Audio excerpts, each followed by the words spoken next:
You want to get a news update, my brother Tunto Spoon. You want to know what is happening, Moravia Tunto Spoon.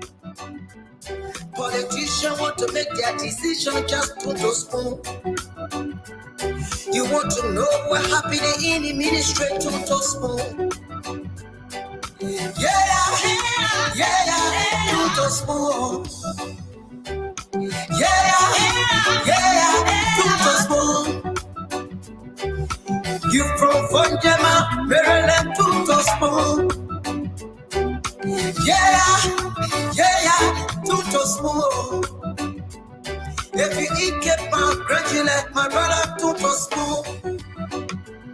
You got a Spoon TV, you got a Spoon Radio, Tunto Spoon. Yeah, Tunto Spoon. What? Yeah, Rastafari. Kilibamba, kilibamba, kilibamba. Kilibamba, kilibamba, kilibamba. What I want? Yes, what you about today? Spoon TV. Yes, what you about today? Spoon TV. Spoon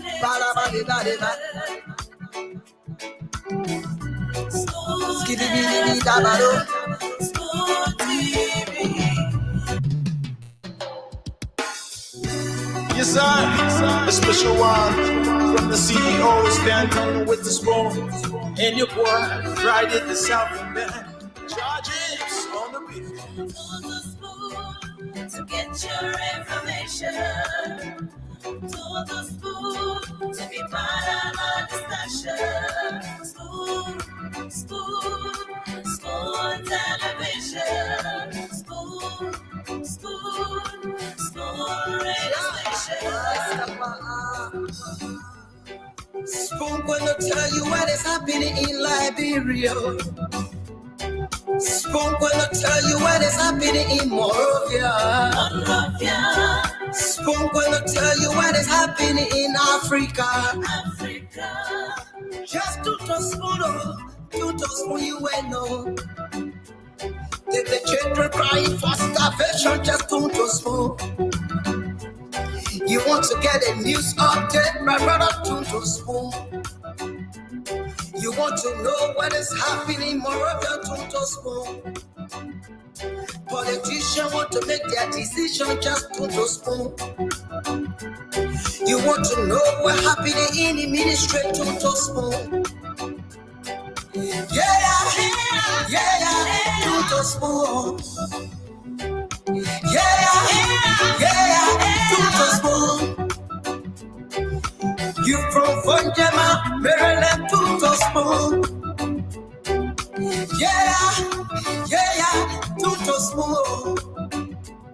If you eat kebab, congratulate my brother Tunto Spoon.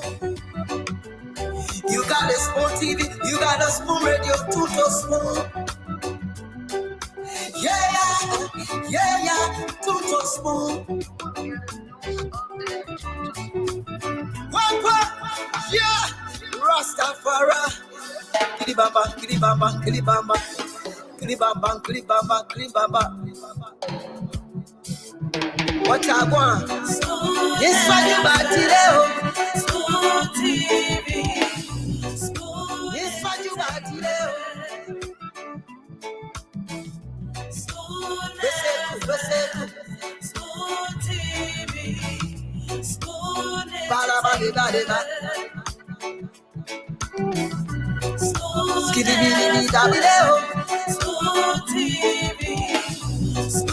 Yes, what you about today?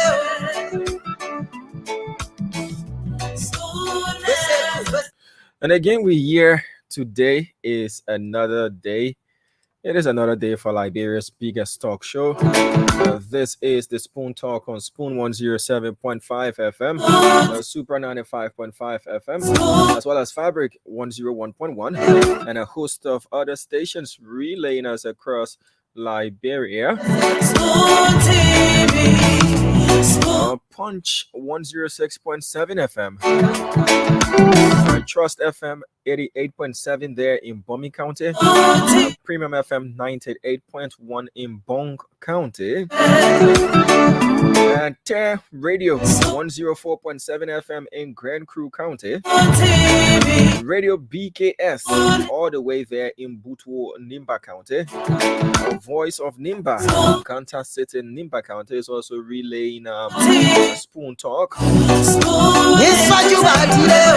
The Gibi FM in Margibi County is also relaying this show, and a host an array of other stations that we haven't mentioned here relay this show, and people are watching us live via Spoon TV. That is Liberia's biggest online TV platform. Once again, you're welcome to the Spoon Talk.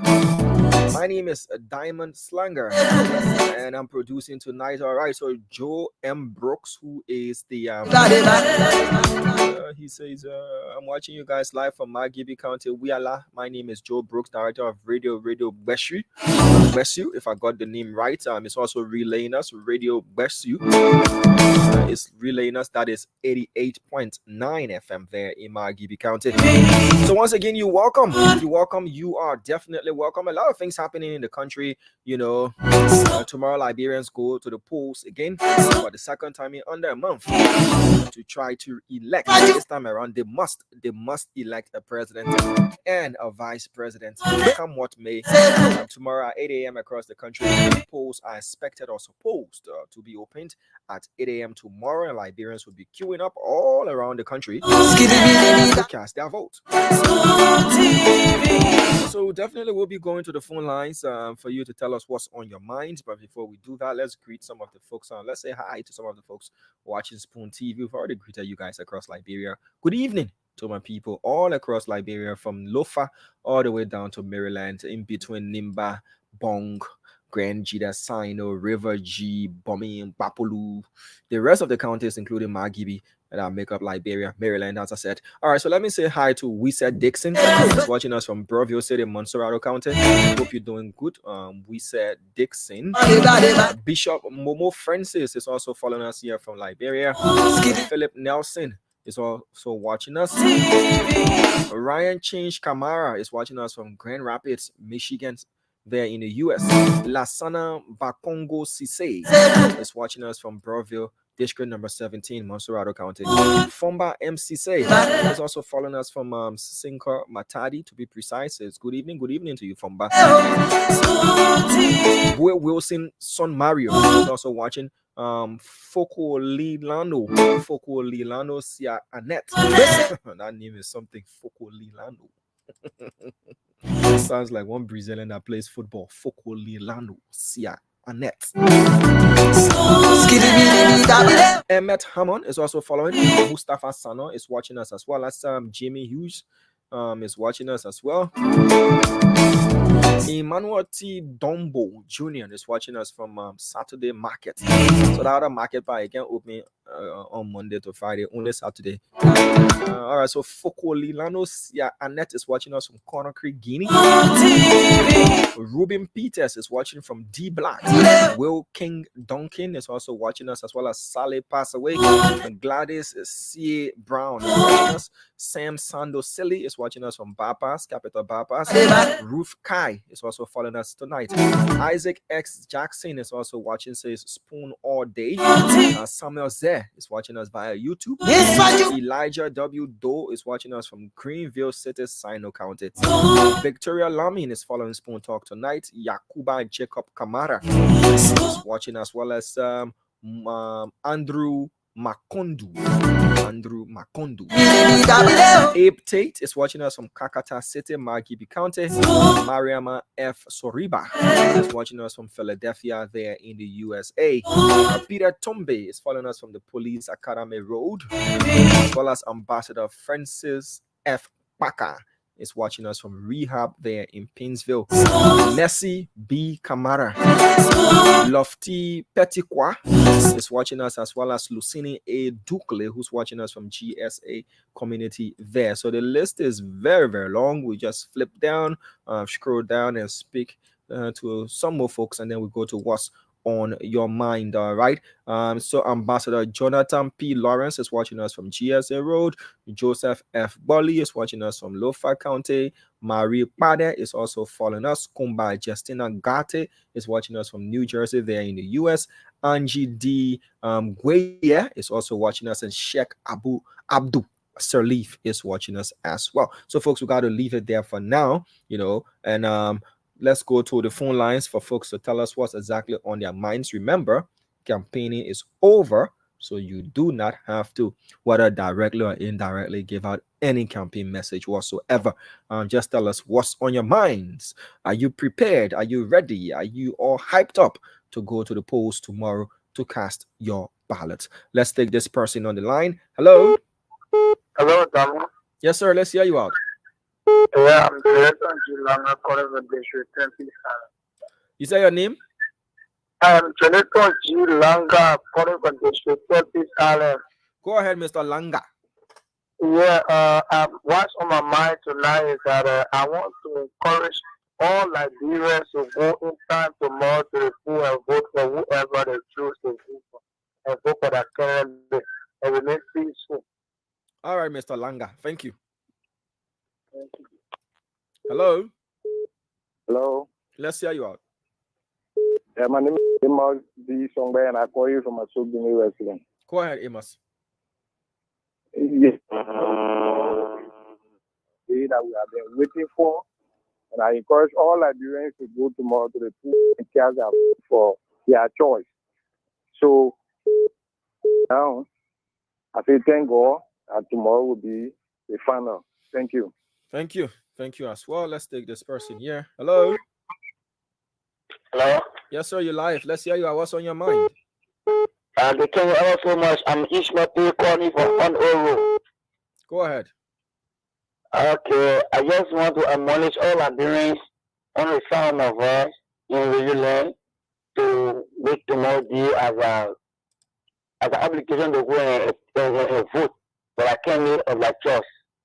When we're going to go vote, make sure that the people who get to go vote should be stand with anything stand. You say what? I said tomorrow we're going to go vote. The people that will never give the Bible get to go vote. You should make sure that it is stand. Oh, okay. All right. You make sure that it is stand. We're going to go vote. Okay, sir. We're not stand that invalid. All right. Thank you. Okay. All right. Let's take this person here. Hello. Hello, how are you? I'm fine. Let's hear you out. I come here. Good. Go ahead, please. I am begging you, please. We are in Bomi County. The thing that is going on, they must be careful. If they don't be careful, we'll do something negative. Please, fool. We are begging you people. Tell Cento that we are here for something. The thing that is going on, we don't love it. We start the information tomorrow. I get the number, everything. I get sent a number. I get the number for you, and we'll do something negative. What is going on? You're just saying the thing that is going on. What's going on? Thank you very much. The thing that is going on here, they are marking ballot papers, giving to the people to induce us in the ballot boxes tomorrow. And which we are not agree to it, and we will not agree to it. Is there physical evidence to the effect, sir? Because what you're saying is very sensitive information. Do you have evidence that you can share with us? Hello. We have our correspondents in our county that can respond. I want you to give my number to Cento. Let Cento call me so we can be able to discuss. I'm in charge of bombing and statement. Let Cento call me on this number. I am begging you. We will do the worst to see that we are on the rightful path. Okay, sir. I'll do that. Begging you.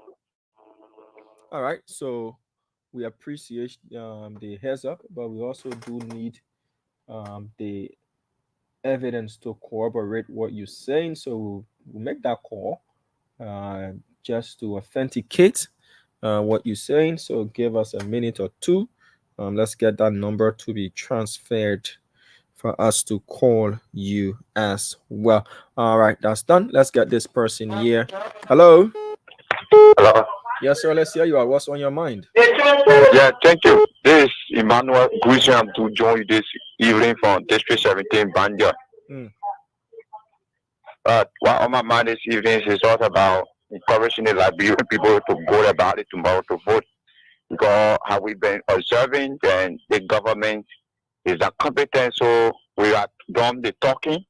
But tomorrow is a mean day wherein we should go out and vote. We should not be intimidated by whatsoever means they are deployed to make our supporter, more especially the rescue supporter, to stay away from the ballot paper. The very thing that is necessary is tomorrow the order go out, let vote, and after voting, Liberians, let it be known clear that that is your right.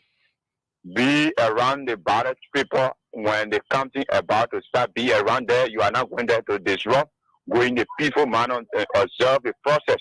Because where we are now, the election tomorrow is not about percentage gain. It's about simple majority. Like the news we gathered this evening from Lofa is not encouraging. So as to speak, NEMA Solidarity Network to support GMB and JKK with us out from today to tomorrow. So that is why on my mind this evening to tell the Liberian people. Thank you. Thank you. All right. 0777-771075, 0555-101075. Those are the numbers to call. 0777-771075, 0555-101075. We'll take 5 more calls from Liberia, and then we'll then go to the WhatsApp number to hear what's on the minds of our people watching Spoon TV. Hello. Am I live on the radio? Huh? Yeah. My name is Steven Slunter, and I call from 20th Street Specific around the GFK.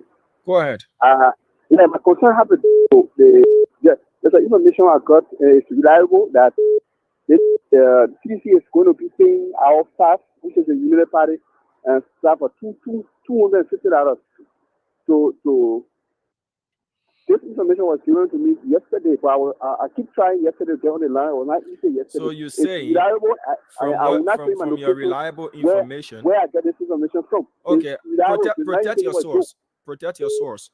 But what you're saying is poll watchers that presumably have been recruited by the Unity Party are going to be induced with 250 USD. Yesterday, I keep trying yesterday because I couldn't go through. And the person that gave me the information, the person worked with them, and the person didn't want for that need to be exposed. I'm telling you, reliable, yes, the source are giving you. So you know about it tonight, you think about joke. Okay, sir. All right. Thank you for airing that. All right, so let's take this person here. Hello. Hello. Hello. Good evening. How you doing? Let's hear you out, please. Yeah, I'm not hearing you. I'm calling you for 17. Are you getting me now? Not really. To be honest with you, it's not clear. But be a bit audible for us. Hello, I'm calling you for 17. Are you not getting this? Hello. No, sorry, I'm not getting you. Kindly change your location and then call us back. This is the Spoon Talk on Spoon 107.5 FM. We'll take a short technical break to do some little adjustments. To be right back.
Okay, folks, welcome back. We needed to take that very short break to do some technical adjustments. I do see Dr. Francine Chinowith Richardson is in the background. She's all relaxed. She's definitely going to come on at her own time. I do see she's listening to what's on your mind. But let's take this person here. Hello. Hello. Yes, let's hear you out, please. Yeah, my name is G. I'm calling from Rockville. Go ahead.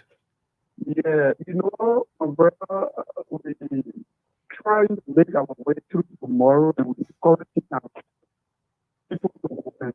But one of the questions would be protected because all the people that the Richmond Road are hearing on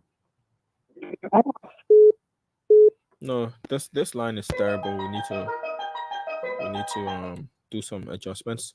Hello. Hello. Hello, Damo. Yes, sir. Let's hear you out. Thank you. I'm Prince Kula and Corporate District 4 Mosuralo County. Please go ahead. Well, all right. What on my mind tonight is that I was just listening to one of your sister programs of Freedom F. The host on SCD host that on a program that tonight is urging almost all of the CDC voters that the former national chairman for National Election Commissioner, or let's say the former chair for National Election Commissioner, he have a observer group and he urging a CDC supporter that once they see them around any polling center as observer, they should try and provoke them also to also carry on a protest that they should vacate the Vera area because the net have already let's say given them lesson to serve as observer. So some of us who are advocacy group, we are calling on every electorate to go to the polling center and vote the candidate of that choice. Do not mark someone who will insult you. Do not mark someone who will bring conflict into this country. Our country should remain peaceful. Labor will remain labor. Election will come and election will go. Thank you. Thank you. Thank you. Two more callers from Liberia, and then we move to the WhatsApp line. Let's take this person. Hello. Hello. Let's hear you out, please. Yeah, brother, I'm calling from Tuburu. Your name? My name is MacArthur. Go ahead, MacArthur. What's on your mind? Brother, we register in Bon County, but no way for the go. Kindo Joseph Bagapler, no way for the go. Brother, who care you Bon County? Food is very important. Yeah, brother, wait. I understand that part, but who care you Bon County? That one representative they're going. He carry you for free? Hello? Yeah, he carry you for free. You went there with your own free will? Yeah. Four can't get the food. You just grab you and put you in the car and carry you. That man who with Bon County, I play a bon. And you just decided to go there to go vote for him. Yeah. But go back to him and tell him, let him carry you there too now for you to go vote again. These are some of the disadvantages of. You see it? If you have registered in your district where you reside, you wouldn't be faced with this problem. So whatever it is that encouraged you to have gone there for the first time, now you see the disadvantage you face with. That's why we talk against following people to go to places to register. Now that that person presumably is no longer in the race, you now have been disenfranchised. So at least, it's a sad thing, but it's a lesson that we all can learn from. All right, good night to you. All right, so that does it for the callers here in Liberia. Let's move to the WhatsApp number and speak to those watching us via Spoon TV, both home and abroad, so that you can call and tell us what's on your minds. We got just hours to election day, runoff day in Liberia. Let's take calls on the WhatsApp number. So you follow beyond somebody, move from where it's closest to you, go far off in the name of I want to vote for this person, which is your choice. And now you do not have transportation. to go back to where you registered at. Now you want people to help you. You now do realize that your vote is very important. You know, still making fun here in the country. Let's take this person. Hello.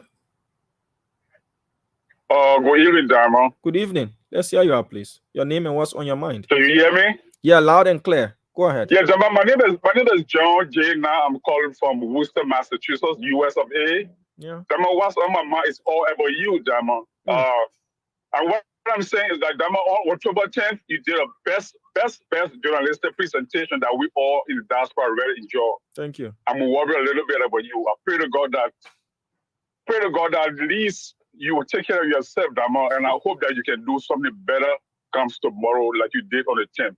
May God bless you and keep you safe as you go through this day. Thank you. Diamond, I will be sitting down tomorrow, listening to you all day tomorrow. Do your best to let the Liberian people know that you can do what you can do. May God bless you and bless our nation. Thank you. Bye-bye. Thank you. I appreciate that again. There is no I in teamwork. It's an entire team that goes out there to get the job done. I'm just fortunate to be the anchor here in studio, but we have a team of over 62 persons who contribute to what we do. They contributed on the 10th of October, and they're going to do that again on tomorrow. So it's an entire team work. So as you tell me, thank you, I appreciate you, but I also have to do onward transmission for the rest of the guys who form part of the team. Let's take this person here. Hello. Okay. Hello. Hello. Hello to you on the WhatsApp number. You live. Please go ahead. Okay, so we keep losing our people. Hello to you, Al Donzo. Al Donzo on the WhatsApp line. You live. Please go ahead. All right, so Al is now ready. Al Donzo. Hello. Okay, I have to replace you and take this person here. Hello. All right. Hello. Yes, let's hear you out, please. Hello. Yes, sir. You live on Spoon FM, Spoon TV. Go ahead, please. My name is Jeremiah Nomo. I call for Los Angeles, California, USA. Yeah. I want to use this time to say to my fellow Liberian, we are here watching you people. We are with you people. Please avoid violence. No matter what happens tomorrow, no matter how someone going to get you irritated, let's hold the peace. Liberia is all we have. If we don't observe and keep our anger to ourselves, we're going to get in something that we are going to, at the end of the day, regret it. So please, let's vote. Be careful how you're going to do your voting tomorrow. Don't allow your vote to be invalid. The decision you made tomorrow going to go with us for 6 years. So take care of yourself, avoid any confrontation for anyone. Keep safe and God bless Liberia. Thank you very much. Thank you. Let's take this person here. Hello. Hello. Hello. Yes, hello. Yes, sir. You're live. Let's hear you out, please. Yeah, this is Pastor Eric. Of course, what's on my mind? First, I want to just congratulate you, Diamond, for your hard work. Thank you. I think you remember around the carpet field, to zoo, Lakwasi. There's a man that was brushing the grass and you passed. Yeah, I remember. Yeah, calling. Yeah, I remember you. Thank you very much for your job and also your team, to the Spoon team. You know, for a job well done. And like the previous caller said, I just want to say, may God guide you people again as you go through, you know, with what you people normally do. And then I want to also say to my fellow Liberians, let's keep the peace. Tomorrow we're going to vote. We don't want violence, please. Let's vote. Let's love each other. Let's joke. I mean, let's help each other on the land. Somebody don't have water, give them water, you know, to drink. At the end of the day, Liberia will be the only country that we have, and is the only country that we have. And so therefore, let's keep the love and keep the peace. As the peace normally we call it fragile peace. But however, we know that God is in control, and come what may, Liberia is going to become a new country in Jesus' name. Amen. So I just want to say thank you very much. Thank you as well for calling. We'll take 5 more calls on the WhatsApp line. Hello. And then Dr. Richardson, the rest of the panelists are going to come on. Tonight, the guest is the CIC of the Economic Freedom Fighters of Liberia, Mr. Emmanuel Gonkwe. Hello. Hello. Yes, let's hear you out. Yes, this is. Hello, ma'am. Yes, this is Lovell calling from Iowa. You're welcome. Just don't mind the feedback, right? Just talk to me in real time because what you're listening to is a bit delayed. I'm calling my TV up. Lovell. I'm calling from Iowa. I say thank you, Damo. What on my mind this afternoon is for what happened to Nima County this few days. I'm sorry that I'm losing my voice. I'm not too well. The Prince Kuyonkwa's son that called himself Prince Kuyonkwa's son, I don't think he's real Prince Kuyonkwa's son because I know Prince Kuyonkwa was our area father in the Nima County. He was a tall guy.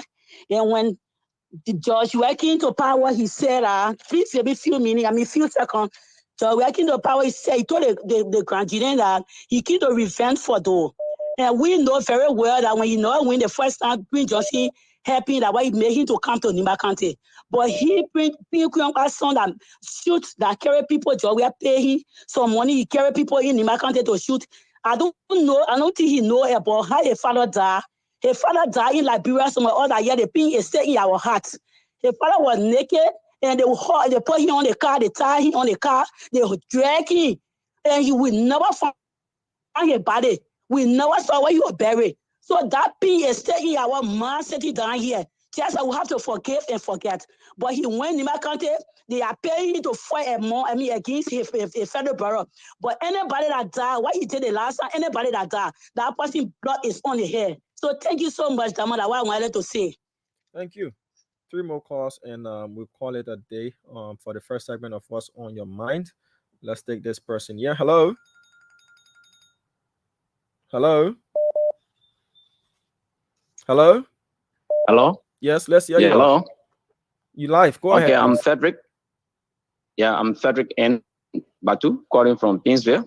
Yeah, go ahead, Frederick. Yeah, I want to encourage all Liberians to turn out tomorrow, regardless of what happened, to go out tomorrow and vote the person of their choice. And one of the things I also want to say is that this country is for all Liberians, and no one person has dominion over this country. So whoever wins the election, it should be free and fair. And all the violence activity that go around the country, especially against the Unity Party, I want them to take catalog of all of those violence activity, and in the due process, those violent activity will be, as is documented, we will bring people to justice and the law will take its course. That is, they take improper documentation of all the violence going around the country, especially during the electoral time. Thank you for giving me the time. Thank you. This person will take us home for now on the WhatsApp number. Hello. Okay, we lost that caller, so we can replace that person with this caller here.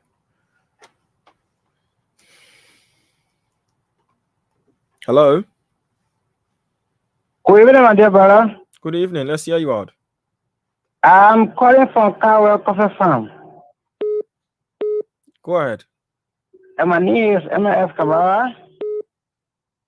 I just want to ask all Nigerians to go out tomorrow, vote in peace and non-pieces. Thank you so very much. Thank you. Bye-bye. All right. All right. So that does it for the first segment of What's on Your Mind. Time will definitely be allotted for more calls, or once all of the deliberations are done and dusted with. I'm sure there will be so much time allotted for folks to call in and say what's exactly on their mind and wants to listen to the deliberations as well, you'll be afforded the time to call in. All right, so Dr. Richardson. Simon, you ready for tomorrow? Yeah, we are ready. So you part of the NAM, man. Yeah, we are ready. The non-alliance movement, eh? Yeah. You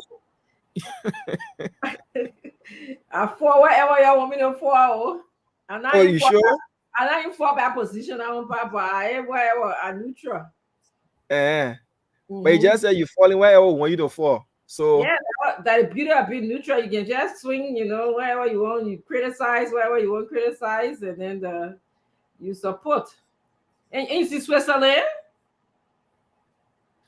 What happened to Switzerland? Switzerland people say they can't have beauty pageant like Brock Miss Neutrality. Those are neutral.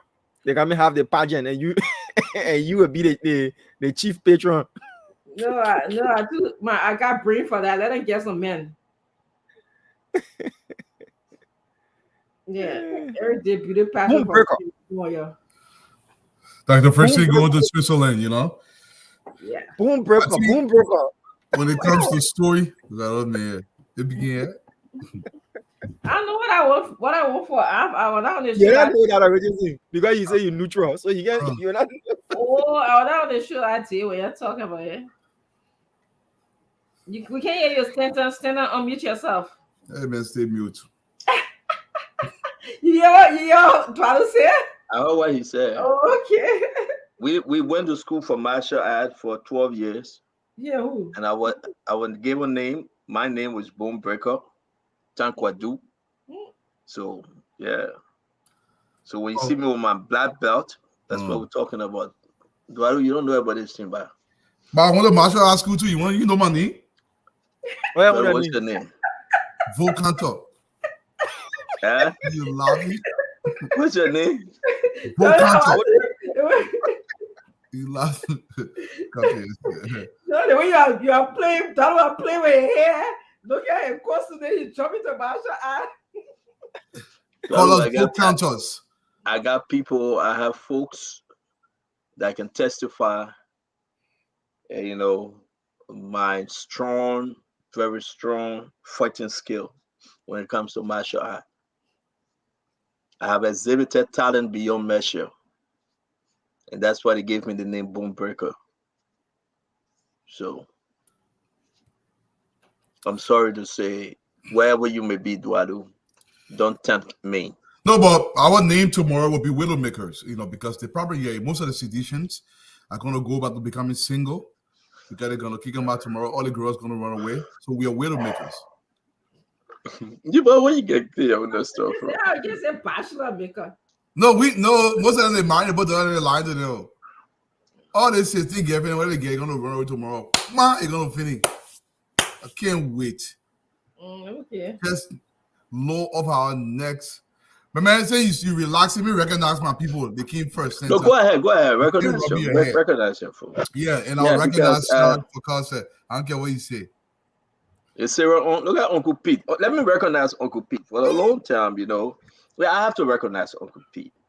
Uncle Pete, have you endorsed yet? Come on the show. Let's hear you out. Uncle Pete, that's a good uncle to all Liberians out there. A very, very nice gentleman.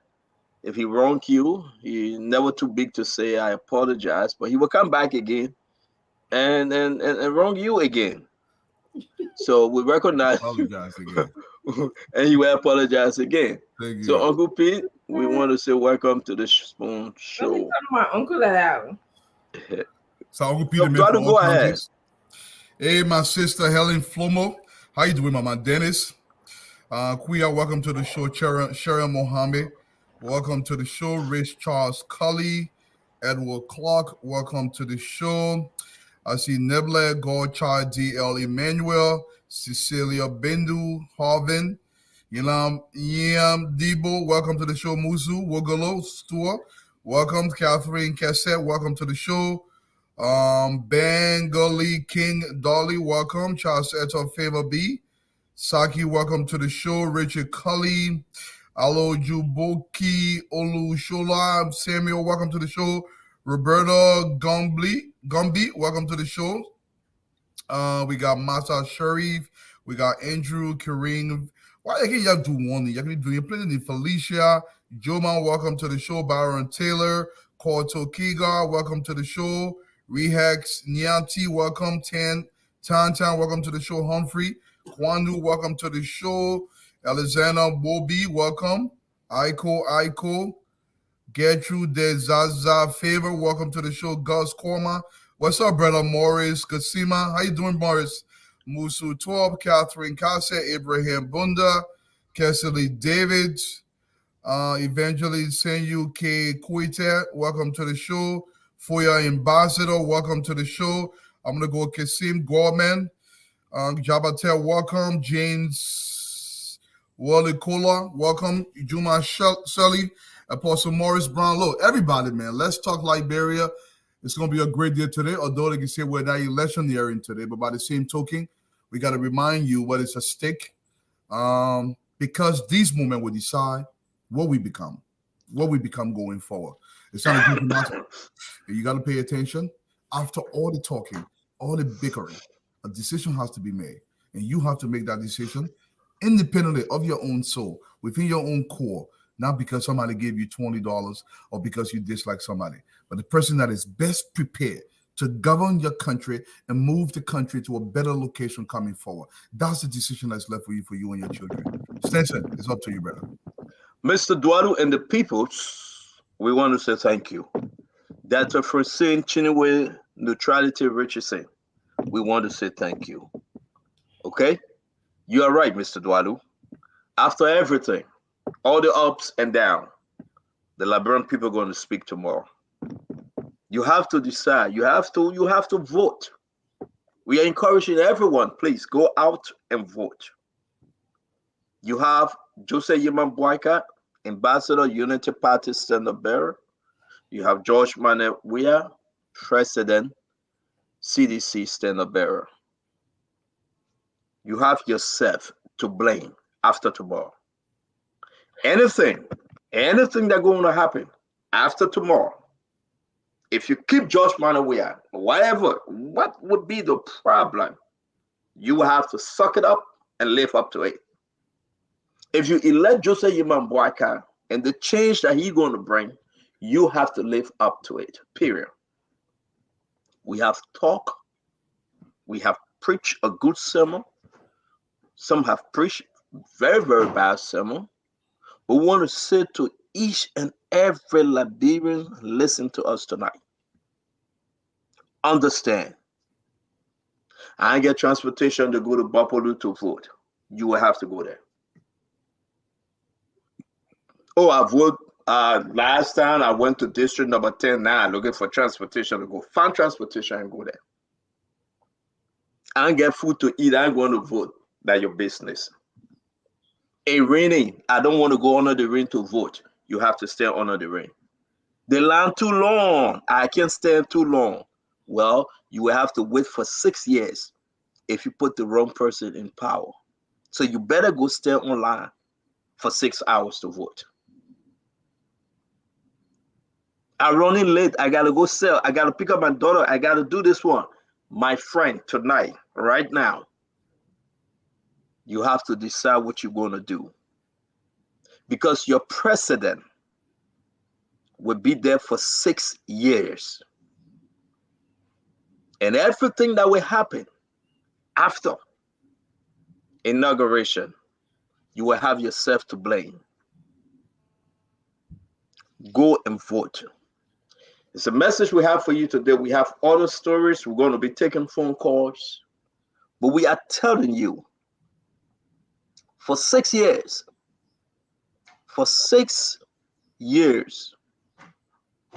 you have seen the work of George Mane Weah. For 6 years, you know who he is. For 6 years, you know what he have done. For 6 years, you know your own life. You have only tomorrow to make a decision for the next 6 years. Leave everything you are doing right now and go to the radio and listen to us. You can find us on Spoon Network, Fabric, Super, Punch.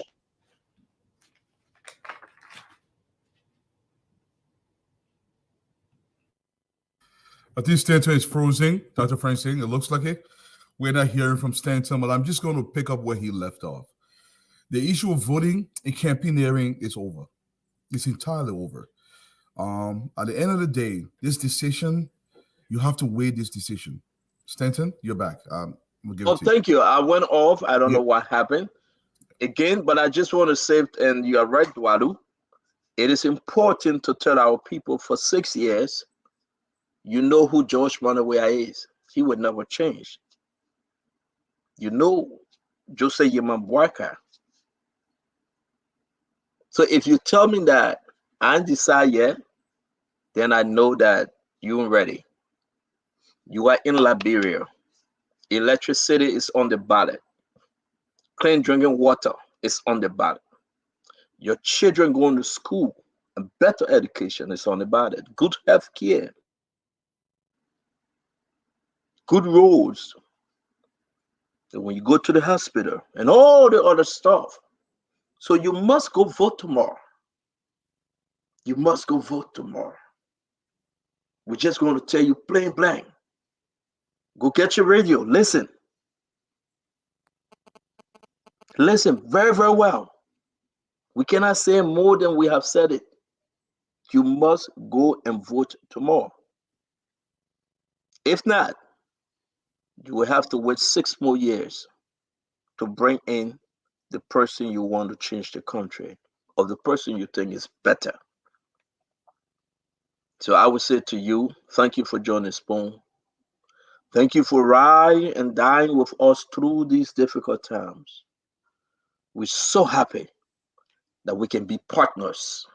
We're so happy that we can call you our friend, our brother, our sister, my fellow Liberians. I'm so happy.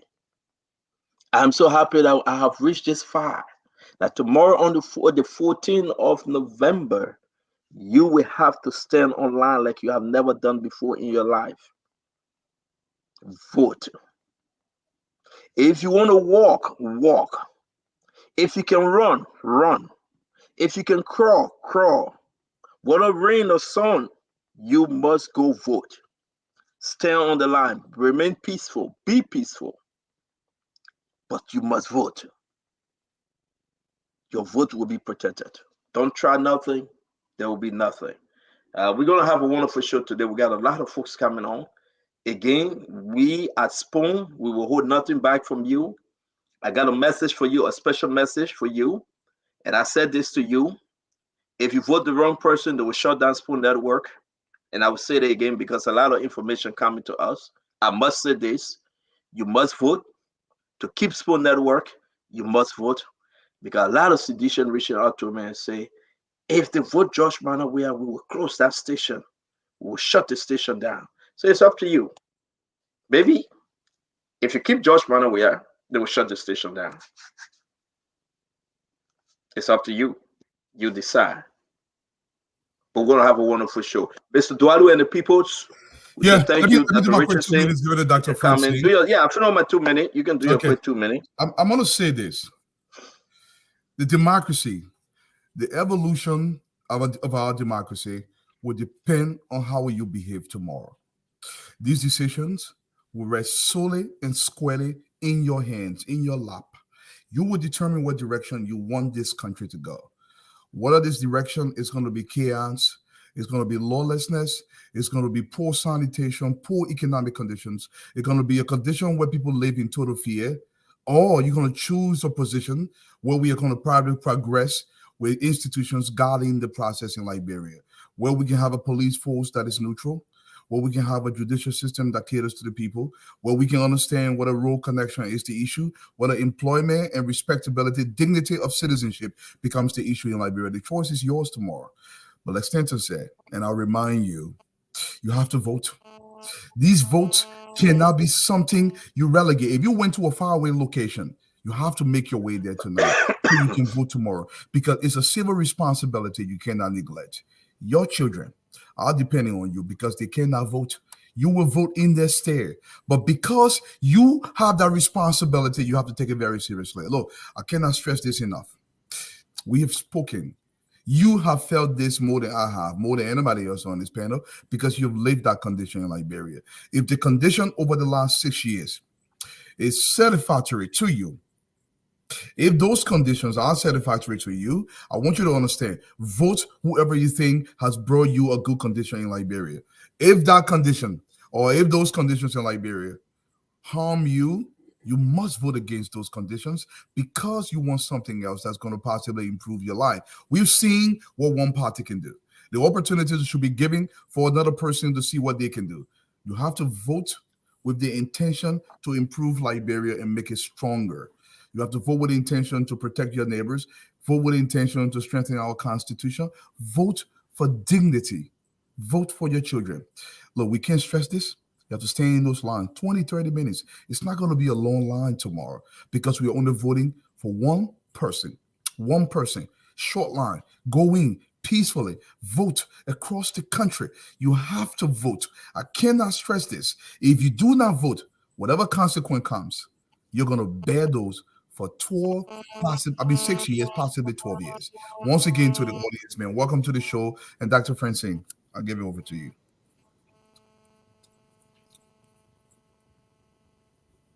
You're muted. Oh, good. I was just listening to both of you and just mute myself, but it's good to see both of you today.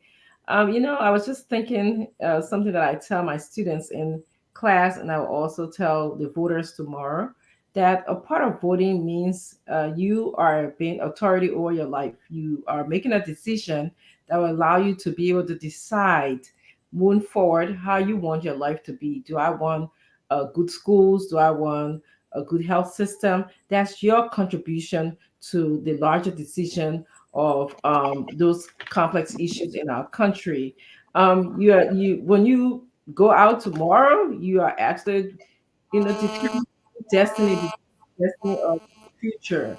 You've been the boss of your own life. That's one power that you have. I remember when my second daughter was 6 years old, she would call me sometimes on the job and tell me that her older sister is trying to be the boss of her life, So you would take it, she said, she's trying to be the boss of my life. She's trying to be the boss of me, and she's not the boss of me, mommy. And so tomorrow is your day, it's your time, is your time to determine how you want your country to go. Ultimately, we've talked about existential therapy a lot, the theory on this platform a lot. Ultimately, we as humans have concerns about death. We have concerns about isolation. We have concerns about making life meaningful. We have concern about freedom and responsibility. So those are ultimate concerns that we have. How you vote basically will determine your own death anxiety that you have. You dying around you, and then sometimes feel like you have no control over it. When you don't have good healthcare system, that's what happens. It perpetuates your death anxiety. We all have it. We know we're going to die one day. But, when you have lived a life well-deserved, okay, when you have done all you can, dying just comes as it should come. You begin to die. Actually, I tell my student the day you're born. So we're all going to do that. Isolation, we're a collectivist culture, basically. We tend to like to be together, but because of circumstances in our country, sometimes you can't even find food to eat, to even go walk over to your neighbor to say hello. Sometimes you're so embarrassed to go over there to beg them because maybe you want a cup of rice. So you isolate yourself. You don't even have a job for people to be in community with you, like a work community. So you isolate yourself. And if you vote tomorrow, you'll be able to at least contribute to determining that, okay? Just having the freedom in your country to be able to just speak, the freedom to have news information disseminated to you, okay? The freedom to be able to associate with others, the freedom to be able to call out politicians. That's what we crave as human beings. We crave to be free. It's like a plant out there. Sometimes you don't even water the plant, but you see it growing. We're growth oriented because we want to be free. Okay. Your response, be responsible. You can only be responsible to something that you contribute to. Okay. Make Liberia a responsibility of yours. in order for Liberia to be better, we all have to be responsible for Liberia because that's all we have. And lastly, you can make your life meaningful by going out there to vote. Make your life meaningful. We all can make Liberia a meaningful place for us to live. Stanton? But you know what? Again, let me get myself in trouble. Dr. Richardson said all this sweet thing, and she said she neutral. I can't understand. I'm sorry if no, don't do this to me, Dualu, please. Let me. That's what Spoon Talk is about. Let me express myself, Dualu. Yes. Why you stopping me? You know, you don't have to stop me. The woman said, if we open the phone line right now, everybody will agree with me. She said all the nice thing. Why the people should go vote? But then you cannot take a side. Two person in this race, you cannot take a side. It's something happening.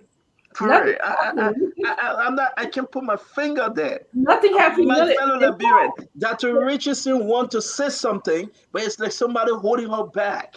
Nobody holding back. You cannot serve two masters at the same time. You cannot remain neutral and you say you're going to heaven. You cannot serve the devil and you serve the God that we all worship. There is no neutrality when it comes to heaven and hell. There is no heaven and hell neutrality. You either for George Manawea or you for Joseph Yeman Boakai. No. Standing back and watching the people fall, standing back and not even helping them to make the right decision, just standing back and looking at your children fighting among themselves, and you're a mother, you're supposed to guide them, you're supposed to redirect their minds, their thought process, standing back and saying that it's okay. I will just watch when they all finish killing themselves. Then I will come with the healing power. There is no neutrality. Take God.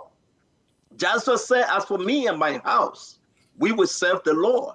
We don't do it with you, Dr. Richardson. No, you will respond, but can I fit it? I knew you were going to interrupt me, Duadu. You know you always do this on the show.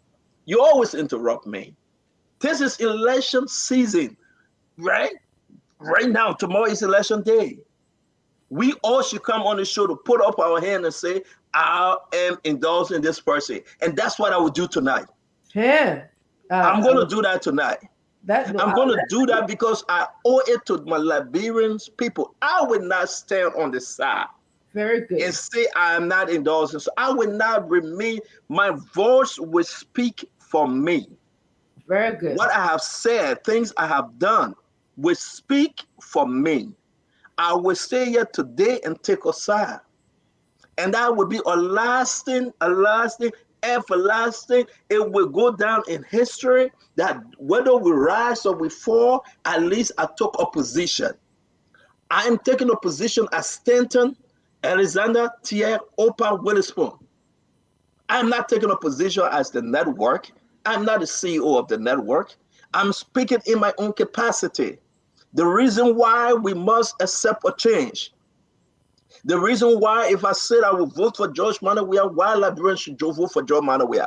If I say I'm going for Joseph Yeman Boakai, why they should vote for Joseph Yeman Boakai? Standing on the side, Duadu, I'm not doing justice to my people of Liberia. Folks that watch us for years, people that have followed us for years, people that have looked up and said, yes, he's my mentor. I am admiring Stanton. He has mentored me a lot. I will accept the fact that Stanton asked me to vote for this person. They should understand and they should realize that my position should be their position. We have come too far to let them down. Why we have a talk show? Why we fight? Why we dog some of this? Why people make enemies out of us? Why our friends have turned to enemy and they left us? Why they close the radio station? Why people insulting us every day? Why they lie on us, on our family? Then we will sit here and don't take a side? I don't think I've done justice to my fellow Liberians. Those that love me, those that have been praying along with me, those that wish me well, those that went under the rain, the sun, and everything to go over to the court and demand that the Spoon Network should be reopened. Those that sacrifice every day to go to the Spoon Network and drop the $5 and the $10. Those are seeking the change because they heard us on radio preaching the gospel of transparency, the gospel of good healthcare system, the gospel of good education. Those people look unto us. I must take us out today. So, Mr. Dwalu and the people are begging you. I'm not blaming that to Rachel in neutrality. No, it's up to her. But me, Stanton Willis on the show, tell your friend, tell your brothers and sisters, you will be surprised when I take my position. No, I'm not a journalist. Don't say I am a journalist. No, I am not. I'm Stanton Witherspoon. I never went to journalism school. We did this because of COVID. We bless people. God can bless anybody. We tap into other people, brought them to the United States. We build wells and help on. We send people to India for treatment. Yeah, in the United States for treatment, Ghana for treatment, Sierra Leone for treatment. We put people in schools. We pay the school fee. We get orphanage home, food to eat. Why we did all of that? No, I'm not a journalist. No. I'm just a quiet Stanton Witherspoon. I just said a lot of stuff. Some right, some actually fun. But I must speak to my fellow Liberians tonight because our country is on a crossroad. And the people of Liberia, most of them, they are looking up onto us. They want us to help them decide. And I will do that tonight. Mr. Dwado and the people, talk to me. I don't know. I would say this. I know you say your full name. And just to continue on that vein, I will say my full name to the Liberian people as well. Me, Ensu, Opa Zena Molakai Dualu. I will say this to my people. No man is truly neutral. This is not from me. This is from Seneca.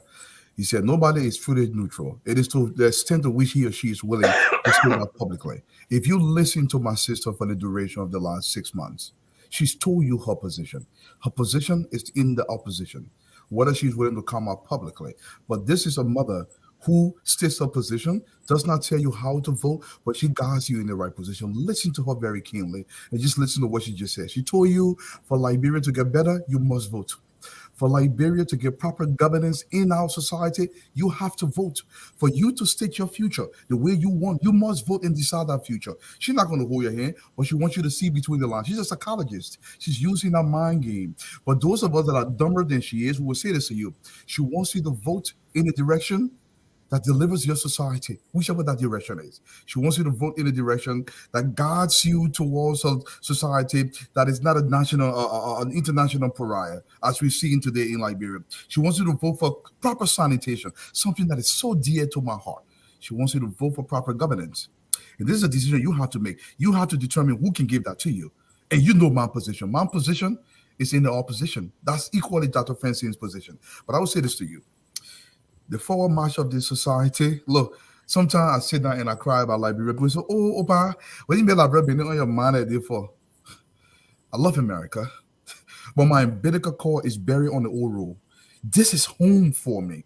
How can we transform this location when we take the least capable among us and make us our leader when they cannot guide this society? It hurts me to my core because we are digressing.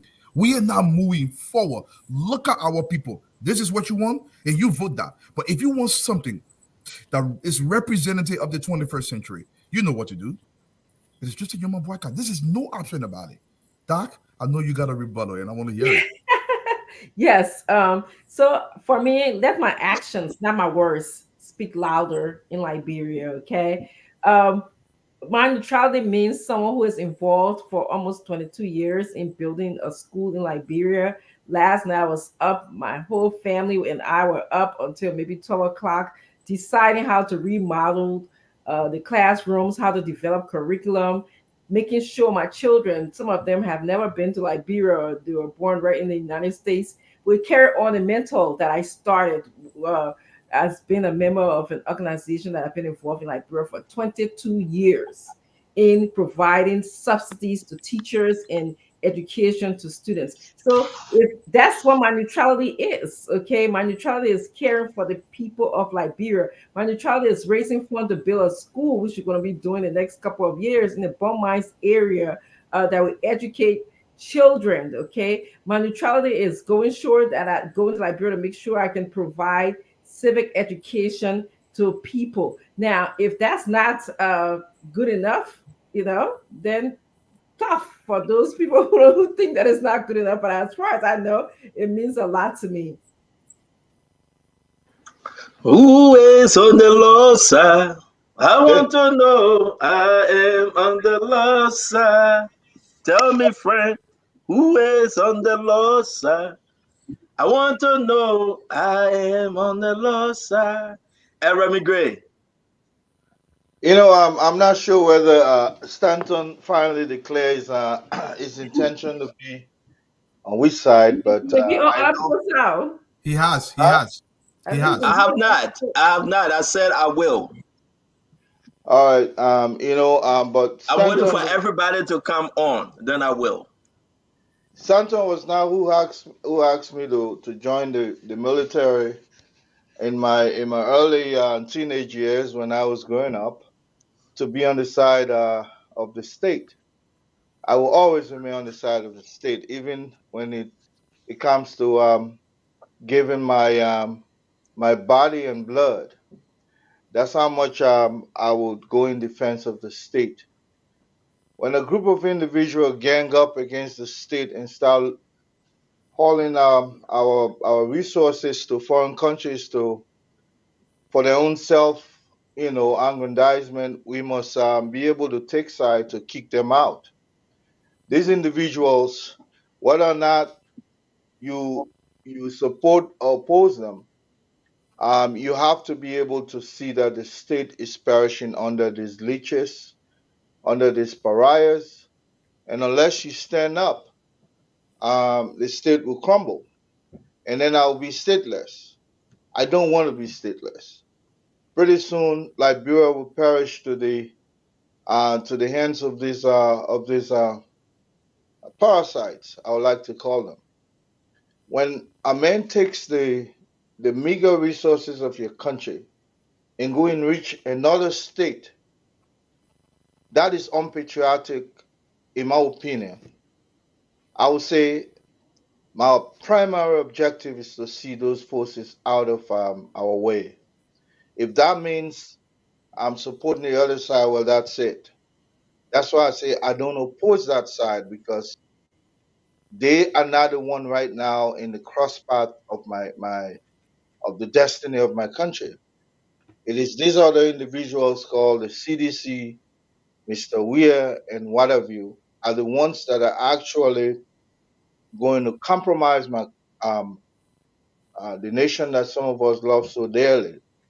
So as a result, my objective here is to see them out. I don't oppose the other side. Many ways to speak. That's how I will leave it here, and I will continue to say I want to see them out. I will now oppose the other side. Yeah, that's Thank you very great. much. I think Thank it's you very tantamount much, to treason, Gray. not just unpatriotism. It's treasonous. Taking It our is. resources elsewhere. Yes. It is. Thank you, Conor Gray. Again, Dr. Richardson, as always, you are the most admired person on this show. And we appreciate you. But I would say this, like I always said, we got to take a side. There's no neutrality. We got to help our people. You cannot invest in a better education under the failed government that will just rob the system. You cannot invest in a better healthcare system under a faith. But no, we're warming up, Dr. Richardson. We are warming up. I mean, Go ahead, come on. it back to me for me to talk that though. No, we're warming up. I mean, we want everybody to come on. They coming on, small. So okay, you go ahead. cannot. Sorry. So my thing is that Dwalu, I mean, people can disagree with me, but I would not sit on the side. There is no fence to sit on. Neutrality is for George Manawia. If anyone say they remain neutral, it's because I believe that George Manawia wants you to be silent. He asking you not to take a side, because not taking a side is a side for George Manawia. I'm sorry if I'm offending anyone. Not taking a side in this election is a side for George Manawia. And I will say this, and make it a breaking news. I must endorse somebody today. I must speak up to the truth. The reason why we have established, the reason why we went to Liberia, the reason why we've been pushing for a better system, a better government. Invite your brothers and sisters, invite your friend, and let's have a good conversation. So even if you say you're not taking a side, I still love you. I still wish you well. You know, we'll still have a show. But my fellow Liberian, I will say this from where I sit. If you elect George Manawea, one thing on the agenda, they will shut down the Spoon Network. Whatever you are, wherever you may be, if you elect or re-elect George Manawea, he will shut down the Spoon Network. He will close it down for good. They have decided upon it. That's their decision, because they know you will not be told their hidden secret. Dama, something is happening. We're getting a bad feedback, Dama. Is there any way you can turn all the phone off? I don't know what's happening. We're getting a very, very terrible feedback. All the phones are off. We don't have any of the landlines on in the studio. So I'm gonna go ahead and remove the other folks since they are not there yet. Then maybe when they come, you can bring them back on. Maybe it will be better. I think it's better a little bit. Yeah, I mean, it's pretty clear here. It's pretty clear. Yeah. I don't hear anything. I was not getting any feedback. No, me neither. Maybe it was just then maybe that's me. You can. Dr. Francine, are we good? We're good, but Yeah. if Dr. Francine, if you were in Liberia and you were to vote tomorrow, who will you vote for? Let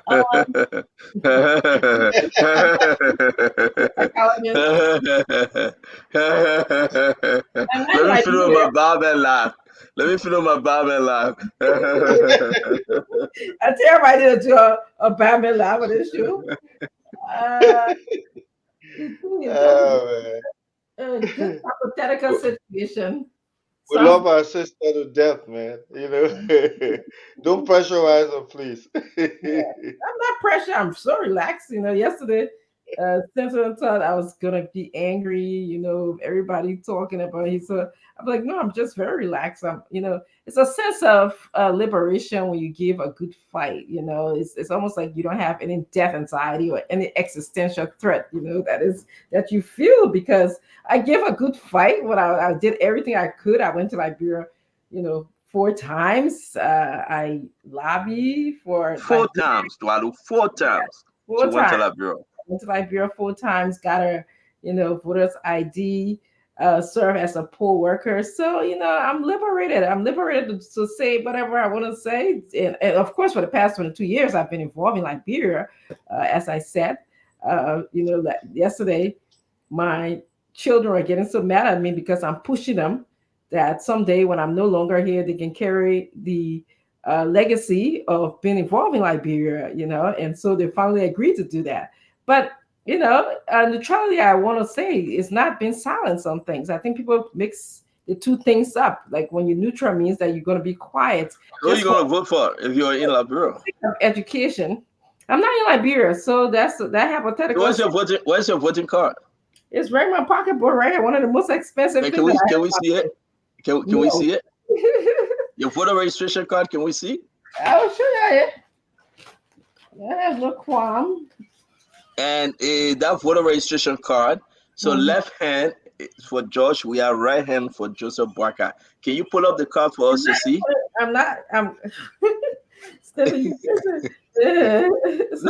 interrogation, Dr. Honor?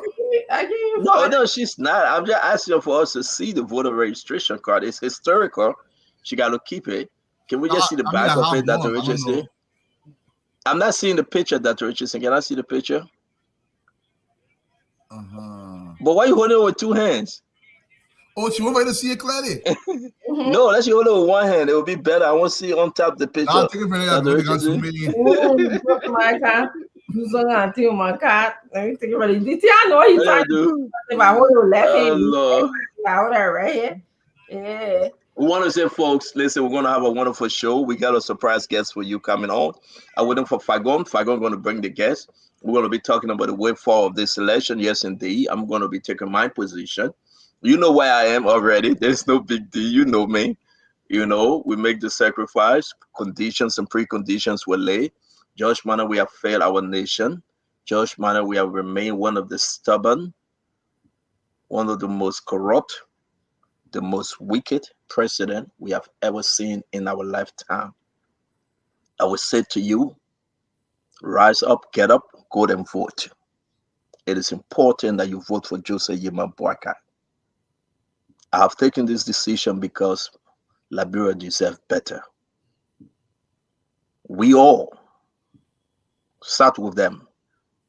President Weah, Mr. Cummings, Ambassador Joseph Yema Boakai. We all ate with them. I remember when Mr. Cummings came to the hotel, Boulevard Palace. We ate. We laughed. We asked a hard question. I remember when George Manneh came to the hotel. We ate. We laughed. We asked a hard question. When we visited Joseph Yema Boakai, we did the same thing. So my fellow Liberians, even if you hate me or love me, for a better country, I am speaking in my capacity as Stanton Witherspoon, not a CEO for Spoon Network. I am not representing the station. I am not representing anyone at the station. But I do believe that Joseph Yema Boakai will make a great president. He will transform, he will change, and he will bring our nation back. He will bring our nation back that we, as a Liberian, we will be recognized internationally. Our children will receive better education. Our mothers and grandmothers in Liberia, our father, they will receive better paycheck. Investors will come in our country. Our people will celebrate that Liberia, that children will be children and parents will be parents. Make no mistake. Wherever you may find yourself, you've been following Stanton Witherspoon for a long time. We laugh, we joke, we climb up on the mountain, we went down into the valley. But Liberia is all we have. As a Liberian, I'm asking each and every one of you, tomorrow, November 14th, please cast your vote for Ambassador Joseph Yema Boakai. He's a leader. He has been tested. He's resolved.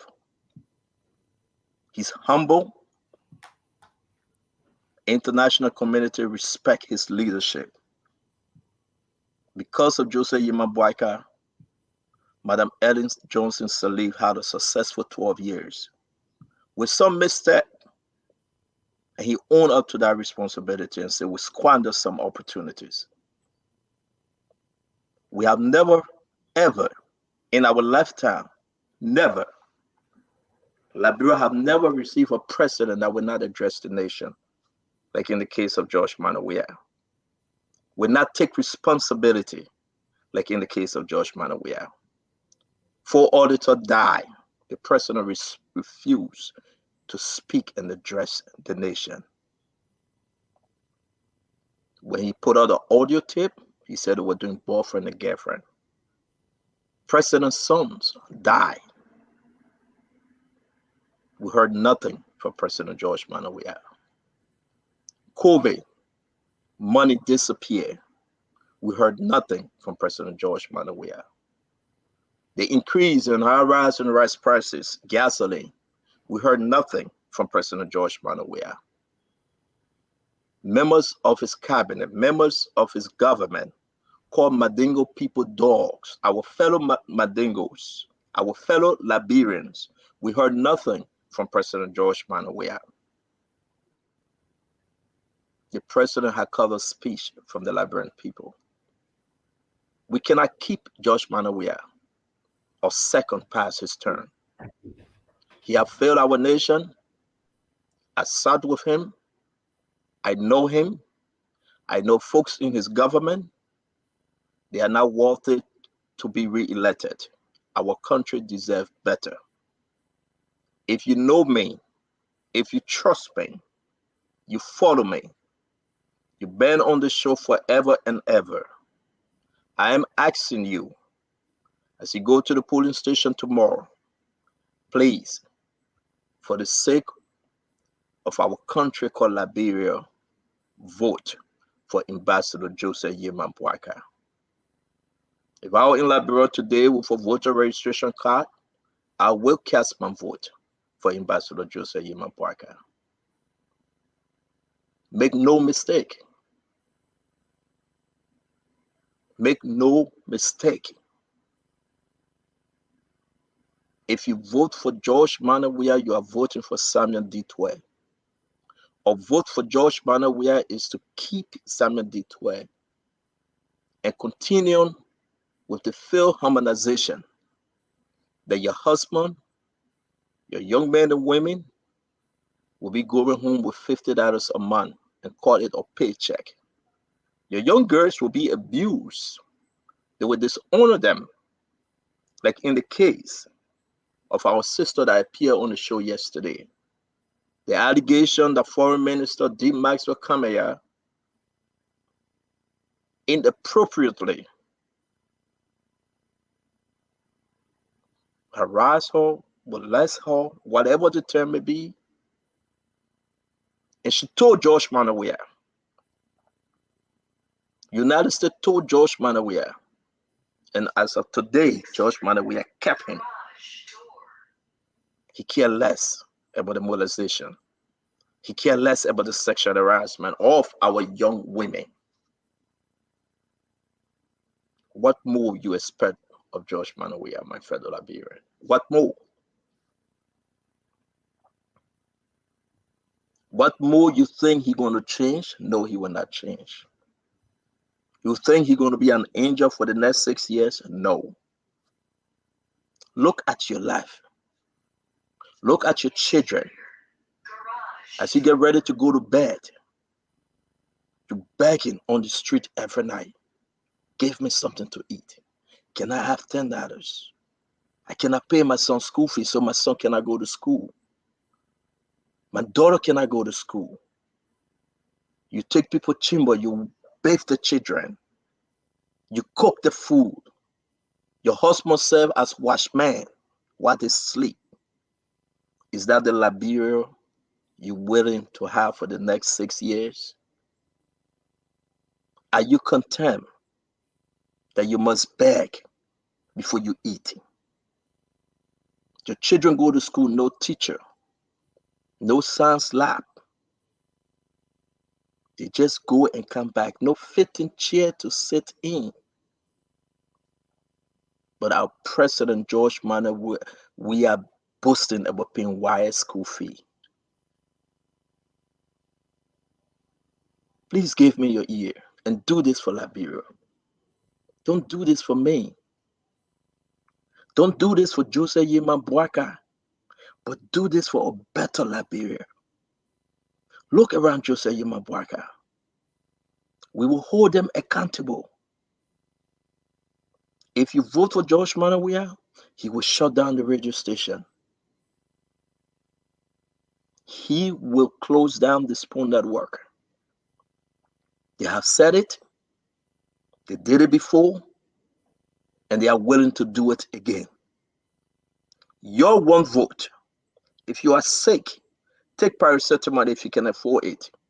Even if you do not have paracetamol, walk, crawl, beg somebody to put you in a wheelbarrow and go vote. Vote for Ambassador Joseph Yeman Boakai. He's the change. He's the change. I have spoken to him. I know him. Do you think Ambassador Boakai will be all of the country for 48 days like George Manawia? Do you think Ambassador Boakai will fly private jet every day like George Manawia? Do you think Ambassador Boakai will put his wife in the government, his wife brother, will be exploiting our natural resources? Do you think Ambassador Boakai, amen, we have a club in his house where ministers and directors will just come and spend nights overnight every day drinking and eating and merrymaking? Do you think Ambassador Boakai will be silent when auditor die, when the people of his country die, and people begin to wonder, where is the comprehensive report? Do you think Ambassador Boakai, call him old man, do you think Ambassador Boakai will sleep with young girls before giving a job? I'll say this to you. You need to understand where we are as a nation. Israel is fighting. Ukraine is fighting. America's hands are tied. The world is going crazy. They cannot do it for us. We have to do it for ourselves as a nation. IMF, tired giving us money as loan and grant. Where's the job report that Senator will boast on? How many people have they hired? Where's the investors that come to the country? Which company can your husband go to or your wife go to and say, yes, they have hired me. They have provided us housing, good schools like the old days, Bone Mine, Firestone. We have products of Bone Mines here. They attend a better school. They travel on the company expense to the United States of America, to Europe, other places. The children receive better education. One person we are just sit, me, myself, and I am saying to you, my fellow Liberians, I stand on Witherspoon. Do it for Liberia. Vote for Ambassador Joseph Yema Boakai.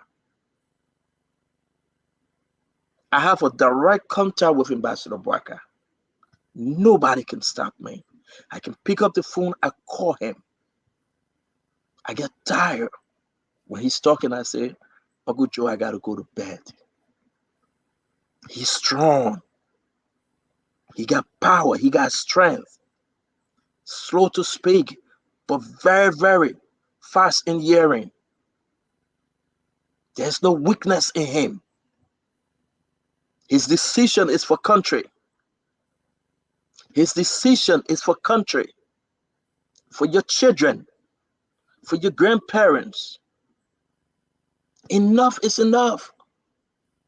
We have come to a place in our life that we got to do it for ourselves. We have come to a place in our life that we have to do it as a nation. We cannot be beggar in our own country. Every day we're begging. Every day, please give me. Every day my children don't have school fees. Every day I have nothing to eat. Every day is hard. Every day is rough. Oh, my daughter is sick. The water is so bad. Every day. But the decision is yours to take, my fellow Liberians. Tomorrow is that day. Vote for Ambassador Joseph Yema Boakai. Vote for the change that you never receive in 6 years. Vote for a better country. Vote for more investors to come into our country. Vote for better health care. Don't vote that a minister or health minister name can be on the document as co-conspirator, Dr. Wilhelmina Jala. Don't vote that when you go to JFK, but you have to go to her private pharmacy to buy medication. Don't vote because if you're not Wiyashian or sedition, they will remove you from the government. Like, listen to Eugene Lane Nambe. We will not hire no Unity Party people in our new government. Is that the country you envision? Is that what you're going to vote for tomorrow? Don't vote. Don't vote. Don't vote for George Manawia. There's no change for hope or hope for change. They have thrown that in the toilet. There's nothing else left. Everyone that behind George Manawia right now is for the little money they're going to give him. They got given them. Everyone, we begging you, do it for country. I can guarantee you that Richardson have sacrificed her time, her energy. She should be making money. Her family have sacrificed the time and energy. Fagon, Dwalu, El Remingre, Fatima, Prince Maxwell, everyone that ever came on the show, because we all had to focus for the better Liberia. Is Liberia better? Is your life better than 6 years ago? Are you okay today than 6 years ago? Ask yourself the question. Are you okay? Can you go to bed and leave your windows open? Can you go to bed 8 o'clock, 9 o'clock at night? By 6 o'clock, the street is empty. Where is our security? Everything has changed. Bring back sanity to the nation. Bring back good job, good healthcare system. Listen to me, my fellow Liberian. Enough is enough. On this day, I am telling you,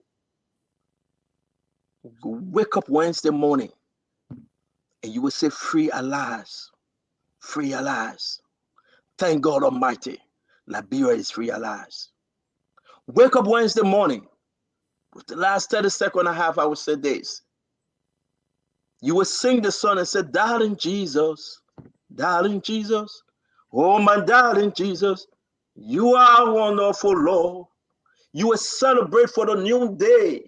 You will celebrate because it will be a new country. You will celebrate because we have a new leadership. You will celebrate because even that Joseph Yimabaka, only Jion Boss' son, when his hand is in the cookies jar, we will blow the trumpet. And Ambassador Bwaka will replace him, fire him. There will be no nepotism. Look around George Manawia, his wife's son, his son, all of them. Massive corruption, kush kid in our country, drugs infection all over. Go on Kerry Street, go up Broad Street, between Bidara Harris, go up at Ducor, see young men and women dying, sleeping, nowhere to put them because they are on drugs. Where is the government intervention? Cried every day to see my fellow Liberians die. I cry every day, Eduardo, because you know what? Enough is enough. We possess the power to go to the booth tomorrow and vote and speak in unison. There are more good Liberians than bad Liberians out there. And it's time for the good Liberians to make Liberia better. There are more good people than bad people in Liberia. And it's time for the good people to rise up. No excuses. Don't give anyone no problem. If you cannot go, get in the wheelbarrow and ask your neighbor, say, please take me. Enough is enough. Our country deserves that. We have suffered too long. We thought George Manawia was the man. He let us down. He lied to us. He refused to reshuffle the government. Look at all the properties, all the homes in Ghana, in Ivory Coast, in South Africa, yeah, in America. Why are you in Liberia suffering? Why are we doing this? Our life is better, thank God. We are grateful to God. We are doing this for you. George Weah said you will not be spectator in your own land. What happened now? You are not even on the field, my people. I said to you, vote Joseph Yimabwaka. I support the agenda of Joseph Yema Boakai. I appreciate the time that I've speak to him, that I spent time with him. I know him. I would beg you, please, if you get problem with Joseph Yema Boakai or anyone around, just let me know. We will solve that problem. We got good people around Joseph Yema Boakai this time around. Look at Amara Kone. Look at Jeremiah Kuhn. He will serve as vice president to Joseph Yema Boakai. We push him. We argue with him. He's not proud. He's not arrogant. Look at Prince Moyi. Say what you want to say. When we pick up the phone, they listen. Look at Yombly. Yombly who have gone all the way. Very modest, quiet. She's fighting for Grand Bassa. Say what you want to say about her. She's a lady with good character. Look at DeLon. He said, put me in there. Send me to the Senate. And you will see what I would do. We joke about Yeke Koluba. But those are people that want to see Liberia better.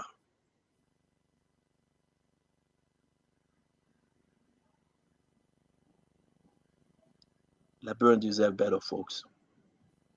We will hold them responsible. We'll hold them accountable. But we ask you, for the sake of good and better Liberia, vote Joseph Yema Boakai. Vote number 1. So don't ask me, Stanton, who will you endorse? Who are you preaching for? Vote number 1. Joseph Yema Boakai is the man. He's the godsend. He will deliver our country. Joseph Yema Boakai have promised all Liberians. He will not speak in the voice and the tone of Eugene Lane Nambwe. His government will be government of inclusion. You will have CDC in the government. You will have everyone in the government, because we will hold them, and we will hold them with high esteem. We beg you, go to that place. Just vote number 1. Don't be carried away. Just check Joseph Yema Boakai, Jeremiah Kuhn. Go there and see what God will do for Liberia. He will open the windows of heaven, and Liberia will be blessed. Investor will come into the country, because you will not have people in the government saying, before we gave you permit, give us 10%, give us 20%. I would end with this story, Mr. Duaru and the team. 2016, October, I went to Liberia. I met Ambassador Joseph Yema Boakai. The pictures out there. I sat with him. I talked, and I learned a lot from him. Since 2016 to today, I know him. He have never changed. Since 2016 to today, you ask questions and say, well, why Joseph Yema Boakai? Ambassador Boakai have visited me here in my home. I have traveled with him. I ate with him. We talk Liberia. And everything the ambassador will say is about Liberia. It's not about his wife, not about his son, not about his daughter. It's only about Liberia is on his mind. I've never seen a leader that dream, that go to bed, that wake up and only talk about how Liberia can be better. I spent over 5 hours with George Manawia. He only talk about football. When you sit with Ambassador Boakai, it's all about making Liberia better. Give him any question. It's all about making Liberia better. And God bless us. Now you're going to call Fagon. He was late for this show, but I've said my piece. We're going to have a wonderful show, folks. And I will ask you, we will open the phone line, and I will ask you to just speak as you get ready to go to the pool tomorrow. Just tell Liberia where your heart is. Pray for Liberia. Do it for Liberia. Now you know where I am. Now you know who I am. Now I have said it. I stand on with a spoon. Not at the radio station. Vote Jose Yemabwaka and vote number 1.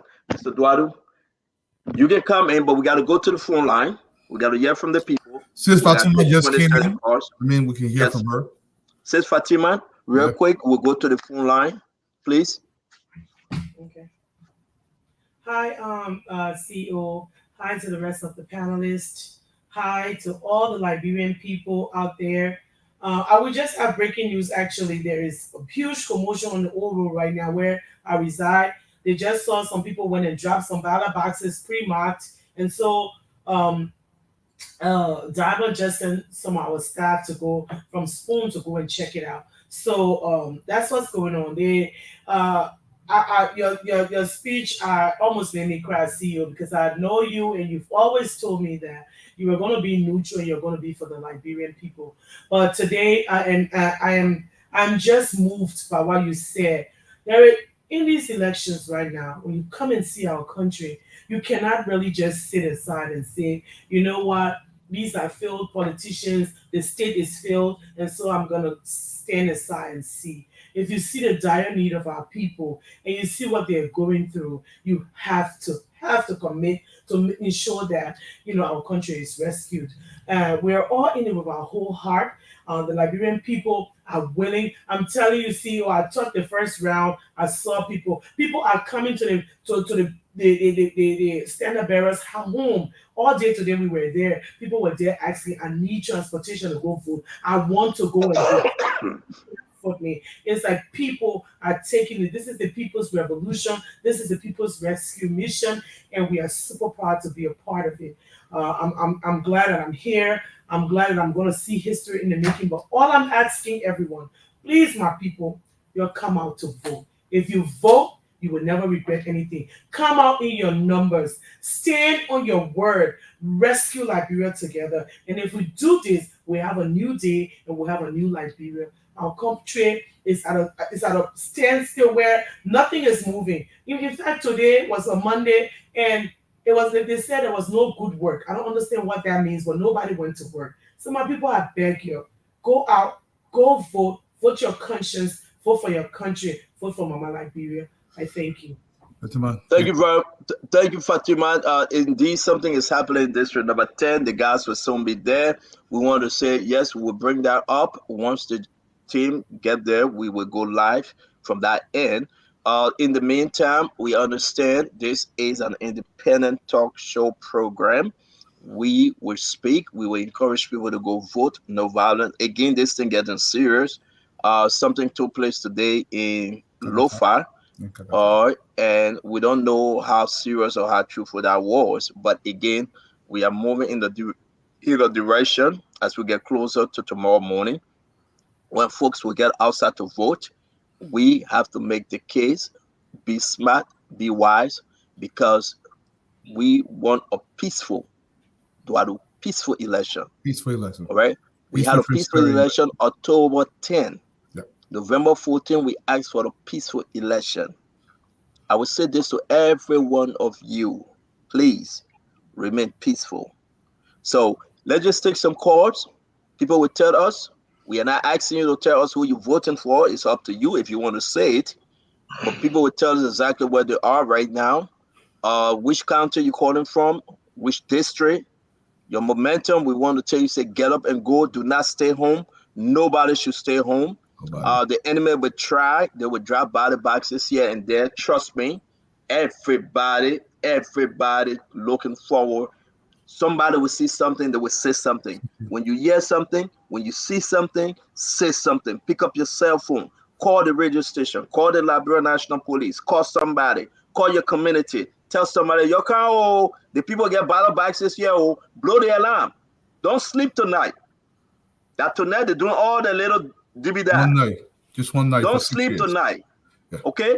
Be awake. They will move things around. Be your own policeman. Be your own policewoman. Open your eyes. Do not sleep. We are asking you right now, when you see something, say something. Tomorrow is election day.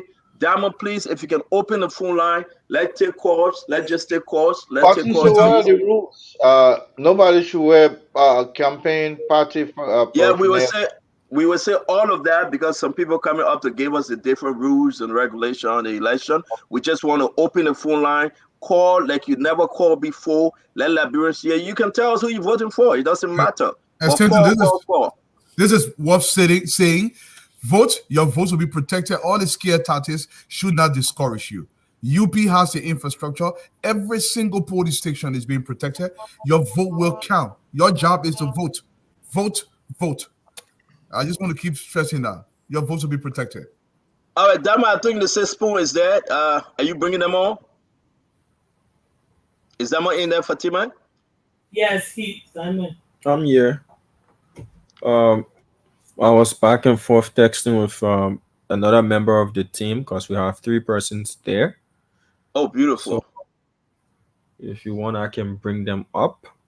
Yeah, let's see what's going on there. Then we'll go to the phone line, Dama. That's fine. We also have Emmanuel Gonkwe in the background. The CRC of the Economic Freedom Fighters. Yeah, let Emmanuel wait. He's from the EFFL, right? Yeah, the EFFL. Yeah, let you wait small. Let's get to that breaking news. Let's see what's happening. We'll bring Emmanuel on. Yeah, so let's do that. It'll take a minute or 2 to bring the footage up. Dr. Richardson, this thing about people just running around, dropping ballot boxes here and there. Is that how, they're going to win election, though? Liberians are resolved. Well, I mean, it's important to understand what are they doing. I mean, who's dropping the ballot boxes places? If it is NEC, it's definitely anti-democratic to just put boxes somewhere and expect people to vote. So there's a lot of questions that I have to ask about what's happening. I hope the guys can go out there. One, they said that you people, that the MC worker, brought these ballot boxes or papers. Okay, let me Jimmy for you for so sorry. Okay, you guys brought these ballot boxes or papers without security. That's one. Secondly, they said these ballot boxes were brought without. I mean, maybe showing to them that they are not. Free month, that too. And secondly, you guys brought the ballot paper in a private car. Can you please speak to the last one whether it is true that you guys brought the ballot papers in a private car like what we are seeing now? Madam, yes. Yeah. Is it true that there's the car you guys need to? Yeah, I just seen that you placed it there. Yes. Like they are just been put on. When I came, I did not see it though. Huh? No, let's do a step. The car who was not open. This one, yeah.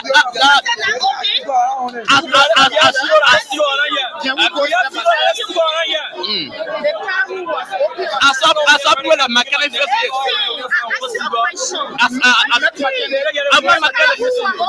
I saw mechanics no opening.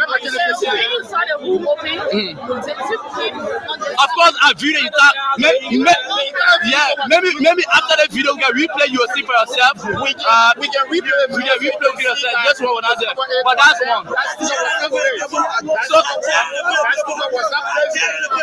yeah, it was not there though. So that's the first one.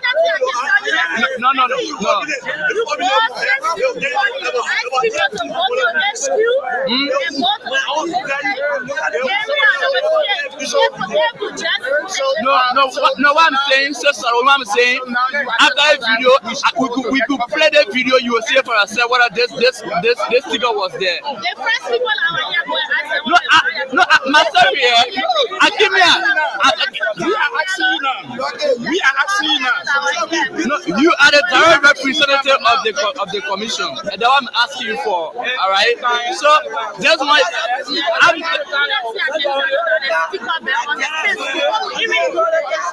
telling you, after we play the video, now.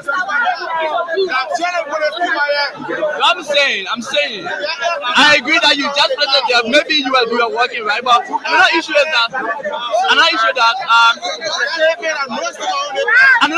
that, did you bring this bad person with security and sound with you? Madam, did you bring the bad person with security and sound with you?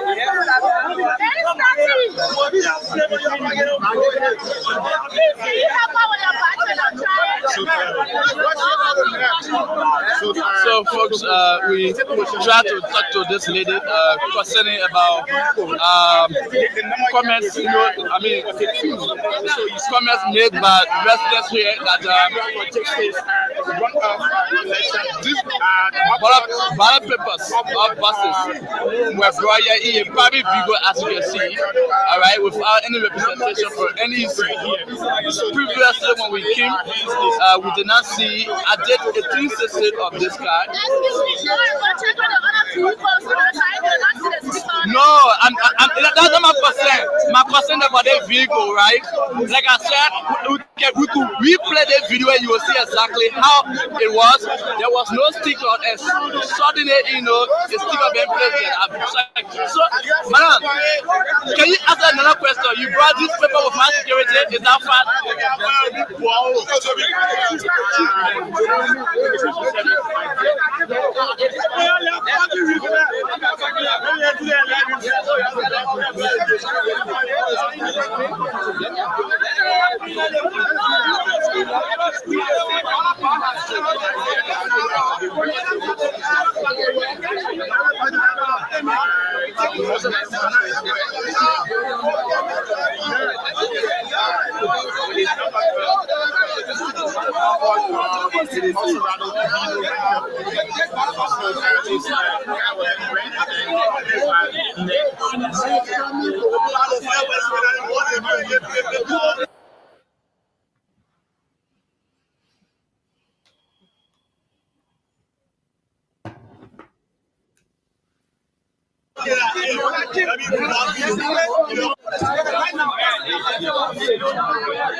On the net office to our center here is not even 15 minutes drive. So to take it back to where the carrier, because in order to resolve the conflict that's going on here, the people that resolve that to carry it back. If we get in the money when the pool watchers are around. So no one will accept it tonight.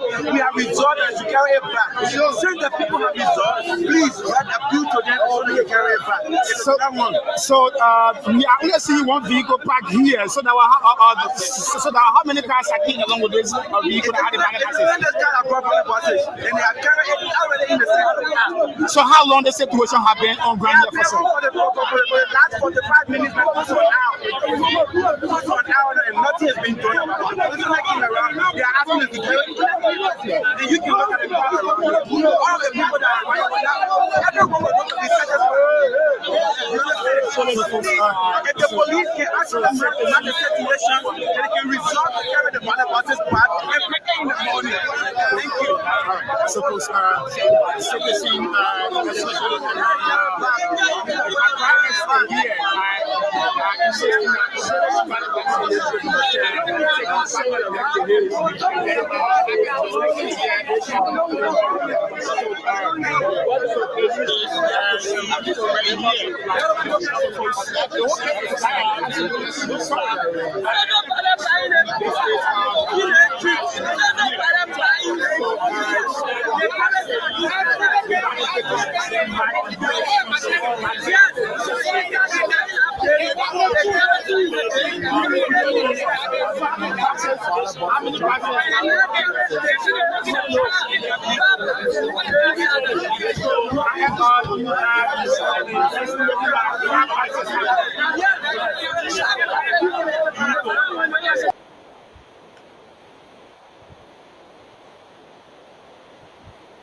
Wow, that's all I can say. Wow.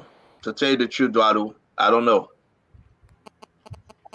We are If seeing this. Damo can come and give us There are overview of, several you reports know, from across the country. For me personally, I think the NEC should do a better job if it is NEC boxes in taking these boxes to these polling places, not just randomly give them to people.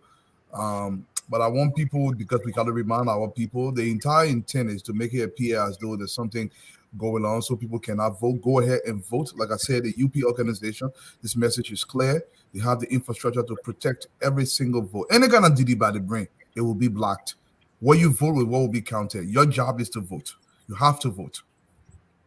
Damo, talk to us. So now they're going back and forth. I know you have your reporters there, but give us clear this thing for us.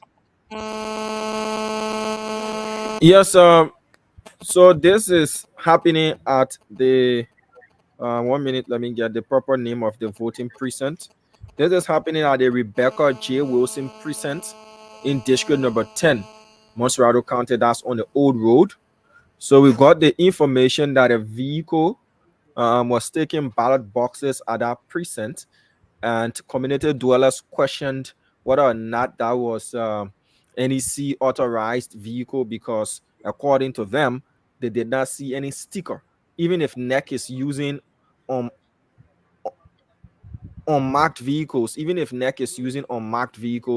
they have stickers on those vehicles to indicate that they are under contract for they under contract for the NEC for the duration of the election, to give them authorization. The second thing that the community dwellers raised was the fact that if you are transporting sensitive materials like ballot boxes and ballot papers, why are you unaccompanied? You don't have state security, to protect the integrity of the ballot boxes and the ballot papers, as well as other sensitive election materials. Remember, the NEC chairperson today, Madam David Brown-Lasana, informed Liberians that all ballot boxes and ballot papers and all sensitive voting materials had already reached the various voting precincts.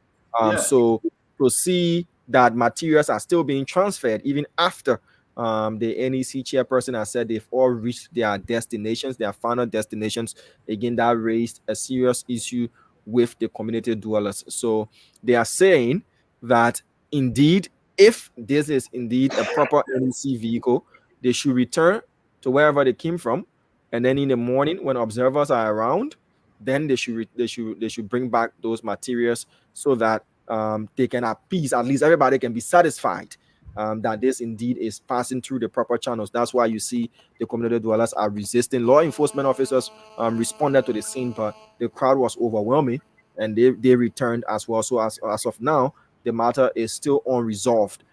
We did see the lady saying that the sticker was on a vehicle, but community dwellers are disputing the fact that there was no sticker on the vehicle to indicate. But even if there were stickers on the vehicle, why are you transferring or transporting sensitive materials without the presence of state security?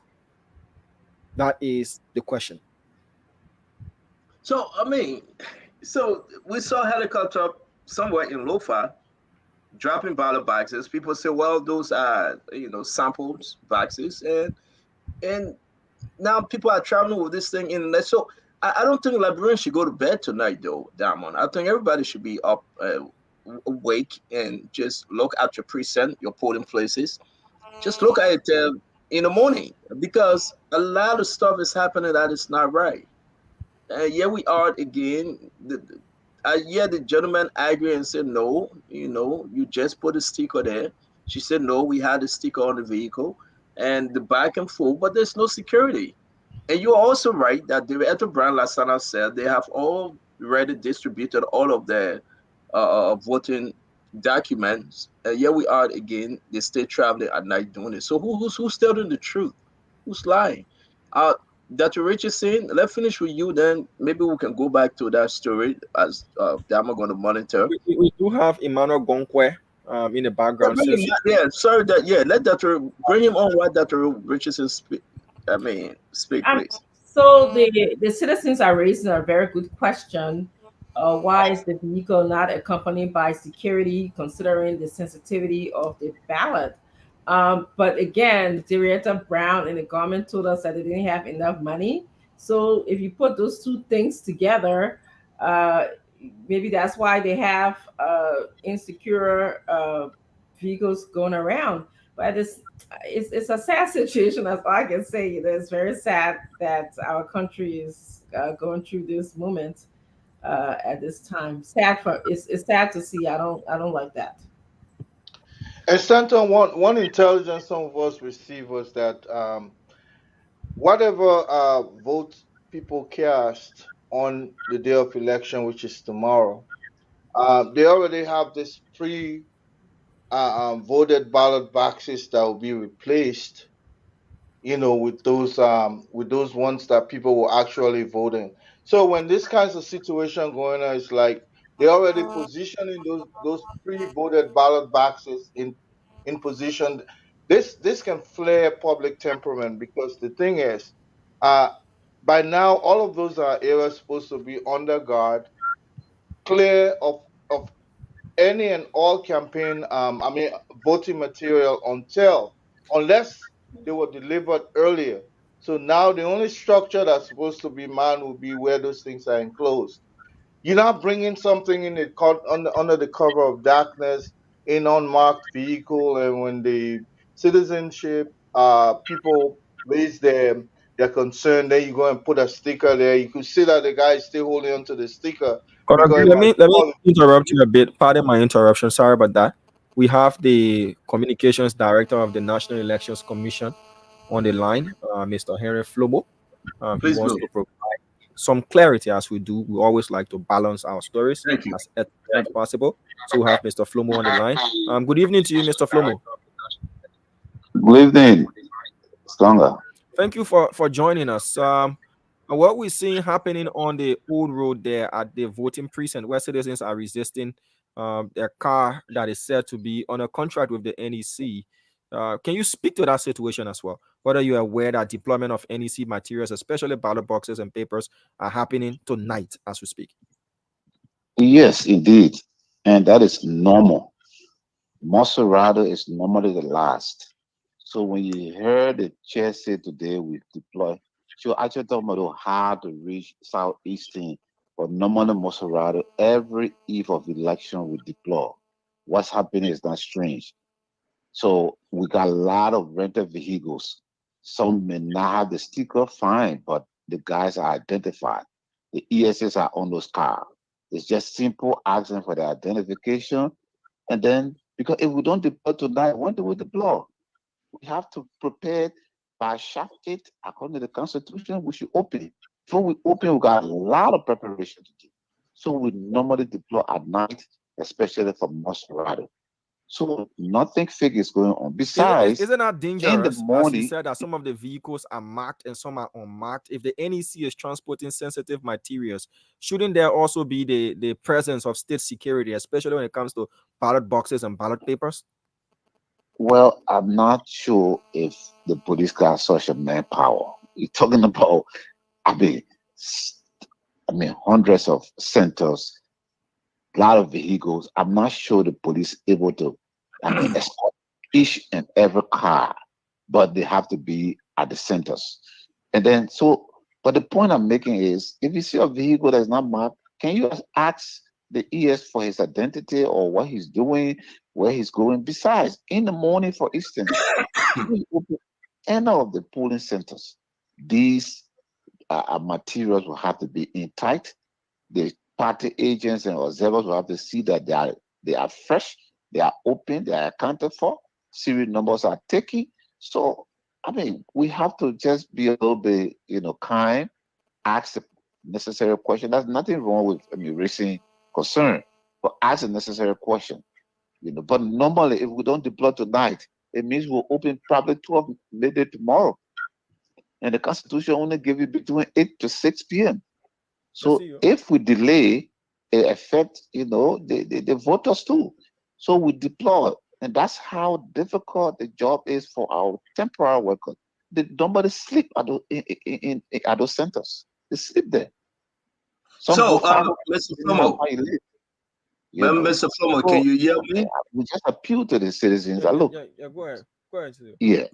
Mr. Yes, Flomo? so the chair said we deploy, yes. Is he but hearing us, he- Dama? He's not Just hearing the- you, Mr. Flomo. 1 minute, please. Mr. Witherspoon wants to ask a question. Go ahead, sir. I'll relay the Yeah, question. Mr. Flomo, again, good thing that you appear on Spoon to discuss the issue about what is happening. Now, how you intend to solve the problem? Have you sent folks over there? Have you sent your staff? I mean, how can you solve the problem now? You have identified the fact that it is from NEC, and though it will mark or unmarked. So, how you intend to solve this? Are you on your way there?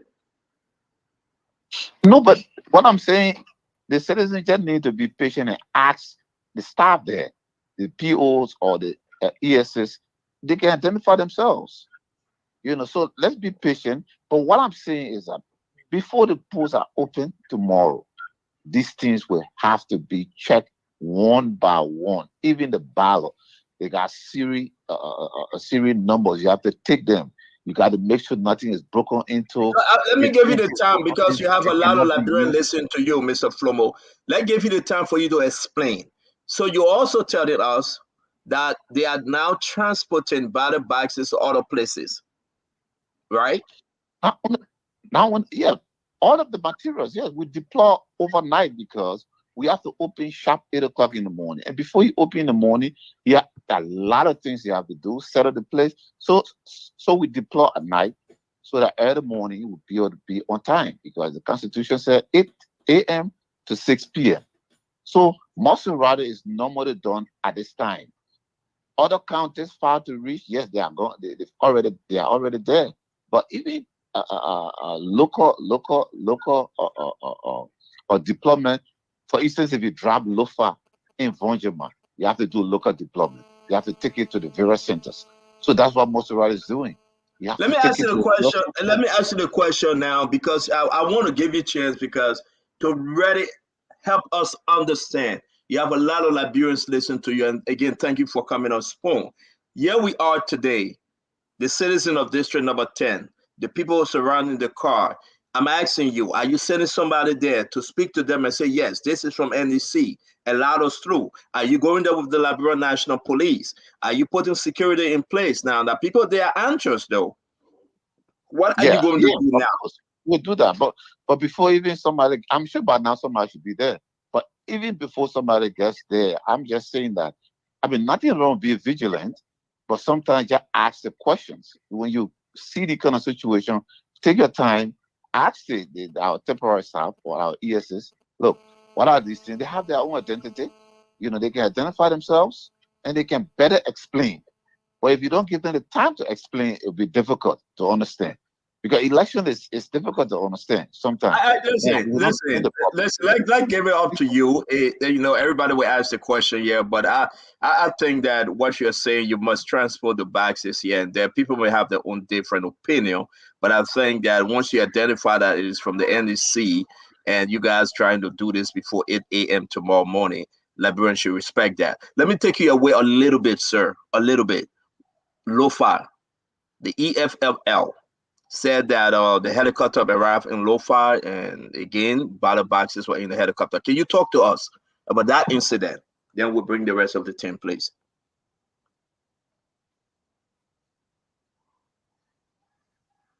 Hello? Okay. Yeah, Mr. Flomo, just a minute. Let me do quick technical adjustment. We had an interference there. Are you still on the line, sir? Yeah, I don't really know what. Did you get the question? I heard about what?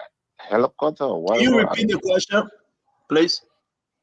Yeah, so he's asking about the situation that was reported from Lofa today, where allegedly or presumably or reportedly a helicopter carrying pre-marked ballots, was seized upon by some members of the Economic Freedom Fighters of Liberia, and they were claiming allegedly that there were pre-marked ballots on board that helicopter. Did the NEC transport ballot papers and ballot boxes via helicopter to Lofa? No, I'm not aware of that. You're not aware of that? No, our means of transportation is not by helicopter. Okay. But can you talk to us about what happened today? Because you heard the news. Well, my understanding is that the chairperson addressed that, but the first thing is that we don't convey, or we are not conveying our materials to helicopter. So with the closure of campaign officially, should that still be, mock ballots still fluctuating around the place in Liberia as of now? Should there still be mock ballots? Though campaign has officially been closed? Those are for teaching purposes. I mean, even though campaign closed, there should still be around, that people should still be possessing mock ballots, though the NEC has officially said campaign is over, and you still be teaching people? Well, I don't know if somebody's teaching anybody, but I'm saying those things, but they could be in people's hands because they were distributed. They can be in people's hands. It's just about knowing how to vote. I don't think anything wrong with having that in your hand, for instance. But we're not teaching anymore. But if somebody, got one of those mock ballots. So are you equally saying, Mr. Flomo, that if mock ballots are to be around, people can wear campaign shirt as well and say, well, this is what I have is for identification purpose? Because that's what I'm hearing from you. No. But we produce the mock ballots. So it was about teaching people, about the voting process. I mean, how it will look like, how the ballot will look like. That's the whole thing about the teaching ballot paper, the mock ballot paper. It's just to tell you how it will look like and how you need to vote. That's what about it. So I mean, that doesn't mean you should go wear t-shirts or whatever. Let's bring the other guys. Mr. Flomo, please allow our other panelists to ask questions. We're begging you. Thank you for joining Spoon again. It's very important. And at least you're going to just, alleviate the confusion. But let me say this real quick, Mr. Flomo. Have you guys identified, because the ballots were turned over to the Liberia National Police, did any of your representatives go over there to identify those ballots, whether they were just pre-marked ballots or what kind of ballots they were? Well, let me say that the chairperson, beginning today, will address the media every day at 4:30 until the final results are announced. So if there's anything more than what you may not get, even tomorrow at 4:30, she will speak again like she spoke today. So, but as we go on, like I said earlier, there's nothing wrong with being vigilant, but let's just be a little patient and ask the question. Sometimes it could just be a simple matter, and you could just get a fair answer, Yes, but Mr. Flomo. Yeah. How you doing, my brother? This is Dwalu. Let me ask you this. Do you think the National Elections Commission is doing everything they can to clear all doubts, especially these cases we're hearing across the country from Kakata to Lofa County and now in Monrovia? Yes. And I say yes because tomorrow morning, before any poll is open, every material will have to be shown to observers, party agents, media people. Even the ballot boxes will have to be shown open. The serial numbers will have to be read out. People mark them. So assuming that maybe a ballot box is flowing somewhere, it cannot be part of the process. So, I mean, we deploy, people will be there tomorrow, and we normally tell the media, be there, that's why you are accredited. Before the poll opens, everything, including ballot papers, you got to make sure that nothing is tampered with. If anything is tampered with, it means it will not be used. It cannot be used. So we should not be afraid. The NEC is prepared. to conduct these elections, like the chairperson said today, like she will say tomorrow, so every day at 4:30, Spoon FM, Spoon TV, try to be there every day until the final announcement. The chairperson will be available to update the Liberian people. We have nothing to hide. Everything is open. And I like the way you guys are doing. There's nothing wrong with raising alarm, but I'm just saying the staff that are there, just asking us necessary question. They will answer. They are trained to answer you. That's nothing secret, nothing secret. Everything is open. And that's why the law allows for parties or independent candidates, in this case, the two parties, to have two persons at each polling center, one person at a time. That is also observers. We understand the ECC, international, Leon, so local, international observer, and then the media. The media accreditation gives the media that right to be in the polling hall before, during, and after the poll. You have that right. So everything you observe tonight, make sure that tomorrow morning, those things, the reporters check them.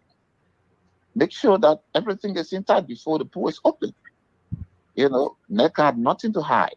Absolutely nothing to hide. Your question. Mr. Flomo, thank you so much for educating Liberians about voting tomorrow. What lessons are you learning from these situations here where you have unmarked cars with ballot boxes in them, lack of security? What lessons are you learning for training of your staff in the future, for the future? Well, to be honest with you, I thought, residents of Monrovia are used to our deployment at night. During the eve of election, because even the first round of ballot, we did that. I thought, I didn't expect that this would be one of the issues. But again, I can understand that everyone is trying to be vigilant. But this is what we do every eve of election. We deploy in Monserrado, because Monserrado is normally large. It's closer, So I'm shocked that people are concerned. But again, it's that right? But I'm just saying that sometimes let's just be a little bit calm.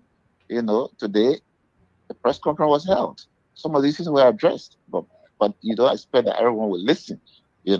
Again, tomorrow should be on. And I agree. A vehicle may not be marked, yes, but again, there are staff on board those vehicles. Sometimes let's just be a little bit patient, and ask them. Just ask the questions, Okay. Thank you, Judge Remy Gray, Fatima, and Eugene Fagon, because Mr. Flomo is just here briefly. Go ahead, Ed. You got a question for Mr. Flomo? Mr. Flomo, my concern would be, what is the margin of error you're expecting in this runoff? 114,000 in the regular election was just too much. So maybe you may or may not speak on anything that has to do with the election, but what is the margin of error you expect? Is it 0 to 4 or more than what we had in the general election? Because it's ridiculous. Those ballots have to be printed in ways that people can understand them. What do you know of the margin of error, if there is any? Well, I think again the chairperson talked a lot about that today. A lot of education will carry out, and she will talk more tomorrow. Yes, so many fighters leading to invalid votes. So many fighters. It is hoped that with just two parties, and with the way the ballots are looking, the at least distance between the two up and down, it's hoped that it won't be a difficult thing for the voters. But again, let's hope that way and see. Thank you. Yeah, it should be simple. That's our thought. It should be simple. this time around. Do you hear me? Go ahead, Fatima. So I was just, sir, thank you for joining us on Spoon. My question is, with an already suspicious nation, our citizens are very suspicious of what's happening. Why would you guys deliver the ballot boxes at nighttime? Don't you think consideration should have been made for daytime where they were, all of them were aware and understand what's at stake? Because I think the suspicion is that they are feeling that at nighttime you guys are bringing something in their neighborhoods. It should have been done in the daytime. Would you care to address that? Why at night? Well, again, like I said, I'm to be honest with you, I'm very shocked that this has become a problem tonight, because that's what we do, even the first round, But again, so many things, and I would love, some Spoon to come in our warehouse, our central warehouse, and follow some of these things. The processes are transparent. Packaging is a difficult thing. So as a package, they are, they are transporting, depending on how far, like the southeast thing, going further, and then coming closer, and then Monserrate. Even Monserrate, rural Monserrate, for instance, will go, and then around here, District 10, District 8 are normally the last areas. So most time it's done at night, But again, lessons learned, we'll look at it. But this is the first time that our deployment, is having problem with the community. But again, probably they're just being vigilant. I don't see anything wrong with it. But I'm just saying that just ask the question, because those cars, got ESS or POs on board. They just ask them, they will just explain, But it's not anything strange. Some of the centers, I'm sure Spoon will make around tonight. You'll find some of the areas the pool workers are sleeping there. They are sleeping out of the camping. So, Mr. Flomo, let's take Mr. Fagon, because we have to run again. Thank you for coming. Real quick before Fagon asks his question, October 10. Was it the same thing, October 10? You guys went about in the night, the day before the election, to move those ballot boxes? Yeah. Okay. If I, like tomorrow night, that's what we're doing tonight. We'll be doing tomorrow night. We call that a retrieval. We'll be retrieving tomorrow night, the same way we're deploying tonight. Tomorrow night we'll be retrieving as whatever center is done. We carry the vehicles. Even my vehicle can retrieve. So sometimes you may not see neck on my private vehicle, but I do retrieval as well. So we do deployment. Some of the cars may not have sticker, and I agree with you, may not have sticker, but there are people on board. And what the problem is in the morning, and the material that is tampered with cannot be used. And the pool workers or the party agents, the observers, they are all aware of these things. So, and the pool worker, and the party agent, whether it's CDC or United Party, I'm not sure they are frightened by what they're hearing now, because they know that in the morning they're going to be sitting there, and you have to give account of every material. It can be so beautiful. It can be so, the opening and the closing are the most beautiful part of the election. And I hope that Spoon can carry live some of the opening tomorrow.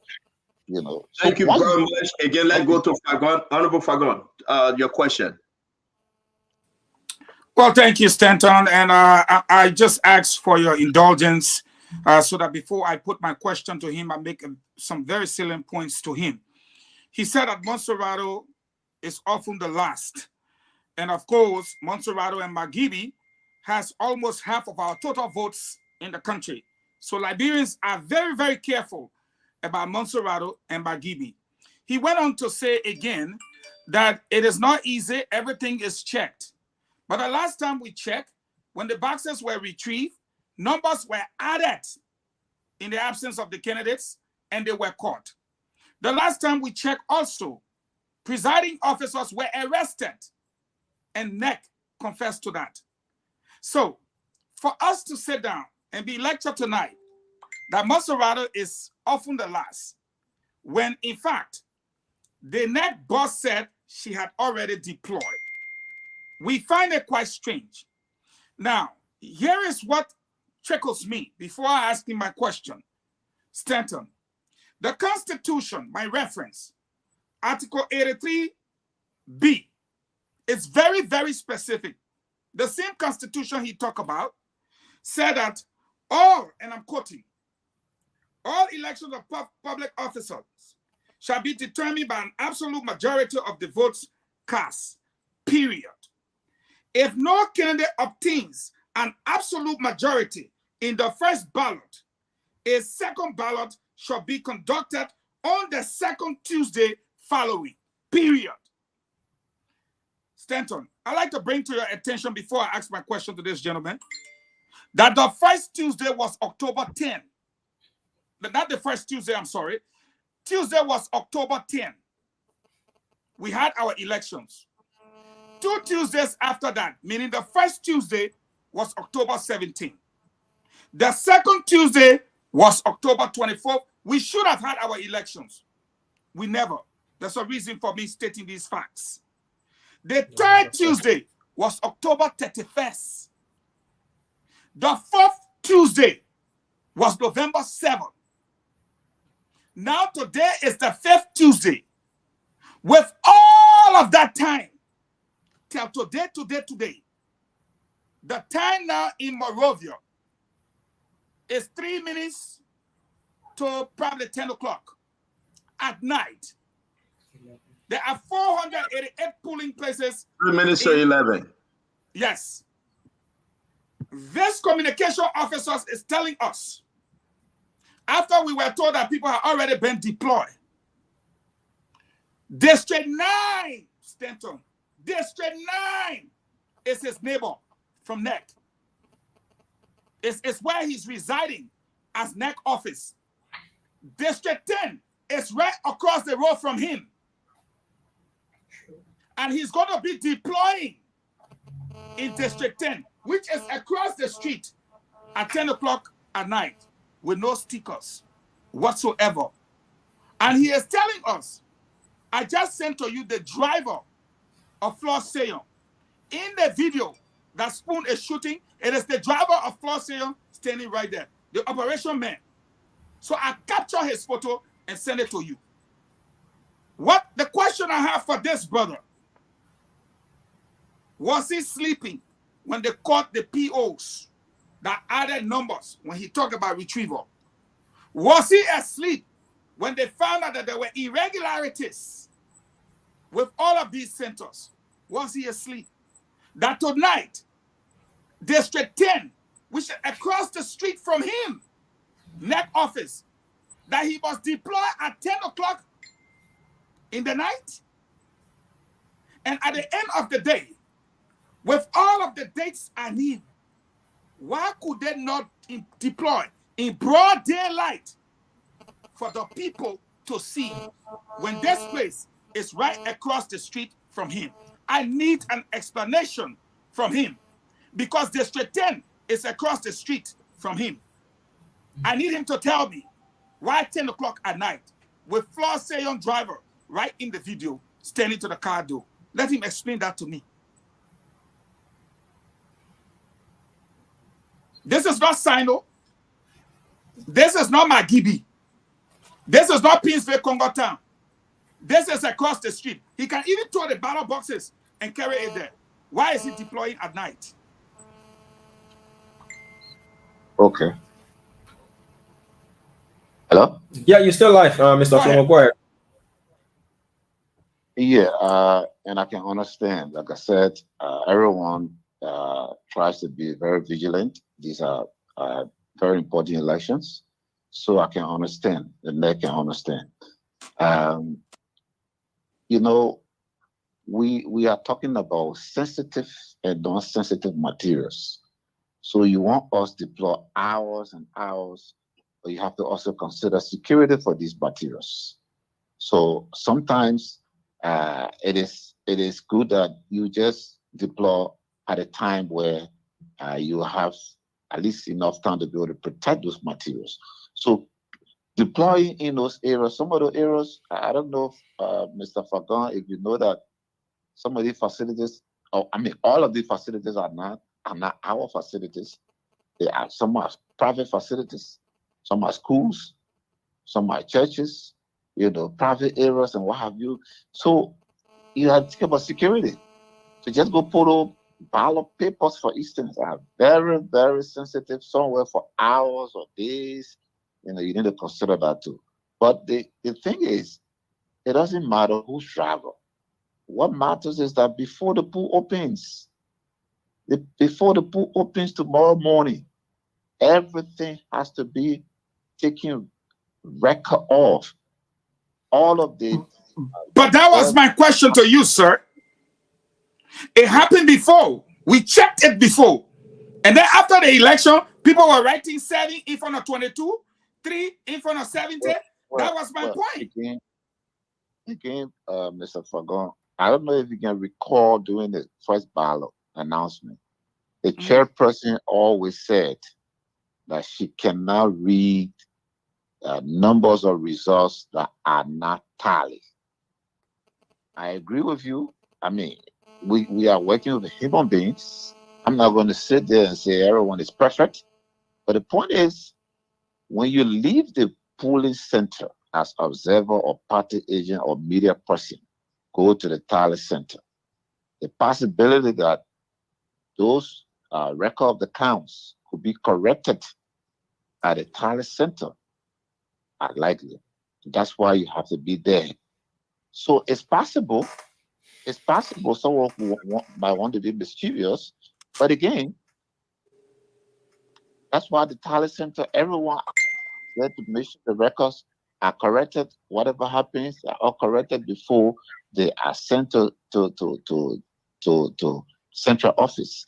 So that's why the law provides that parties get a minimum of 2 persons in each center, 1 in at a time, and observer, both local and international, are allowed, and the media is allowed as well, so that we all go there. It's possible. We have. So let me. Sorry to interrupt you, Mr. Flomo. Let's just say this because you gotta go. Liberians, listen to you. This is very, very critical.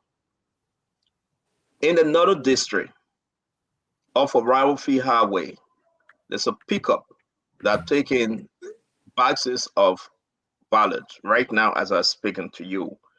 No plate, unmarked. Again, it's happening all over the country. Can you address it though? Well, I'm sending people right there now for them to go ahead and send us picture and video of pickup, okay? If this, where's the Liberia National Police? I mean, what's going on? Why people can just put those boxes in the pickup, in the car trunk, the back seat, and just drive? You're talking about your private vehicle, likewise. And the Liberia government said they provided funds and transportation were included in those funds. What's going on? Well, I don't want to get into all of the details of that, but the point remains that those materials will have to be accounted for, counter-checked by everybody involved, especially the party agent. In fact, we don't open these areas of our security people with our party agents. They have to be there so that they account. So I agree, we may have problem with how we distribute them and how we retrieve them. But the point remains that before the center is open, the parties will have to be there and they have to check and record every material, including the amount of ballot papers, ballot box, everything will have to be checked. So, the manner and form for deployment and retrieval, may not be proper, as you are indicating. Vehicle should be marked. I'm not going to sit there and try to fight on that. But the point remains that the poll opens, every party, every observer will have to witness I mean, Yeah, transparent and that's opening. your argument, and that's what we are taking home tonight.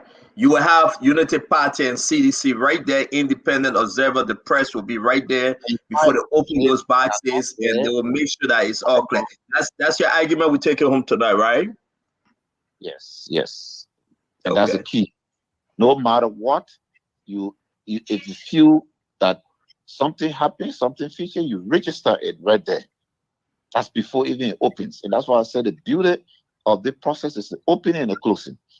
Very beautiful. Let me end on this one, and I'm liking the way in which we're doing it because we want to be fair. Let him stay on. Let me but stay let me on. finish my one. Let me finish my five. No, I just asking you to keep him on. I'm about to send you the lady in the video that they were questioning. I'm about to send you all her CDC video pictures.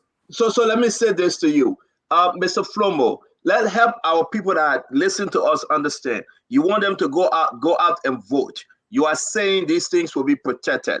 You are saying they will be transparent. Nobody should stay home. Though you guys have unmarked vehicles, you're transporting at night, but yet and still you are saying that it will be fair and transparent, correct? Yes, and I'm not saying that the parties will be there to verify and to account, and because they have to sign on the record of the count at the end of the day to make sure that everything, it's okay. Then we go to the talent center where we do, the regular tabulation, and so they have to accept that yes, I'm satisfied with this. So it is not just NEC goes and then just conduct election and people come and vote. No. The parties must be there and must, validate what we do. Then, of course, the observer. And I also bring in Fagon real quick because it's very important. The person that is on the video, the lady that is in that on green the jacket, video, Fata Dolly. the person that is there right now, Her while name is they are Fata asking Dolly. her, she's a sedition. She was just up there right Y'all now hold her there. campaigning. She was just out there right now campaigning for CDC. So does that raise any alarm that she was out there yesterday celebrating with CDC? Now she is moving ballot boxes at 10 p.m. in the night. Mr. Flomo, campaigning for Abu Bana. I don't know who he's talking about. I don't know, but I know with temporary staff, and until it is proven otherwise, I have trust in the process. I trust our magistrates. As you can see, we are putting the pictures up. I just want you to see you that can we are see putting the two finger up.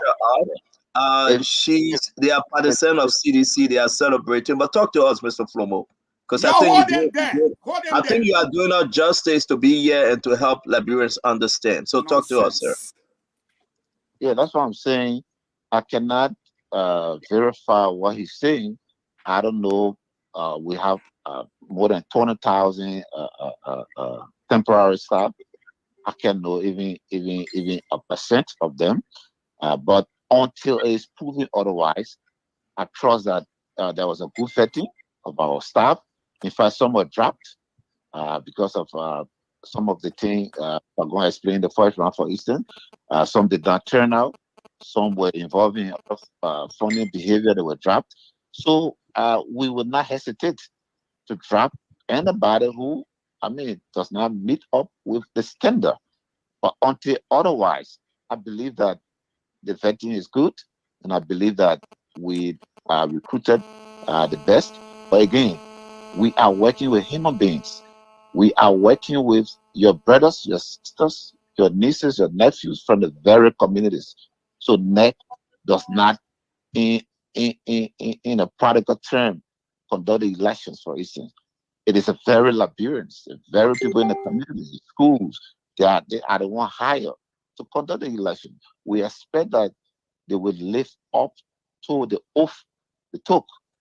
So to not take partisan line, to serve their country, and until otherwise, we stand by our temporary staff.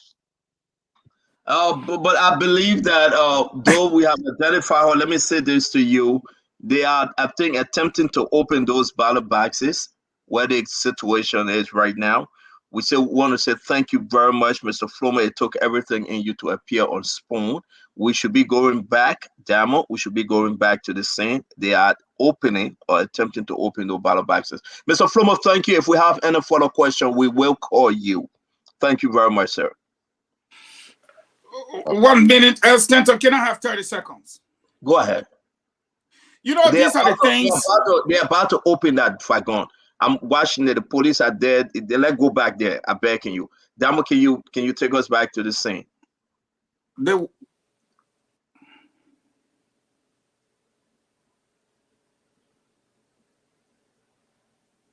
I think police are there. They are.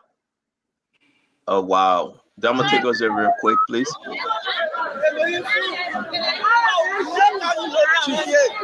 Can you please tell us what is happening? No, go that G. I can't here. Okay. So we want to know exactly what is going on already.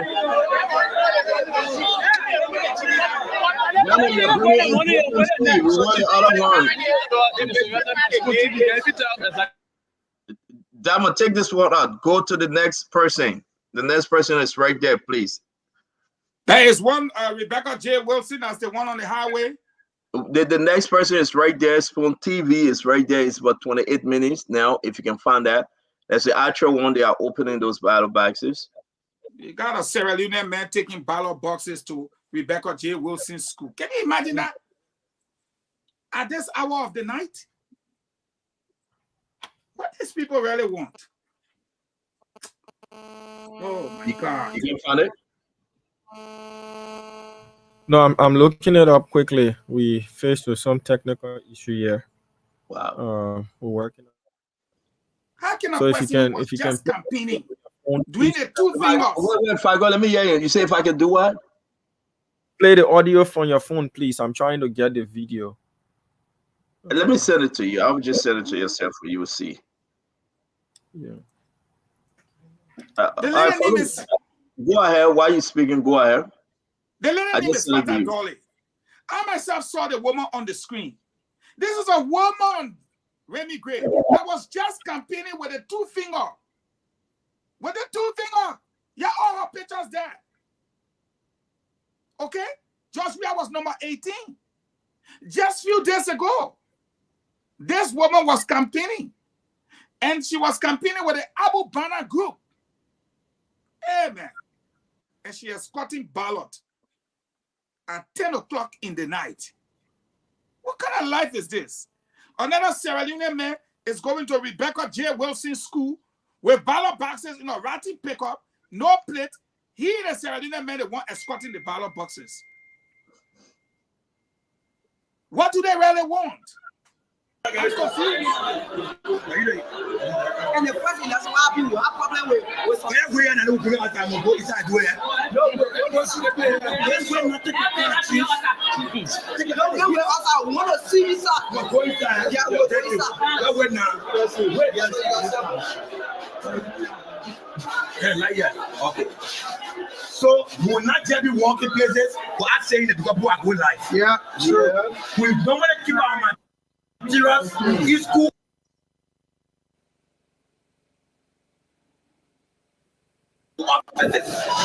And one goes to jail. Yeah. So the day is the post office. That's where we have the materials.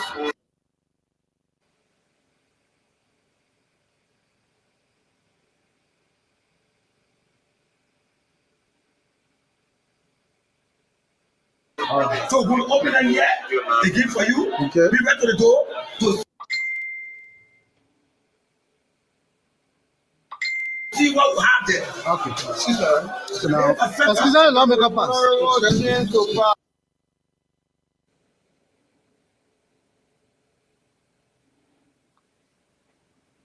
Which one? Principal. So.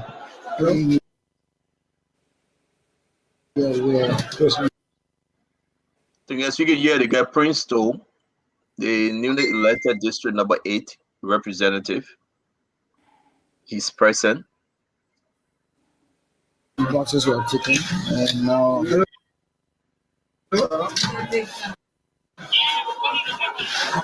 Yeah.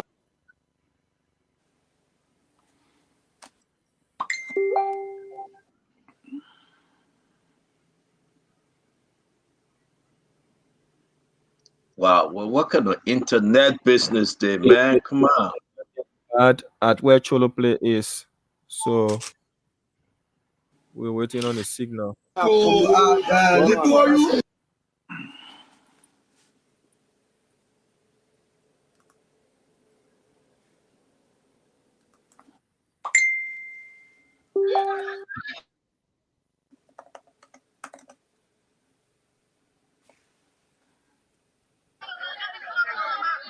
So, Dama, how many reporters you got out there? All right. Let me put the volume up here.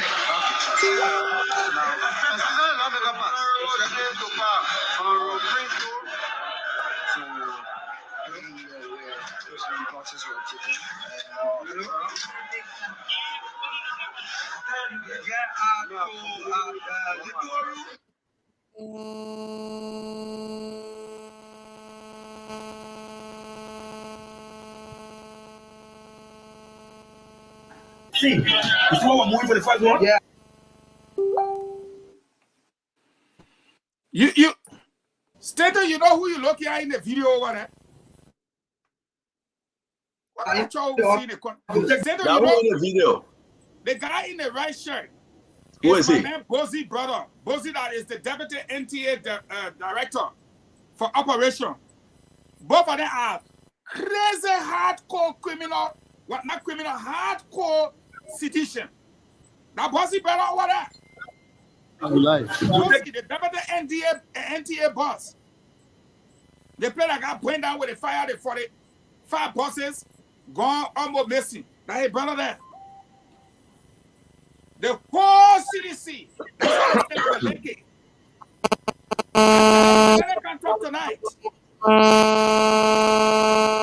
Can you turn on the cell phone, please? The orange phone. We just gotta wait for this thing to reconnect. I think we should call on. I think we should do this.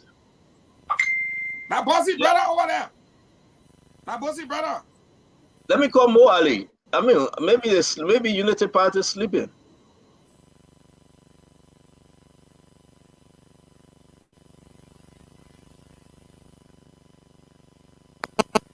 The tissue. Yeah. You take the blood.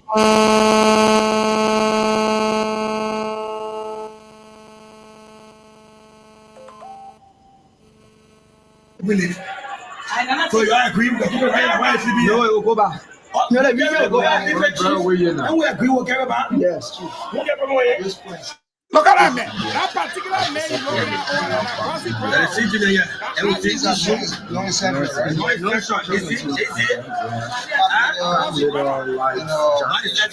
They won't get huge on the bottom box.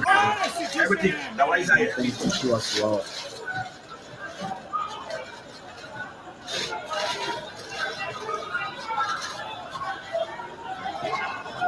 So this is second one here. So, in the press, we agree that. Y'all go behind the one, the one that carry the GWKC. Y'all go behind it. Y'all go behind the one that carry the GWKC and send me the picture. I will identify all this tonight. Just got on the third day, we saw that the country wide graduation. Happy we say over there. So y'all the community people, y'all gonna have to tell the people out there now that y'all the opening, y'all satisfied. Y'all show them the recording. Yes, that they don't have to. So that's the last box. Calculator, lights. Yes.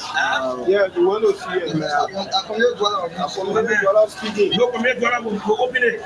So you go by motor, tissue, the jacket, but you know, all the next the lights. No, it's okay. Thank you. But before we leave, I want you to tell the press, the community, what's the cost? You guys are transferring the thing all around. I will tell her. I will tell the press. You tell me, tell the press. We're involved in the same security. The rule is that the move along with state security. That was the security people. Yeah, understandable. The state security We must commend them and they do extremely well. When we move at the substation, state security were there. The security officers were escorted when they were here at the precinct. See big citizen army we say. So all the posts are officer, we use police, we use all everybody by the joint security. And that's why I know my brother said I want to move on and they want to be a I want to be a officer. So they talk about the security is not sufficient. We have to attack more time. I'm looking for what she said. One question quickly, please. So which one again? The security guys. One will be again? No, one question, please. No, I heard them talking about you bringing these boxes in a private vehicle like we saw out there. All across the country, we use private car rental company. Car rental company, they provide all the cars. You know the owner that get a car. So the car rental company, NEC has only one vehicle per magistrate in the country. You get 19 magistrate area. Do you think that one vehicle gets deployed the whole of Upper Nima or Lower Nima? So we rent local vehicles. So the car went, they're very old. We will deploy, I'm a director. They deploy me in the team to supervise. So in case of emergency, I'm going there with my pickup to do it. So you will see some places where we deploy even on motorbikes. People have seen it before. So we use all means, motorbikes, all means to deploy election material. Now, what most often in the rural area, we tell our traditional people in other posts, thank you, because we know like people are so peaceful. But Liberia is faced with security constraints. The security officer, I don't care how they place it, to take all of our deployment people across the country. Most of rather know, do you know how many things we're working tonight? All over the working all around the place. So we're going to strive. We're trying our best. We use private vehicle, my people. When they have car that can go in the entire country, it's very difficult. Even once around, they will bring 17 leg pickup to deploy Monserrato. Wonderful. So one of the concern is that why is it that you're breaking these boxes very early? Because some of them saying that bringing. That's what I meant. Bringing it at the center. Bringing at the center very early. Let me tell you, my brother. Everyone here can have better. Like the Puna open soon. Yeah. We deployed some centers. We deployed 2 days ago. Yes, the places that you can walk. Is there a security issue? Even district number 1 in Monserrato County, we can deploy 2 days ahead of time. The places district number 1, you cannot deploy on election day. The parties involved in election we tell them every time election operation from day 1. Anybody ever work with elections to know that. So why across the country? Why no observers were here? Hello? Why no observers were here? We don't need observers. My dear brother, we put on the election, we go for the ballot paper, we print it, we bring it, we pack the thing. We bring it, my brother. So the rule is that, the rule is that in the morning, before we commence the activity, we must determine the ballot paper. That box, where is the gray box? Must be broken in front of the observers to see the ballot paper. That's the most treasurable items here. All of that one, they use that. So within the street now, let's say that's only the street. So we do that because in the morning of election day, the staff of guy they can wake up 5 o'clock. So put all the number 5. You think we move to materials in the morning by 5? We'll get a kind of logistics at the beginning. All the pools are open there. So we'll carry them one back. We'll drive the bus in the morning. So one of them like that, we'll not open 8 o'clock. Yeah, will you ask a question?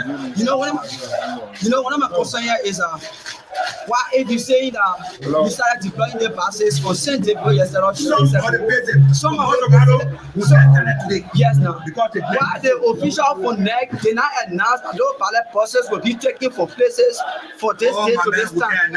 We are now deployment. No, we didn't hear on no social media. Right, so the same thing, lights. Yeah. So you are now taking everything back, That's the dream of the community. We're taking the community, we'll take it back. Yeah. We have to respect them. Sir, we got to go against the community. We know what you said, Chief? Yeah. Okay. Then we're taking it back. No. For the safety of our staff, the temporary staff, the safety of everybody, the community, to us all. You have to take it back. You have to take it back to the station. Take it back, Ignatius. Take it back. His name is Ignatius Goya Wisse. He's the brother of Joseph. You know, we have to try at Nigerians who work with elections. We have worked with elections for years. And we do this every time. We got families, we got other people. Nobody wants to waste our lives. We don't do it for nobody in this country. We will not gamble our own lives, our own security for our families, for anything funny. So we have prayed that Liberian people will beg you, let's be peaceful. They can have a positive message for the election. We are peaceful and we've been peaceful. They can have a positive message. First day of the election to you come to the booth, everybody will vote. It's just that we want to be skeptical. Everything goes smoothly, that's why. We've been peaceful. My brother, I'm in 2011. They say they have been in Lofa. The boy arrested. A former young call, our in Lofa side. We left from Vonyama all the way to Salaye to open the sea empty ballot box. And show it to the people. Because we want to show to the world that we are peaceful, so we want to check everything. Let's be peaceful. I think the one transparency is better than everything. So Chief, when we get out there, you know, there will be noise now. So just tell us exactly, since you came, what have you observed so far? You've been following? Basically, what we observed is that this is the box that contains ballot paper and it stays sealed. You can't break the seal. We have no authority to break the seal. It stays sealed. So tomorrow we'll bring the boxes back to open the box. There's one box. There's filling places in the center. So by tomorrow morning, they will bring the boxes back and break it so they can start the process before observer and officers, everybody involved. In the rest of the boxes before us, these are all non-essential, like stationaries, like different things that are used for election. They have no ballot paper in them. So basically, we'll talk to our people so that they can wait until tomorrow so they can come back and. So, Honorable Prince, you took a photo of a box out there. What was it that they did not open? Oh, sure. The one that was displayed, the one that had ballot paper. I mean, outside there. Yeah, the one that had ballot paper outside in the car. Yeah. And also the one that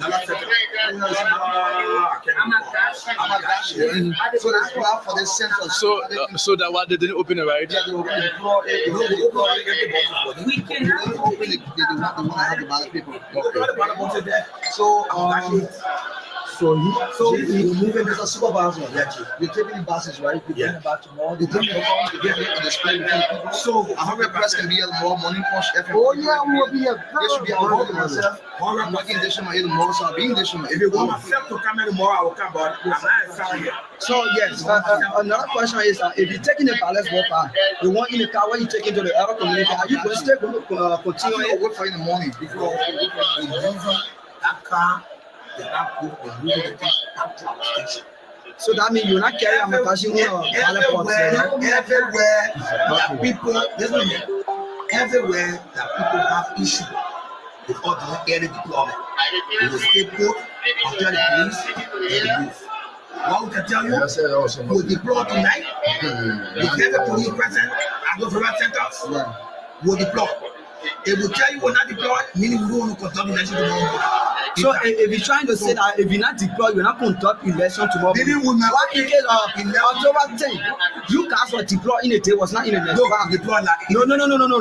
We deployed. No, in the morning. No, it was in the morning. You guys were deployed.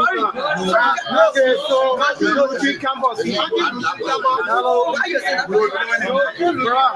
So you trust the representative, right? You trust the judgment. Hello. Hey, committed dweller. You trust the representative judgment, right? So the tension going up there. I think it's about 100. Yeah. The tension going up. Let them go right now. Yeah, let's get ready. Tomorrow all of us will be here. You'll see me right here. Yeah, so vote and everything. You took the picture. So folks, we are coming to you live from District 10, where residents have been resisting that they wish to see ballot boxes that were brought in by NDC workers, and the NDC workers have opened most of the ballot boxes that belong here, and nothing was seen as pre-checked. Nothing. In fact, most of these papers we saw here are non-essential, materials. So besides a box that does not belong here, they did not open. They opened most of these boxes here, but citizens or residents of District Number 10, I'll stay here. So those materials that the NEC worker brought here, they are taking them back, and then they will return them tomorrow morning, because residents are saying that earlier deployment is not safe.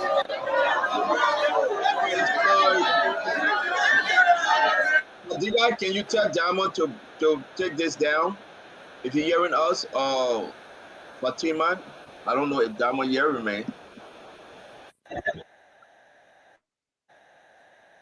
On the private vehicle now told the NEC pickup that you are seeing here. So there's the pickup that belongs to the NEC, and that private vehicle that we saw earlier on. I think that's what behind there. They have transported these materials from that taxi that you see there to this one. All right. So folks, thank you so much for watching. This is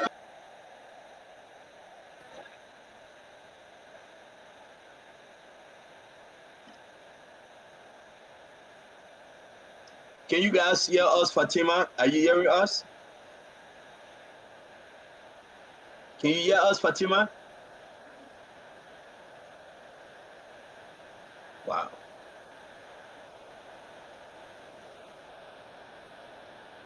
All right, and let me bring you guys in. We're getting that bad feedback. Dama,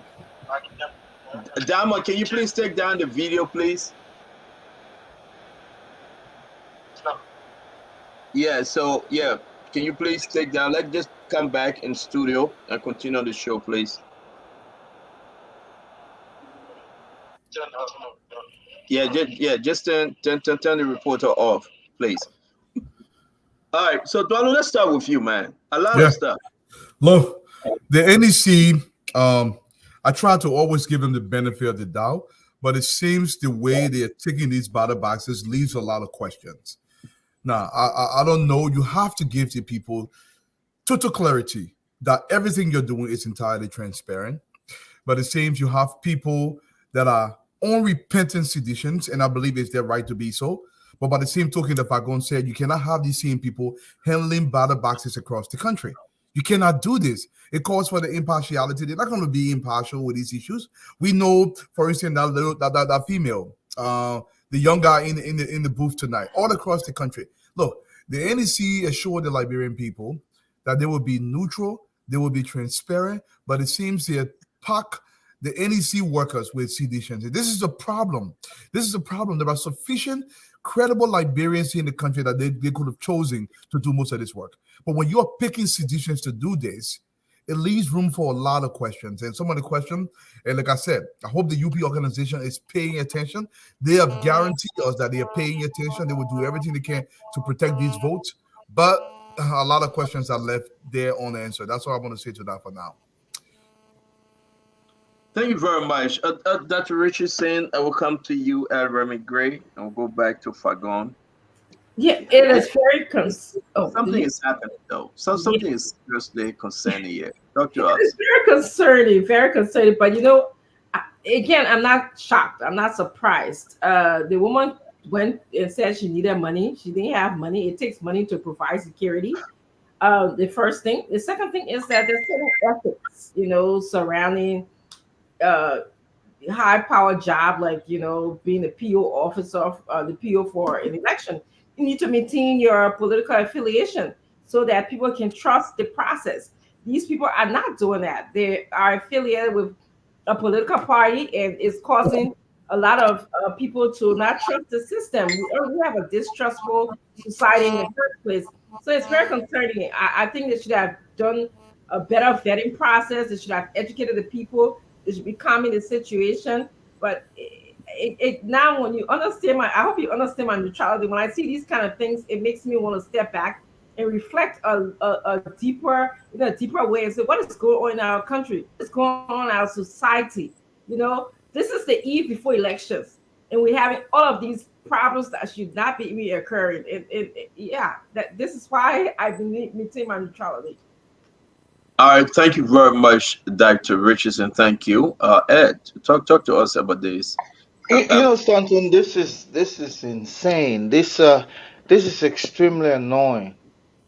If any at all, one of the promises this administration has given us is the fact that they will still run a country only for seditions, people who identify to be. That's the only campaign promise I heard. And that they will shut down democracy by going after people who were on the opposite side. Vexing the entire nation to a point where you don't have a space in the incoming administration if they win at all, meaning CDC. So when you see all of these folks, this is a manifestation of what they would do and continue to do. That you are not Liberian if you are not seditious. That's why they struggle with finding other people to do these jobs.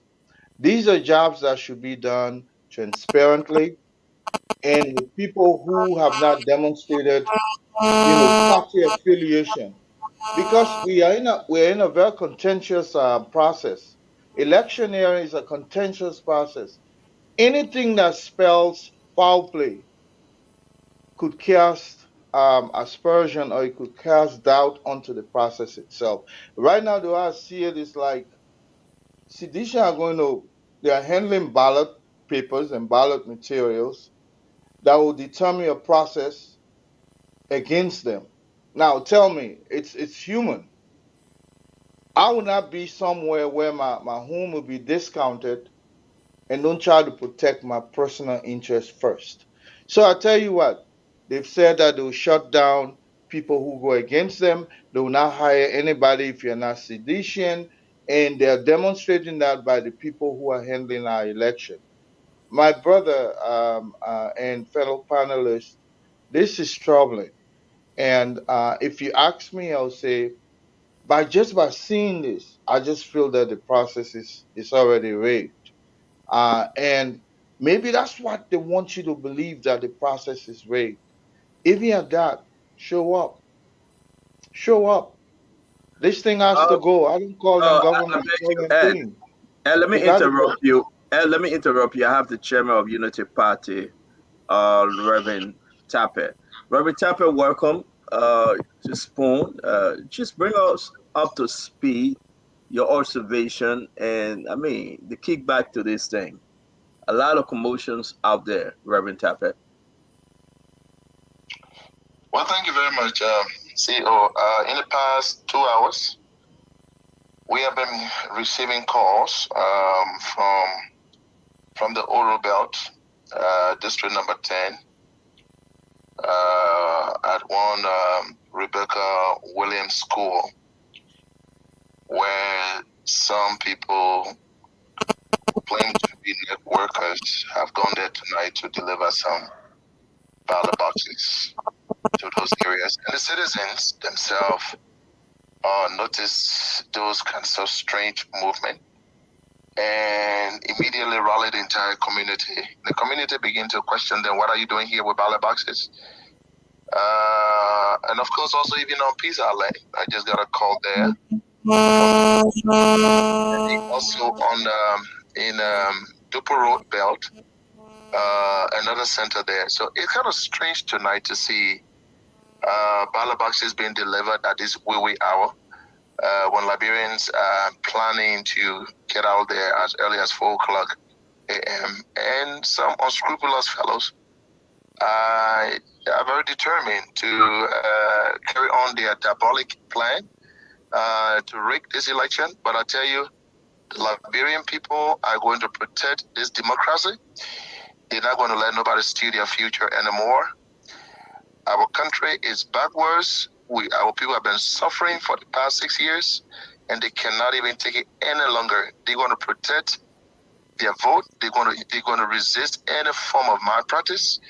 And I tell you, I want to just give this heads up to all of these very vigilant community dwellers who are tired with bad governance and want a brand new future for Liberia. And I want to thank them so much for taking this decision, because democracy is about the people, the will of the people. The people are tired with George Weah and his people, and believe that they're going to protect this democracy, and I want to thank them. No one should be deterred. We will not be intimidated. This is our country. Nobody is more Liberian than us, than anybody.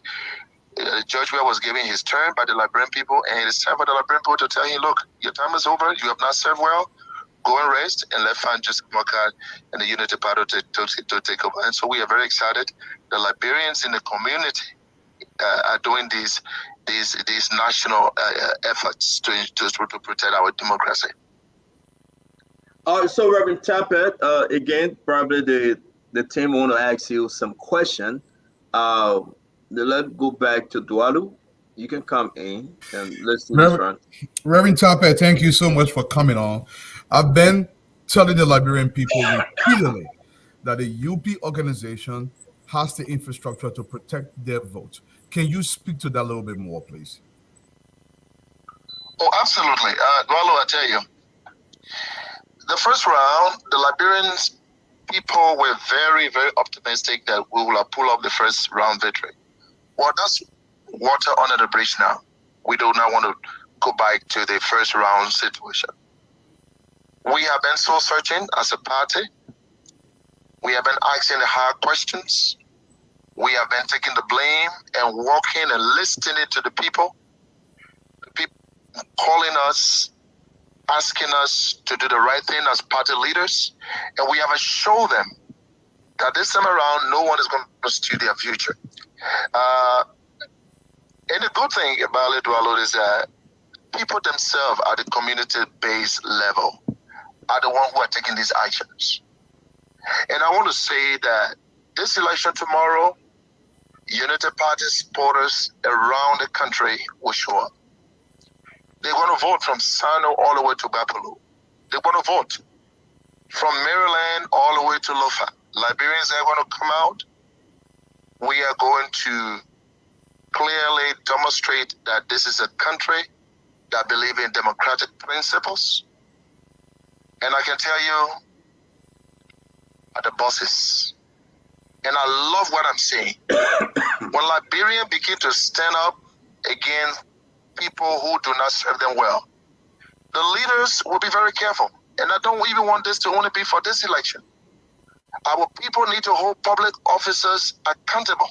And I'm very sure that even beginning with us, when the Liberian people turn out tomorrow and vote for the Unity Party, they're going to expect that the Unity Party will address the perennial national issues, bread and butter issues, the drug problems, the lack of drugs, lack of tablets in the hospitals, the poor educational system, the lack of jobs for the young people.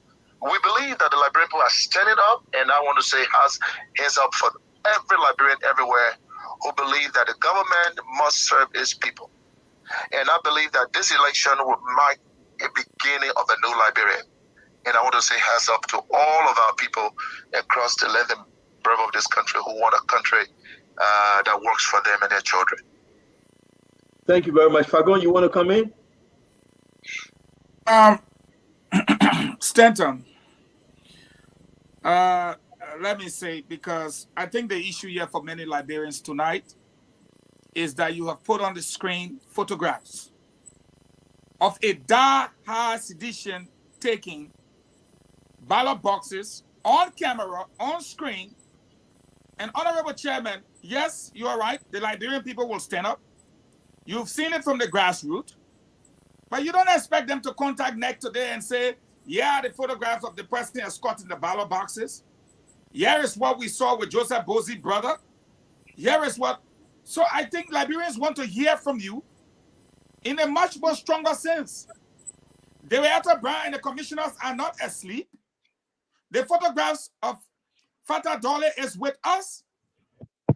The question is, you've already seen the cheating right now. The people have stood up.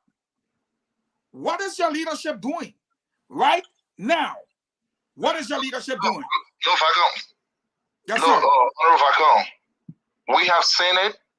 You know, from where we sit as leaders of the party, we have seen how the Liberian people are standing up to this kind of dubious electoral process. The first thing that I did as the chairman of the party was to connect the political office. And I tried his phone number over 10 times. His phone is off, completely off. And during this period, we have not tried to make any contact with the NEC boss, neither any of the commissioners. They have told us as party leaders, this is the person you deal with, and we try to follow the rules. But I can say to you, NEC, if this is proven, and I'm using if this is true, that the perpetrators who are carrying ballot boxes to those centers tonight are not NEC workers, those individuals must be arrested, prosecuted, and face the weight of the law. Because the Liberian people are resolved to ensure that the democracy works for our people.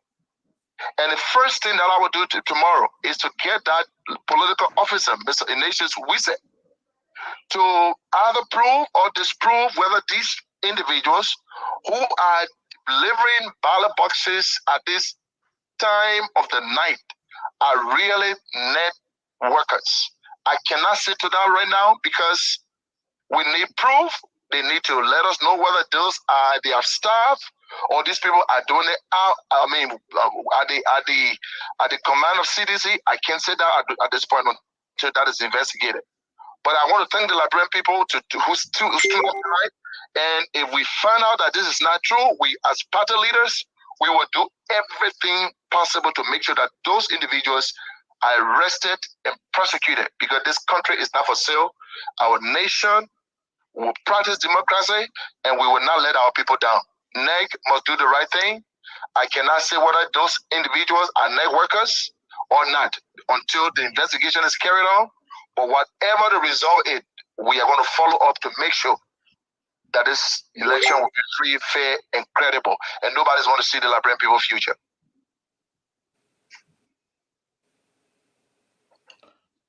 So let me go ahead and then ask you, Reverend Tape. This is Conor Gray. I do believe that in the first rounds, the leadership of the Unity Party was sluggish. They moved their eyes from the ball. And so the kleptocrats, play their games as they know it best. And I'm sensing some of those sluggishness coming into play again. Lack of vigilance, inability to deploy some of your best and brightest to for instance, in the delivery of these boxes, if they are using Liberians, quote unquote, people who are tainted based on their own party affiliation. I think if you guys were vigilant enough, you would have requested that those boxes be escorted by your people as well. And you didn't do that. And that is the beginning of all of this sluggishness that will carry on till tomorrow. Tell me how well prepared you are to respond to some of these things very, very rapidly. Because I see that you call in a phone line, the line is black, and that's it for you. So you're going to let sleeping dog lie, and then at the end of the day, you become the victim, and then you just be like a sore loser or crybaby. Well, what would you do to prevent that from coming into being? Conor Gray, the people who raise those issues are United Party leaders at the local level. That's the first thing I want you to understand. These are people who are vigilant. In fact, one of the ladies who called me tonight said to me, Chairman, since 6 o'clock, the leadership have surrounded and barricaded the center. We're not going to let nobody come here tonight. These are local leaders. Our party is so structured down to the local level. So all these issues that have been raised about ballot boxes are things that Unity Party leadership and the community attack. It's a clear indication that we are not letting sleeping dog lie. We are vigilant. These were not arrested by the police officers. It's not the security apparatus that brought it to the knowledge of Liberians. These are local people. So I just want to let you know that we are more vigilant this time for the fact that our partisans are around those buildings. In the first round, that was not the case. Apparently, maybe they did that, but we were not on top of the game. For the fact that the leaders of our party at the local level are parading this area and keeping surveillance on these areas, it's a clear indication that UP is prepared. Now, if I'm saying I'm calling the next people that we deal with, of course, that's a procedure from a party standpoint I'm supposed to follow. But the local leaders have been able to call police. They have been able to resist anyone who infiltrate those premises where the election is supposed to be conducted. These are clear indications. And I tell you, Colonel Gray, we are more than prepared. You saw what happened in Lofa. It was the local people again. The Unity Party strength is at the local level. And whatever this is there, it filters to the top of the party echelon, and then we take it up in a more aggressive and legal way, and that's what we do.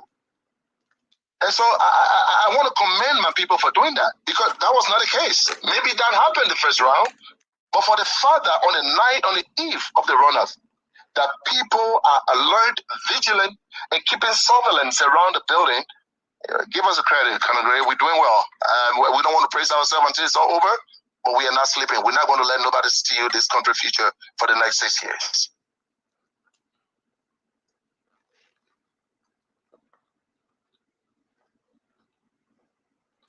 Your music, Fatima, we can't hear you. We still cannot hear you. I don't know whether Fadiga can try. No, we still can't hear you. Can you hear me? Yeah, now we can hear you.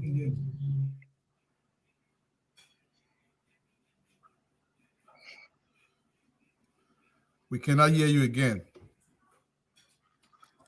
This is Fatima Sirleaf. You're good. Can you hear me? So, I was just looking at my cousin. My first.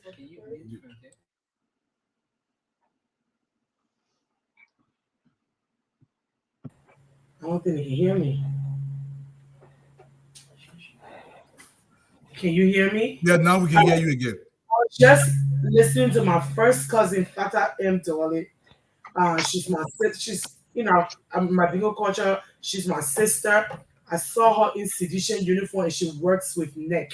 She actually took me to register. So I think Reverend Tapper, she should immediately be fired. She's my little sister. She is working for NEC, and she's in CDC uniform. She's compromised. I think she should be fired immediately.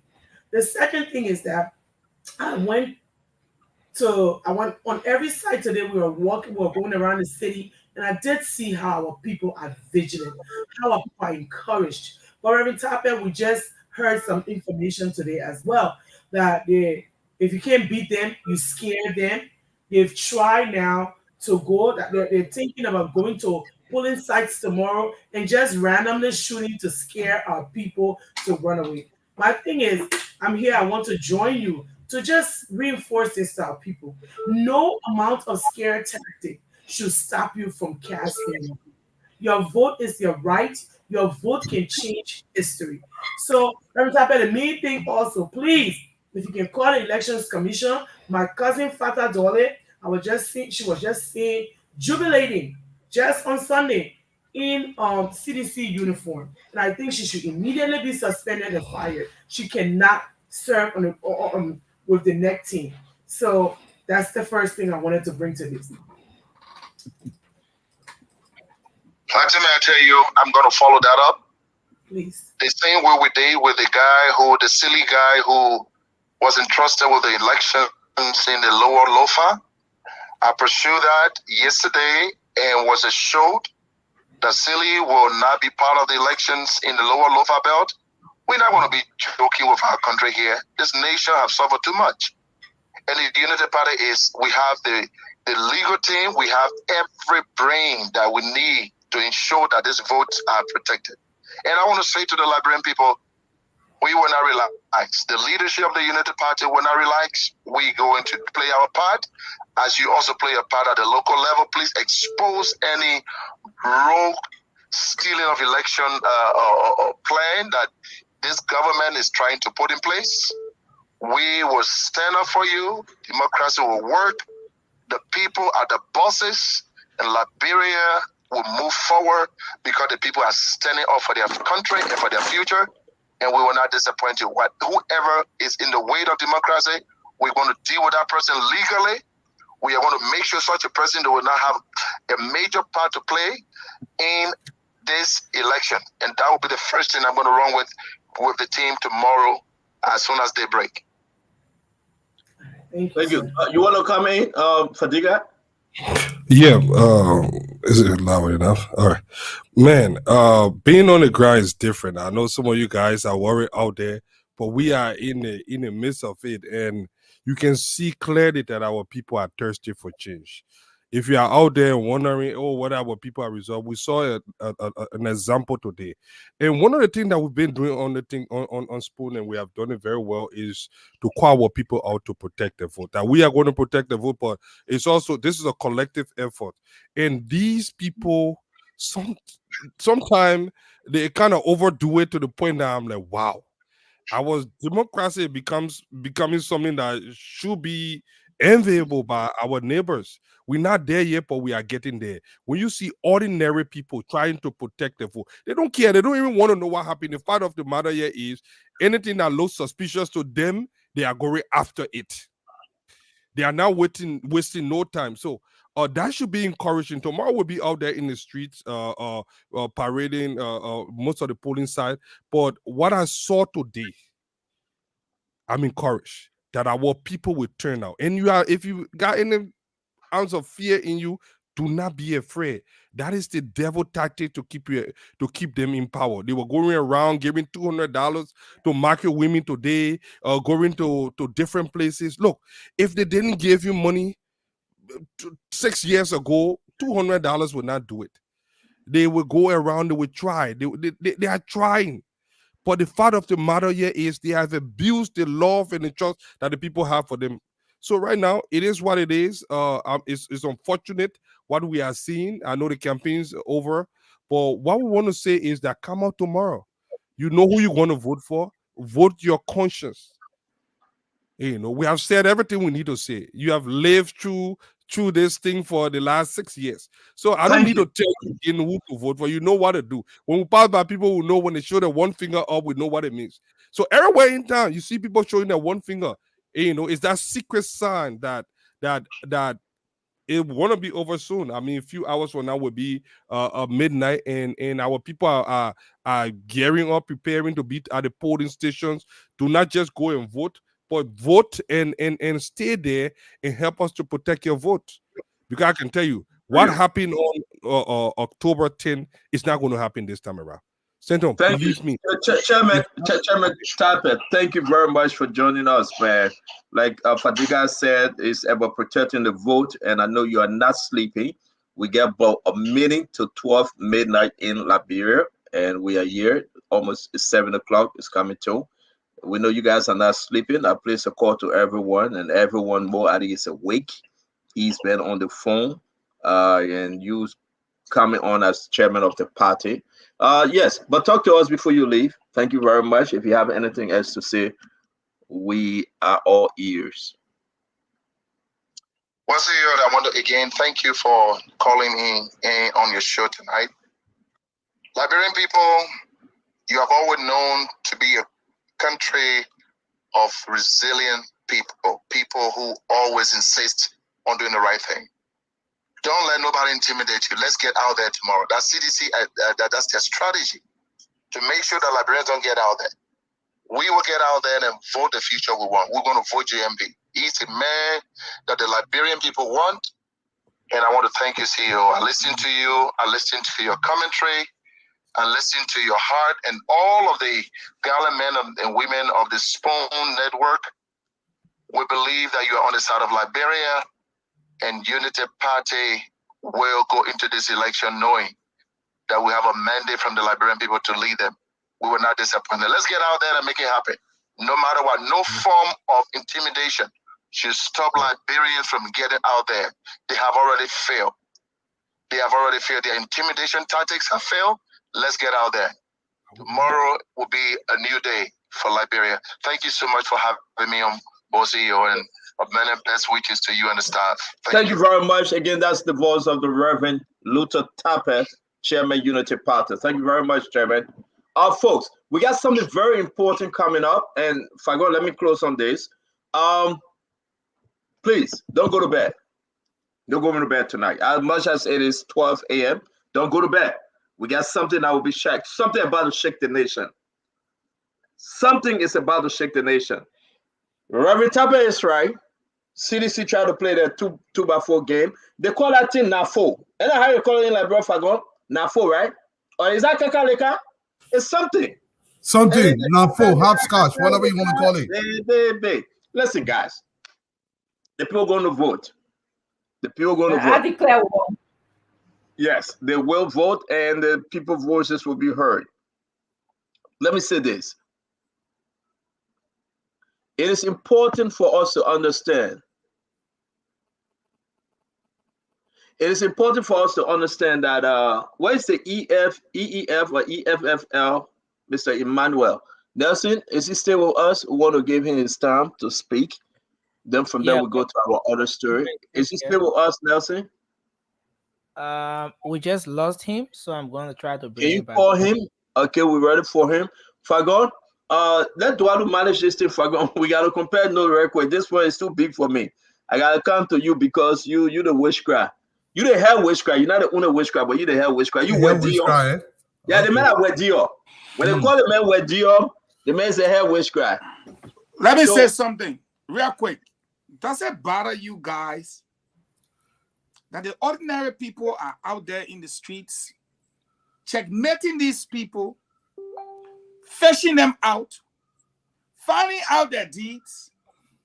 But it's like, I would say if Dwalu, yourself, or myself, will probably be in pickup trucks with our jackets tonight and waiting for calls to hotspot so we can arrive and take care of business. Does it bother you guys that the people are reporting? No, it doesn't, because exactly that's what they are doing. They are reporting to us. All the information with the report giving it to us. Fagon. There should have been a response team. Unity Party is out there. I spoke to almost 6 of them. What we are receiving, they are out there. They are sending us this information. As much as the people, the Liberian people, the commoners, out there doing extremely well. To tell you the truth, those guys are not sleeping. The only person I was told to come I take your word, and I said, hold on, let me finish. Let me finish. The person I was told to come. I want you to be a man to show me which crisis spot tonight. So Fagon, you asked a question. Hold on, let me finish. You alone don't have the. I thought you were blaming. You can't say I thought you were blaming Clarence Moruba going to school for talking. It looks like you already have that 4th degree in talking. Fadiga over there, Fatima also there. I said a crisis response team that will get to the center and say we are here in the vest. Fagon, again. Look, this is what we're going to be doing all day tomorrow. You guys, we got something very important coming up. Only the witchcraft, let me compare note, baby. Yeah, I beg you guys, we got to compare note. You gotta share that note with me. No, we will. Can you tell Fatima? Yeah. I don't know why he went beyond Fatima. I really don't know, but that's not my business. Man, let's tell all the propaganda. No, let me say this. I'm serious. They are Muslim, and I be providing security for Fadiga. I'm Muslim. So I'm on my business. Man, do I have to take care of the show? Get I'll take care of the show. 2 seconds. By the time he said two people freely, Dolly can get better. Alpha Diga is in my church. Oh. So what I have to do with something? But are you talking about Muslim? I'll lead that team. You said the men are Muslim? The men are Christmas. The men are Christmas. The men are convenient Muslim. Look, my man, 2 of y'all go. Let's go back to Fadiga. 2 of y'all go. We go back to Fadiga. If I go on your log out already. Look, Fadiga, my man, what's happening? Take a minute or so. Talk to us. Look, we've been around today. A lot of things. People are eager. Look, like every election, things happen. People try to game the system. People try to milk the system. Different kinds of people we had the opportunity to meet today. But one thing I admire today, especially with the leadership of Amara Kane. I saw Amara Kane working today. And I've been watching him for the last couple of times. I knew Amara Kane for some time, but he's very practical. He's solution driven, and he doesn't care about all the bureaucracy. So I think this is where I'm not saying, excluding him. I know he has a whole team, but one of the things I like about his leadership style is that he doesn't believe in too much bureaucracy. He just want to get the job done. Tell me what you're going to do. What do you need to get it done? And show me result.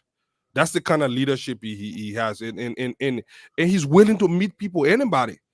And, so he doesn't put that barrier between people. And I think it is going to pay off because a lot of people that feel left out, that came to some, look, in this thing too, there's also a trust factor. Look, the other side, they are not sitting down. These guys are doing everything they can to infiltrate. But what I saw today and over the last few days I've been here, were people that are honestly trying to make a difference in this country. People that want change. People that are hungry for change. And when you go everywhere, I cannot say that they feel intimidated because the guys have been really intimidating people.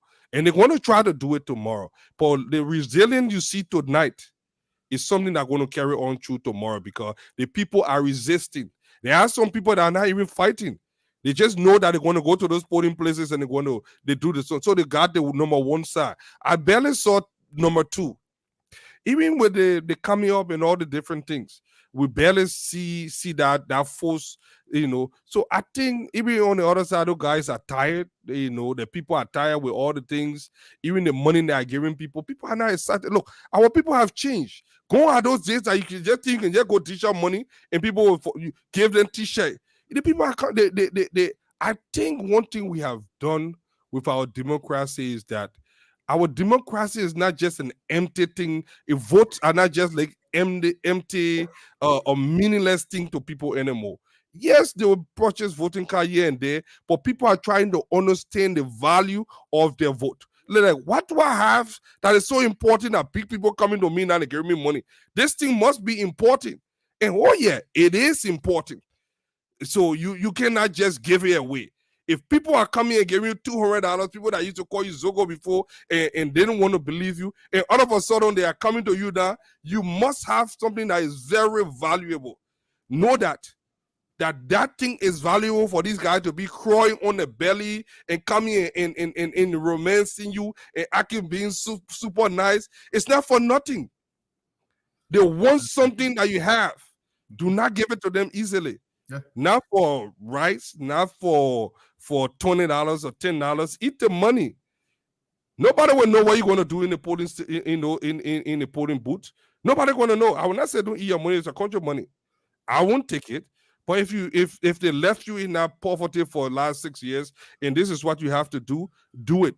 But go to the poll knowing for the world that this is it's a 6-year decision. Thank you, buddy. So you have two options. Yeah. I won't tell you who to vote for at this time because the campaign season over. But at this time, 6 years later, if you don't know who you want to vote for, then woe unto you. Dr. Francis, I'm finally guys done. Dr. Francis, I want you to just speak to briefly in terms of the evolution of our democracy and how people in the country are understanding the democracy. Are we evolving as a people when it comes to our democracy? You're muted. We have evolved. As I listen to Fadiga and also, my presence in Liberia, we are involving. People are taking a lot of interest in the political destiny.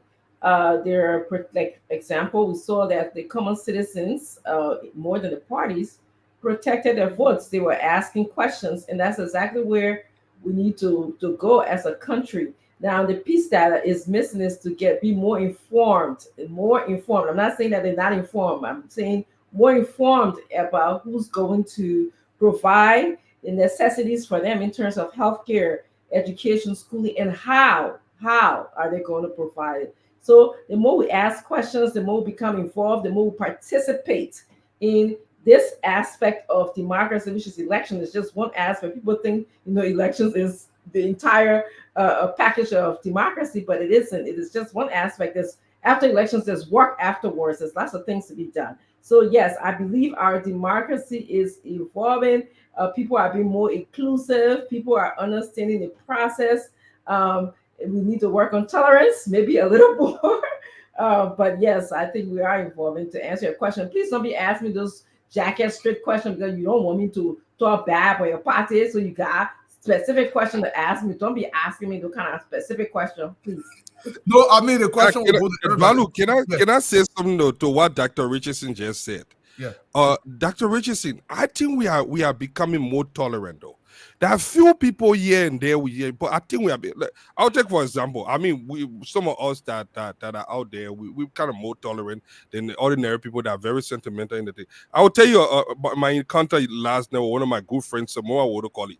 He was at Calabash, having dinner, and we put Samoa House. Oh yeah, all the time. So I saw him yesterday. He said, "Oh my man, you're putting my house on. I will show you all the paper." I was telling him, I said, "My man, show me paper, or you show me paper, we will beat you guys a straight dog tomorrow." He said, "You beat me, I'll go to the rest here and come back." But we kind of poked fought on her. He was there with all you guys, and so I said, "We'll beat you guys," but I want people to know that we can still disagree, but still have that camaraderie. We'll still be respectful on one another. Tamora and myself go way back, but that still doesn't stop me from telling me who he is or how I feel about how they have ran this play for some time. So these are things that so more people see these kind of things and see that we can still disagree at the same time without animating with it.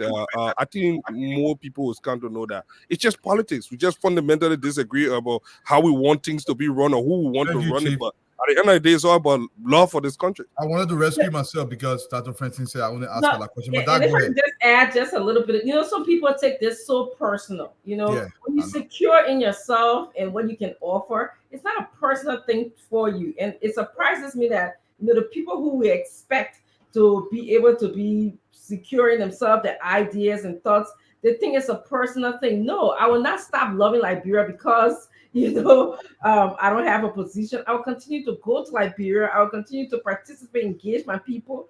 And that's what the beauty of democracy is. If I was going to be pouting and, shut down my assistant on the show, say I hate Liberia, I don't like Liberia, or I don't like politics or political parties. Can we have some reasons to say, oh, she's salty because she lost? No, it's election. You gotta win.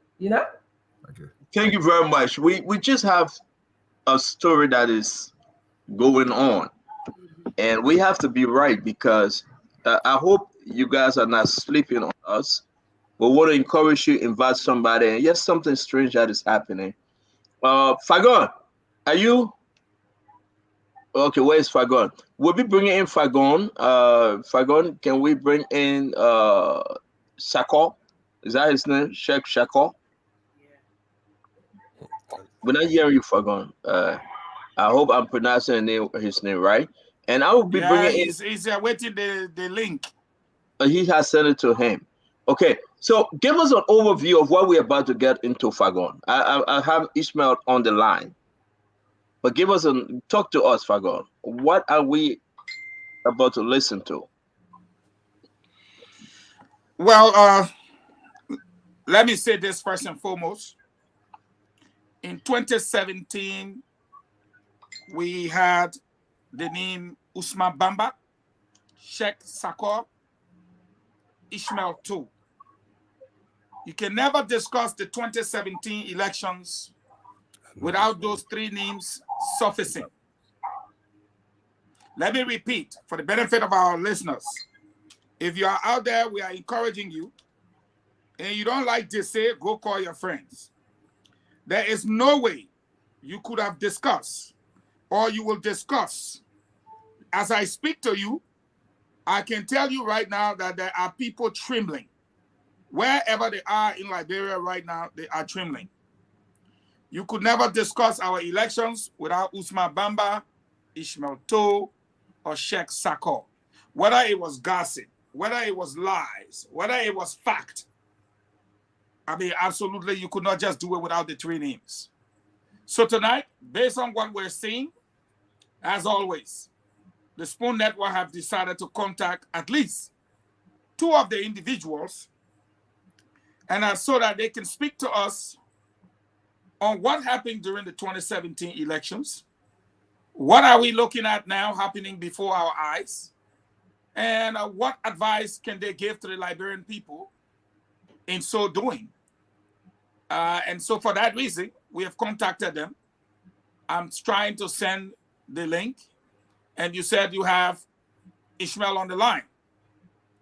I would like for you to go ahead and bring Ishmael on the line. I guarantee you,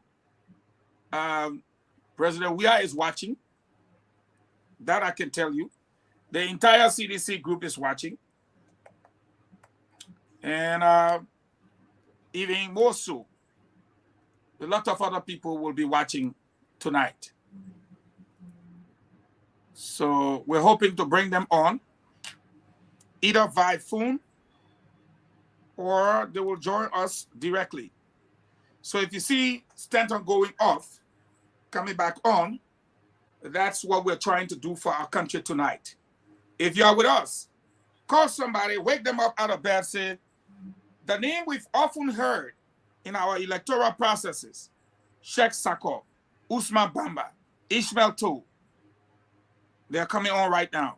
You don't want to miss it. You don't want to be told. You don't want to watch the replay. And before I go to Stanton, let me say, there we go. We got Sheikh. Sheikh, the entire country is locked down. We're waiting for Ishmael Sherry. Only on Spoon will this thing happen.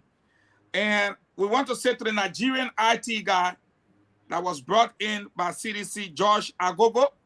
Josh, we know where you are, what you are doing right now, Josh. We know. And I want to say to Arthur Doji. I'm sure Sheikh know these people. We know your operations between Monserrato and Grand Jide. You will desist. You return to the country. You train most of those people. You knew them very well. And the CDC sent for you, Mr. Doji. I know you. You know me. Don't try it. Thank you, Fagula. Leave if you can. Let's go ahead, Sheikh. Thank you for joining us, Sakor. We have on the phone Mr. Ishmael. Sakor, talk to us briefly before we bring Mr. Ishmael on. The importance of Mr. Ishmael appearing tonight by way of the phone. Talk to us, sir. Well, thank you, Stanton. Thank you to the panelists. It's a great time being on the show this morning. This afternoon or this evening. I think we are in a very crucial stage of our elections in the country. It determines whether Liberia will go forward or Liberia will go backward. And I think it is very important having appeared on your show to explain a few things about the 2017 elections, when we had the involvement of a lot of people. But firstly, in 2017, Mr. Weah had responsible people on his campaign team. Unless now that he brought those young guys into governance that don't exactly understand how campaigns are ran or have some of the things that's supposed to be done to make him president. So what I mean, I played a very important role in the financing issues, but I do understand that there were a lot of technocrats, there were a lot of strategists that were involved into the elections, especially.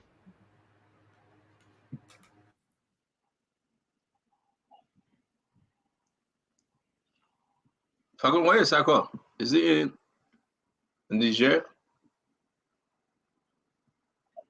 Does it matter? Let me bring you on, Ishmael. Sakor have internet problem.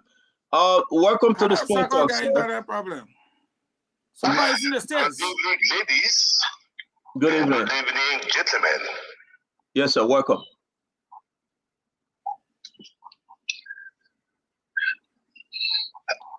Are you getting me?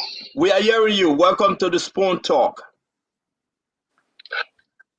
I think it's my first time to do publicly an interview in my career. And today is a special day because Liberia is going tomorrow for a new hope. It's true. I was in 2017 in your country. Can you please introduce yourself, sir, please? I'm saying I was in 2017 in your country. That was the hope for change. I'm sorry. I'm asking for your name. Can you please call us your name? Who are you? Ishmael To. I'm Ishmael To. Ishmael To. I'm a senior strategist. Yeah. I'm sorry, I missed there was something in the background. He's from where? From Ishmael To from where? Dr. Francian, the best friend of Tagon. I'm from Burkina Faso. From where? Burkina Faso. Yeah. Burkina Faso, the country of integrity. Thank you very much, sir. Again, welcome to the Spoon Talk, and Liberians, I listen to you. Fellow Liberians, thank you. And I start again. Thank you, ladies. Thank you, gentlemen. Thank you, Spoon TV. I was saying earlier that is my first time to publicly talk on live because my job, I'm a shadow man. But today, Liberia is going tomorrow. I can say today because we are already done. Liberia is going tomorrow for a major election. That is very important for the country because we are still in the change. We are looking for the change. And I was there in 2017. It was the big hope for change. And up to now, I just noticed that the change we was hoping to have from 17 is not yet done. What's happened? Liberian people are at the right place to know exactly what's happened. Today, I want to talk about some issues because I hear the last time Mr. Fahwan talking about the Russian, Ishmael, Mr. Bamba, and Sheikh Saho. I want to clarify one thing. The Russian team, in 2017, there was a sponsor. I think the CDC was lucky through Mr. Sheikh to have a sponsor from this team. I think that it transits from somewhere like in Switzerland, and some 3 million of some 3 million, more than 3 million euro appear to Liberia in CDC favor to do the campaign in the good manner. A deal on the ground. The undertaking also for this money, I was not clear aware, but clearly if a sponsor is giving his money for the campaign, he is hoping to have a return. And later on, I realized it was not done properly way. It's my role. I follow also how they deported this young Ghanaian guy who come to train the people of UP.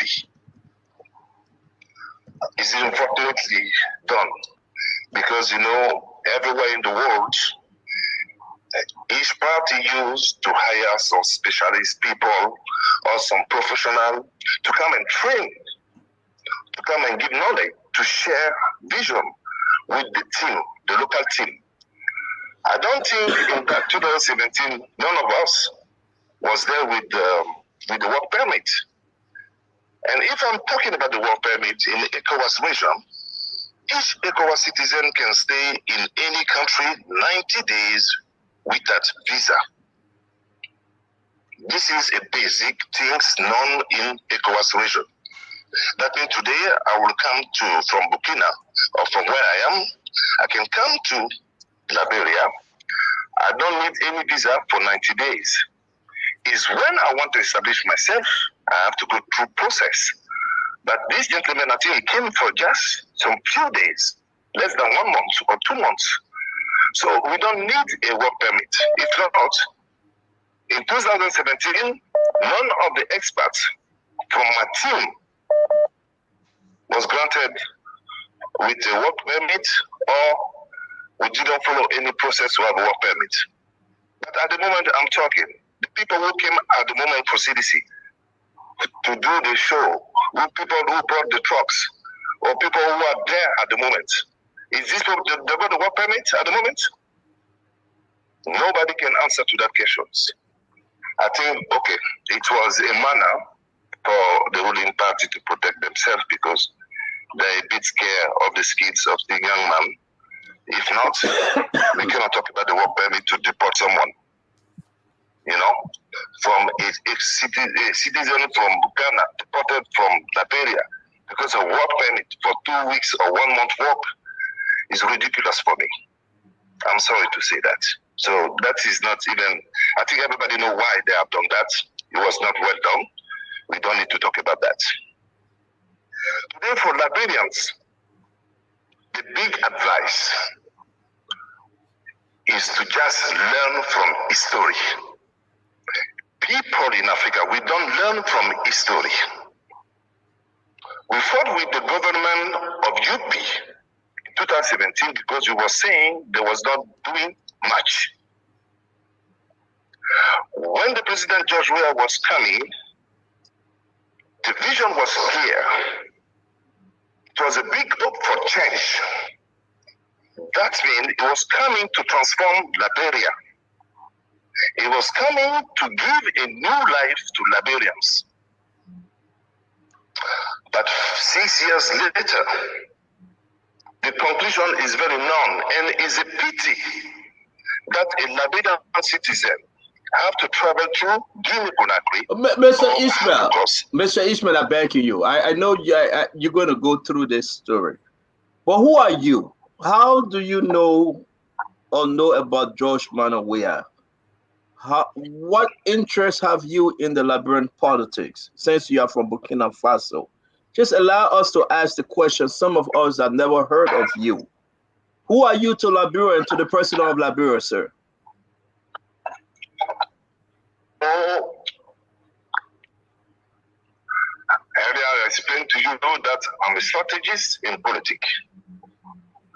My job is to advise, to create strategy for the party, to plan how to protect the votes, to develop strategies how to do the campaign, and to secure the polling stations. This is all part of my job. My first campaign, so I think it was the 8th or 9th, I think. So you did this before for which party in Liberia? Which party hired you in Liberia? CDC. When? 2017. Okay. What's your relationship like with the president of Liberia? How do you know him? When did you meet him? I don't want to go to long story. The president of Liberia was linked to one of my elder. It is linked to one of my elder, who is Mr. Usman Bamba. You know, who is from Abrikos.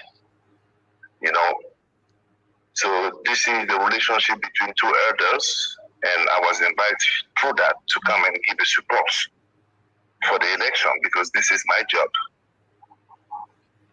It's through that I met George Weah, and it's through that I come to support CDC, and I come to train people I can train or to develop new strategies, especially on the runoff, for CDC to be able to have the victory. And I met a nice Liberian people, you know, because in CDC everybody is not too much black, but what I noticed is not people have no right to be intelligent or to be smart in CDC. That's why this country is in all this problem today. Are you supporting CDC today in some we are going for the runoff tomorrow? If I'm supporting who? CDC, this party you supported 2017. If I was supporting CDC, I think I was, at the moment, I will not be far of Liberia. I will be on the ground. I have no relation with CDC since 5 years. I stopped all contact with CDC. Many things happened with CDC after the victory. The people we met before the elections, the people we supported before the elections, as soon as they got to the power, the cats become a tiger.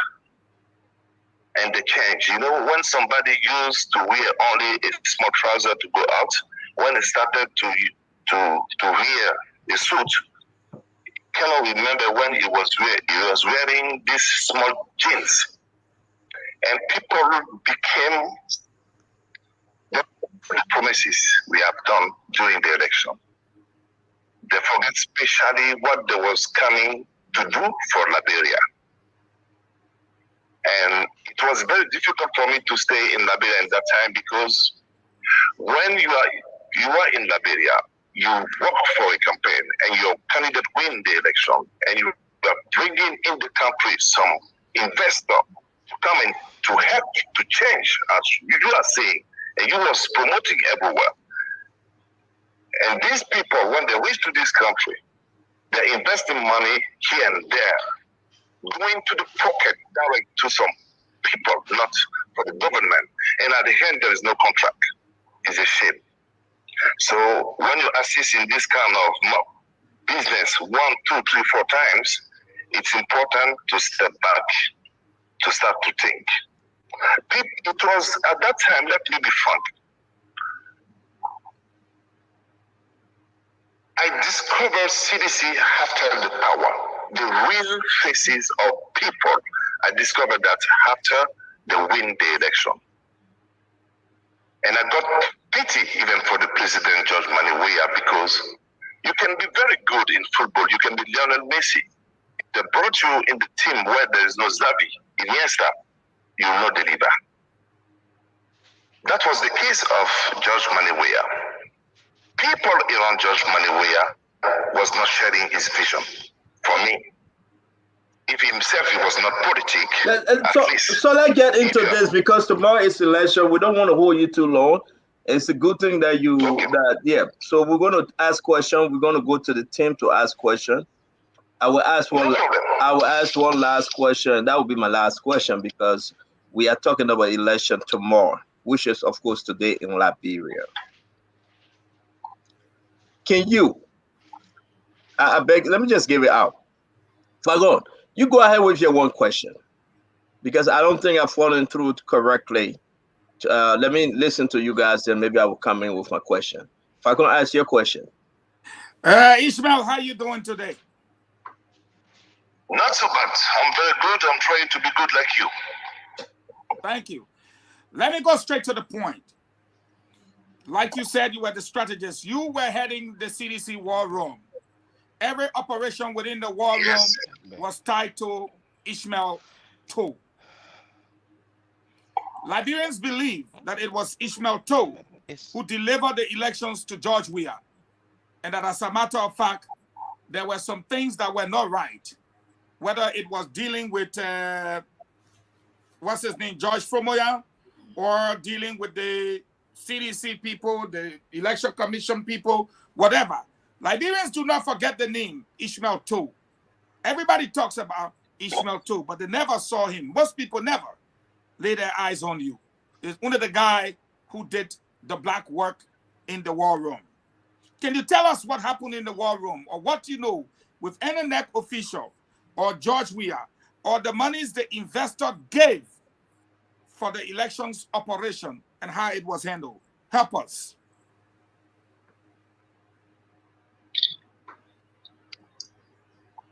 Ken, I'm not getting you clearly. Can you repeat your question, please? Okay, let's go one by one. Do you know how much the investors gave? do you know how much the investors gave for George Weah elections?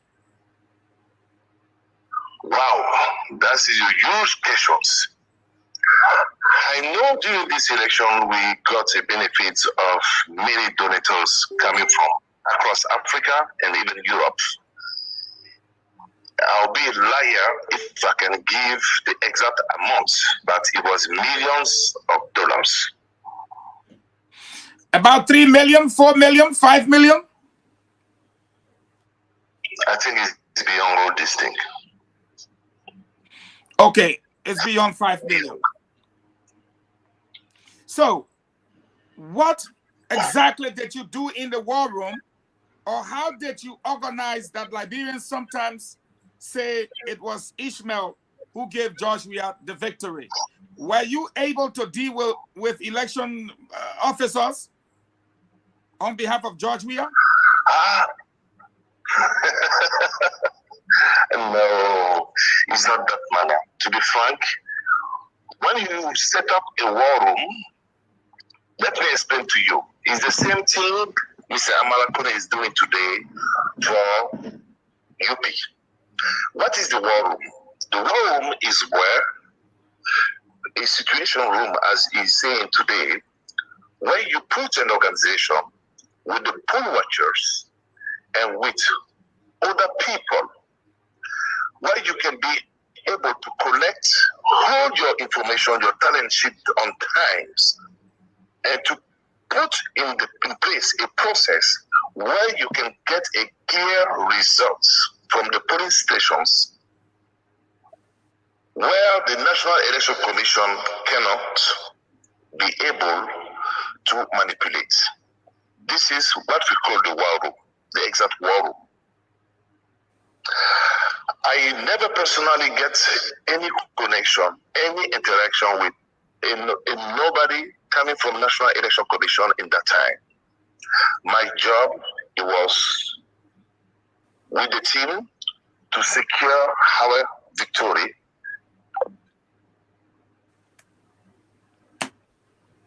Phone went up though.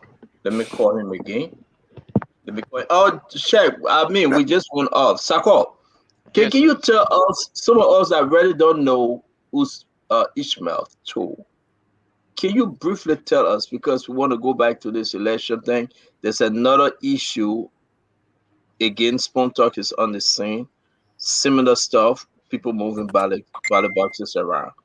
Can you give us a little brief thing about Ishmael? I'm going to be calling him again. Yeah, thank you, Stanton. I was on the phone and apparently they went off. You know, during the 2017 elections, we have brought in a lot of foreign nationals to be strategists of his campaign. And then having had a couple of people contributing to the campaign, I think so far so good. Many investors were the ones that contributed to the campaign by giving. I'm sorry, Sako. He's back again. I'm sorry. Yeah, Ishmael, sorry. Right? Yeah, the internet went off. Exactly. But you are back. Yeah, go ahead, Sako, real quick. Go ahead, Yeah, Sako. as we said, you know, there were a lot of foreign nationals that were actually involved into the 2017 elections. And then, if I can remember, at the Palm Springs was actually the base of the CDC at the moment. And then Usman Bamba, who's from the Ivory Coast, was the one spearheading all of the foreign nationals and strategies that they brought for the elections. So far, so good in 2017. In fact, the So my question here is another story. The Palm Spring Hotel now, was exactly the low. now. So I got to know. Stanton. I got to know Ishmael. I got to know Ishmael when he was introduced to me by Mr. Weah and Usman Bamba at the time to give him $50,000 for his operation of the war room for the CDC. That was when I met him at Ira Supermarket. I handed over the $50,000 to him as per George Weah instruction. At the time, he was out of the country. He was in Ghana. And then later on, again, Weah called me that, okay, Ishmael told another additional $3,000. But one thing I do understand is that Ishmael, along with a team of foreign nationals, were in town and they were operating directly under the instruction of Mr. Weah. I was just there to provide our fundings from that came from the investors from France. So how is that story helpful now as we we're doing election tomorrow in American time? How is it helpful, Sako? What's the It is helpful because they tried to reach out to Ishmael I think the CDC is finding difficulties. I don't know Again, what recently? some means. Yes, they're trying to reach out to Ishmael. So Ishmael reached out to me. He was like, "Wait, do you guys think that I'm stupid or what?" I did everything that I could do for them. They abandoned me after the elections. In fact, furthermore, the reason why we may have done things that we did in 2017 to make Mr. Weah president was because he was going to bring the change. But look at the country. The country has been damaged. Some of us today, we So regret that our hold you there conduct. because I think you have brought us up to speed as to why Ishmael is on our show. Ishmael, is he trying to reach out to you again? Oh yes. Oh yes. Who called you? Who did you talk to? I think the last talk I got, it was somebody named Poto, Joe Poto, who was in UP system, who was working with UP, and I strangely find him now in CDC. Joe Poto? He's the one, George Poto, yeah. When did he call you?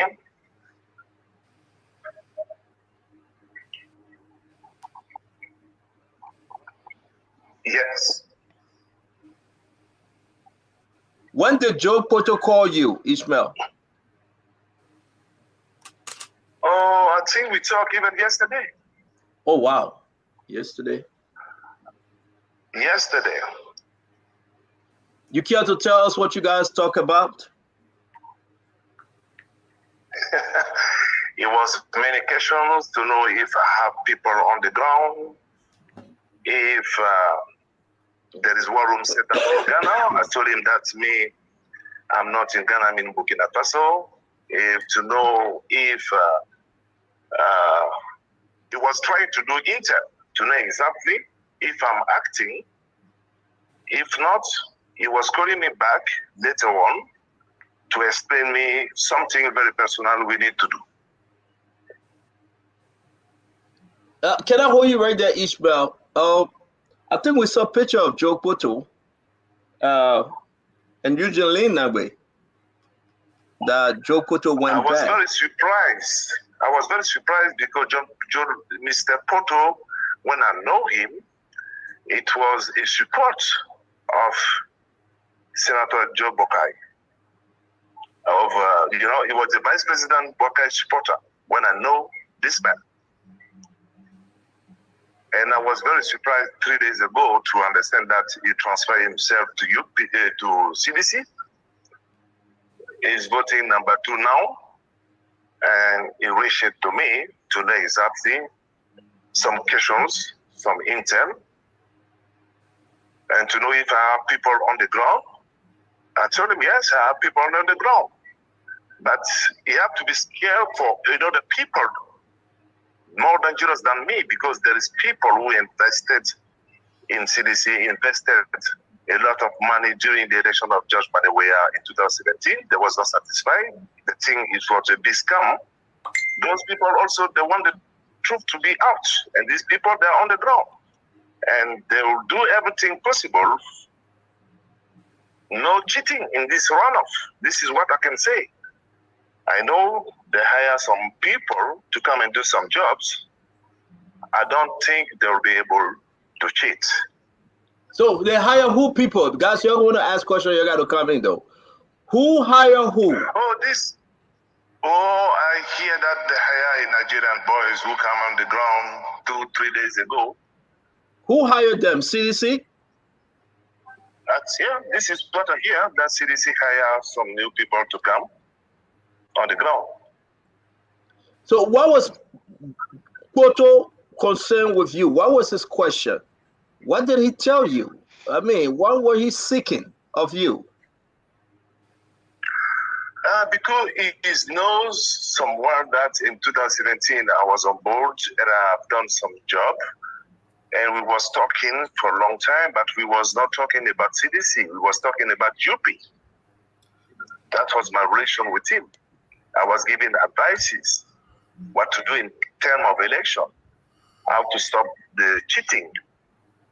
I will give you a simple example. From the police stations in your country system is going to the magistrate, right? Yeah. So today, if you want to see clearly in the system, in the police stations, as the population of Liberia decided to change, they will be vigilant. So I think the game will be within the magistrate office with the envelope coming from the police stations, and now internally at NEC. I was giving this advice to him. This is months ago. Okay, months ago. But when he called me yesterday, he was asking me if I have people on the ground. I was very surprised. And I asked him clearly, if you change, let me know if you change, then I will know also what to do. Because I don't understand. Did you speak to any other person with the exception of Poto, Joe Poto? Did you speak to any other citizen? I speak to some people closer to some official of CDC, but please, for personal and professional reason, let them keep it because we do not reach somewhere. And I want to tell something clearly at the moment. Where Ishmael Toe is today, where I am today, I will never support CDC again.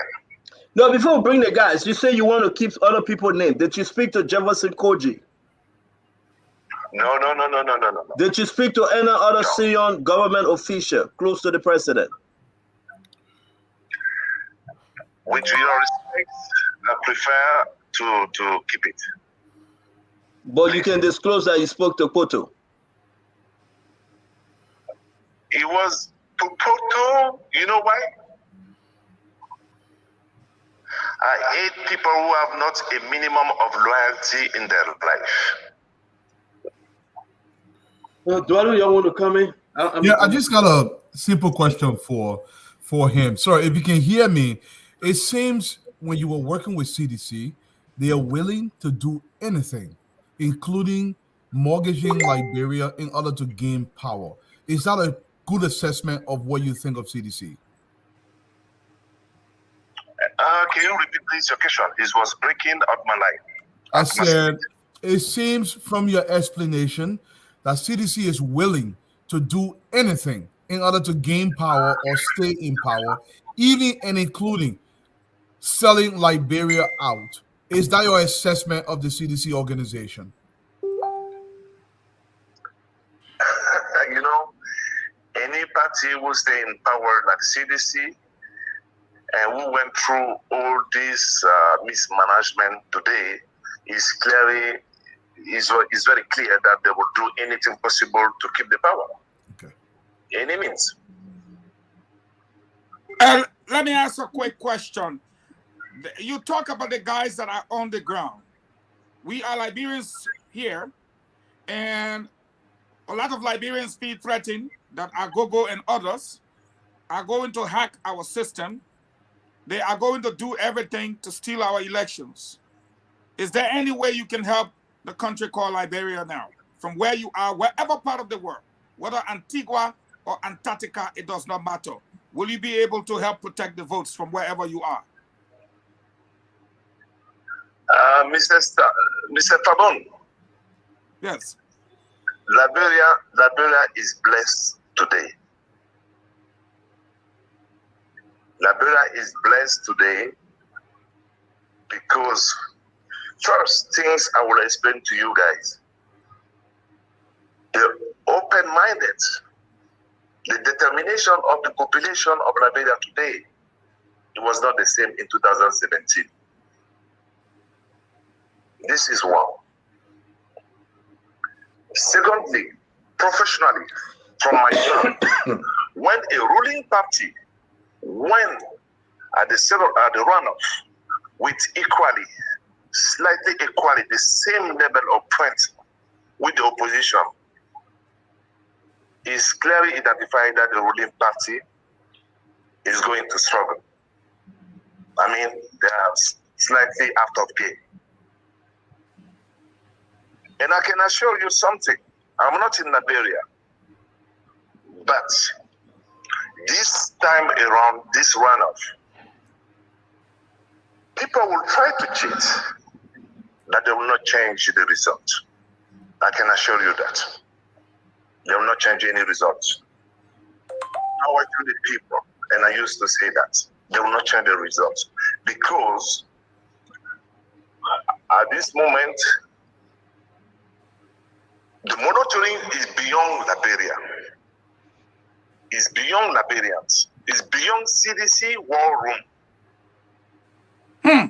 Monitoring for the election to be transparent is beyond CDC war room, is beyond UP war room. So I don't think they'll be able. And I never underestimate no one.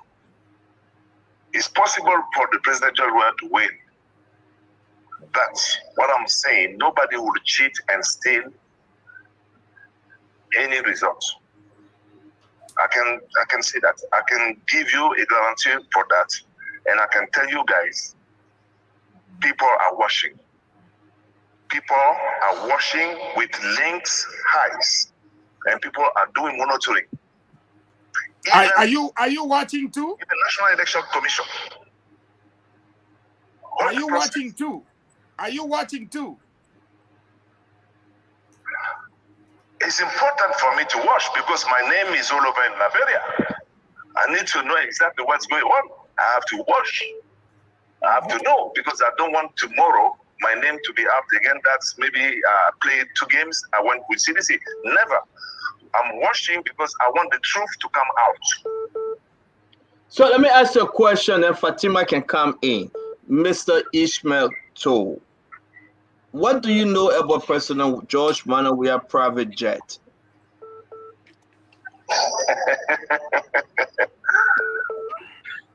You know, the private jets the President George Manneh was using before belonged to one of my fellow brother of Burkina Faso. Okay? I think somewhere it was a borrow at the departure and after some kind of leasing, you know, at the beginning. You know, this is what I know. It was not a private jet for President Weah.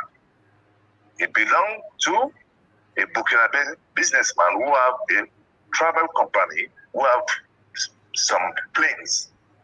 I think through the connection we got with him during the election, friendship come up. So he was giving his support at the beginning. He was giving his plane to facilitate transportation for President Weah. And after the government sometime when they need a plane, they can lease from him. But it was a personal plane for President George Weah.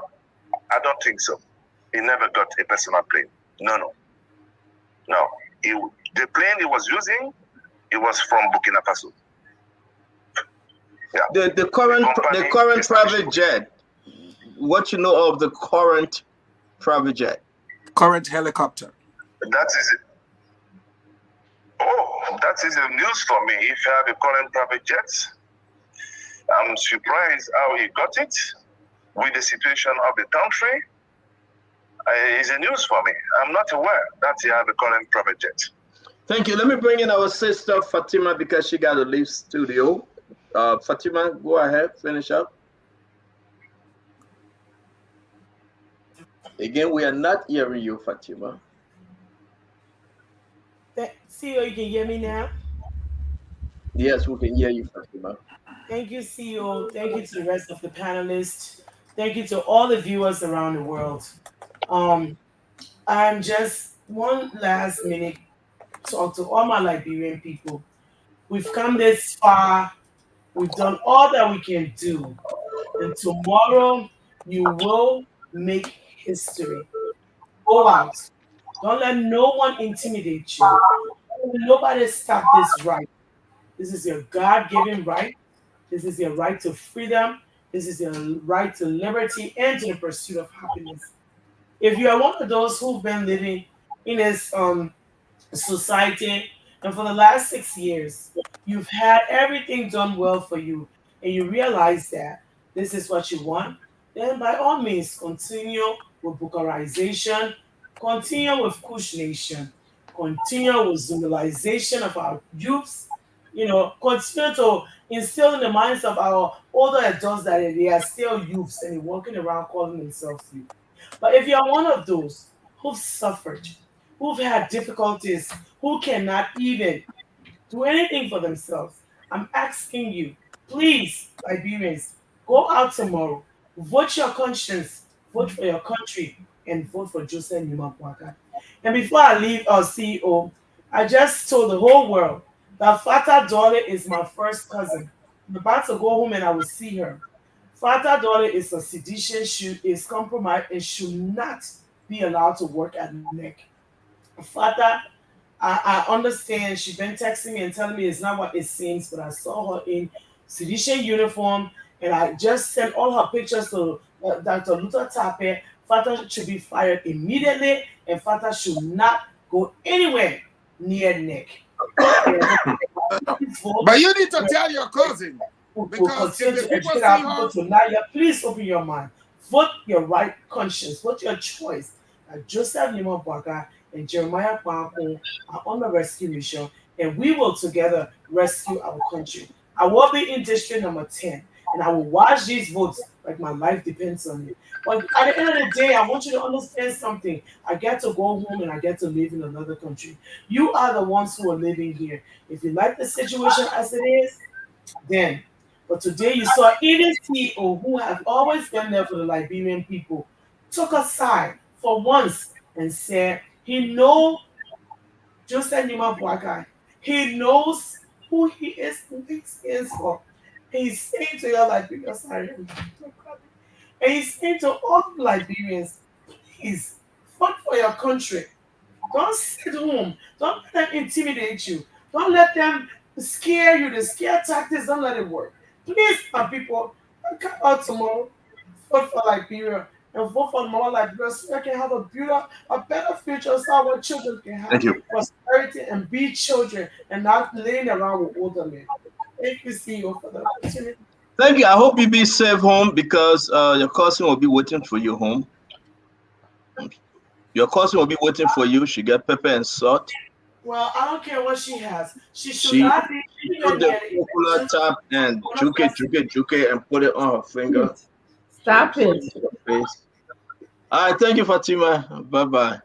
So much. Good night, everyone. Guys, I will be afraid to go home though. To go sleep. If I go to go sleep by go home and see your cousin, I'll be afraid to go home. Seriously. All right. So I think Mr. Ishmael, I hope to have you back after the election. We want to say thank you for joining Spoon tonight. We're going to keep our brother Sako, Sheikh Sako on. All right, can we get a last word for him? Mr. Ishmael, do you have something to tell? One last statement? Personally, hello? Yes, Mr. Ishmael, too. Personally, the best advice I can give to Liberians tomorrow, the best advice I can give to all the Liberians tomorrow, even my friends I never met, Dr. Francien, who is neutral. Because Switzerland, who is the country, is never neutral. I want everyone who have love for Liberia to rescue Liberia.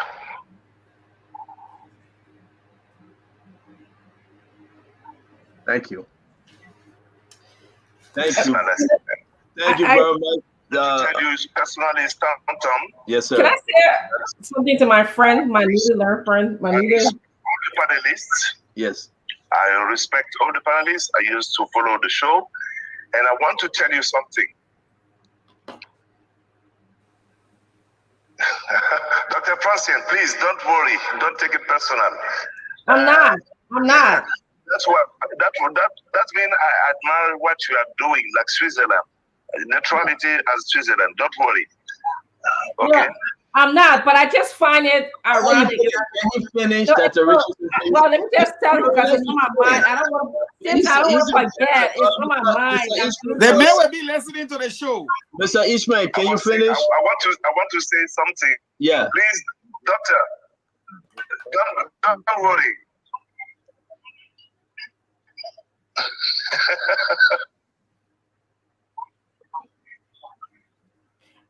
You know, Mr. Ishmael, thank you for coming on to Spoon. Yes. But I find it so ironic, and I'm a little bit agonized that you were involved in infusing foreign money into our elections the last time, and you don't seem to be, concerned about that. But you're concerned about my neutrality.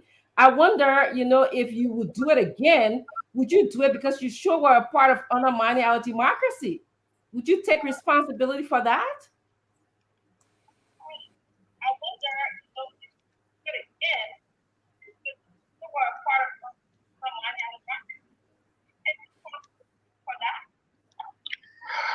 You know, I'm never against democracy and never undermine any democracy. I'm just doing my job, So don't worry. I will never, ever undermine the democracy of Liberia. In fact, tomorrow what I'm going to do is to correct the mistake of 2017, if you want to be in the good mood. So be clear. Mistake. You're gonna correct your mistake? That's a good start. Mr. Toll, let me ask him a question. Let me finish. He's still speaking, guys. I You beg has a you. way of giving me out, Mr. No, Toll. you were coming, Ed. You were coming. Let him finish. I promise you, you will answer The man question. was making his departing comment. No, he's not. He's answering Dr. Richardson. There's so many security issue he needs to answer. Yeah. But so everything. you can wait. You're fighting. Let him finish. We'll bring you in.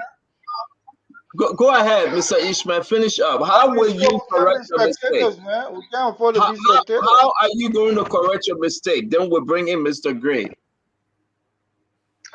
The correction of mistake came from if there is a cheating of stealing, it to be known, and we will let everybody know that it was XYZ, this part, this way, and this time. Would be like a referee. Would be following. If there is any mistake, if any cheating, only change of the result will be aware. And Labina will know with proof and evidence that in that part it was XYZ. Don't ask me how we are going to do that. There is observers on the ground, there is poll watchers on the ground, and there is so much professional on the ground. Liberia is the center of West Africa today. It's the only election ongoing, and people are very, very interested. They have interest because we hear that Liberia have like Cote d'Ivoire is supporting like George Maniweya. An example. People will not talk about. I take my responsibility to talk about. Mr. Ishmael, we're going to bring in our brother Ed Remy Gray. How many men do you have in Liberia right now that you know of working for you or working for folks that you know all of the country? How many men that you have in Liberia right now? I have Stanton. If you have Stanton, you have 20 radio. If you have 20 radio, you have millions of people. Is not enough? Yes, Waka. And ask a question. Mr. Toll, I think you lost the trusted ally that you divulged so many information to. How nervous should we be now that Quoto has crisscrossed to Mr. Weir? What did you tell him that he's going away with that would jeopardize Mr. Joseph Buckeye's chances of winning?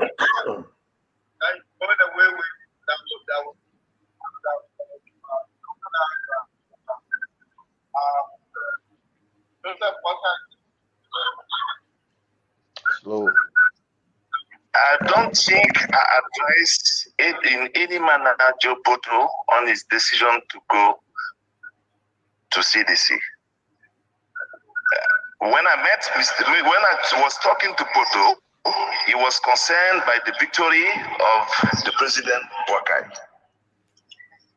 Can you imagine? I wake up one day and I have a picture of Mr. Poto with Eugene and the president talking about number 2. I said, wow, that is human being, you know. I was not too much surprised because what Joe Poto never know is talking to someone who can anticipate many things. You know, you need to know how to read within lines when you are talking to someone you met, online or physically.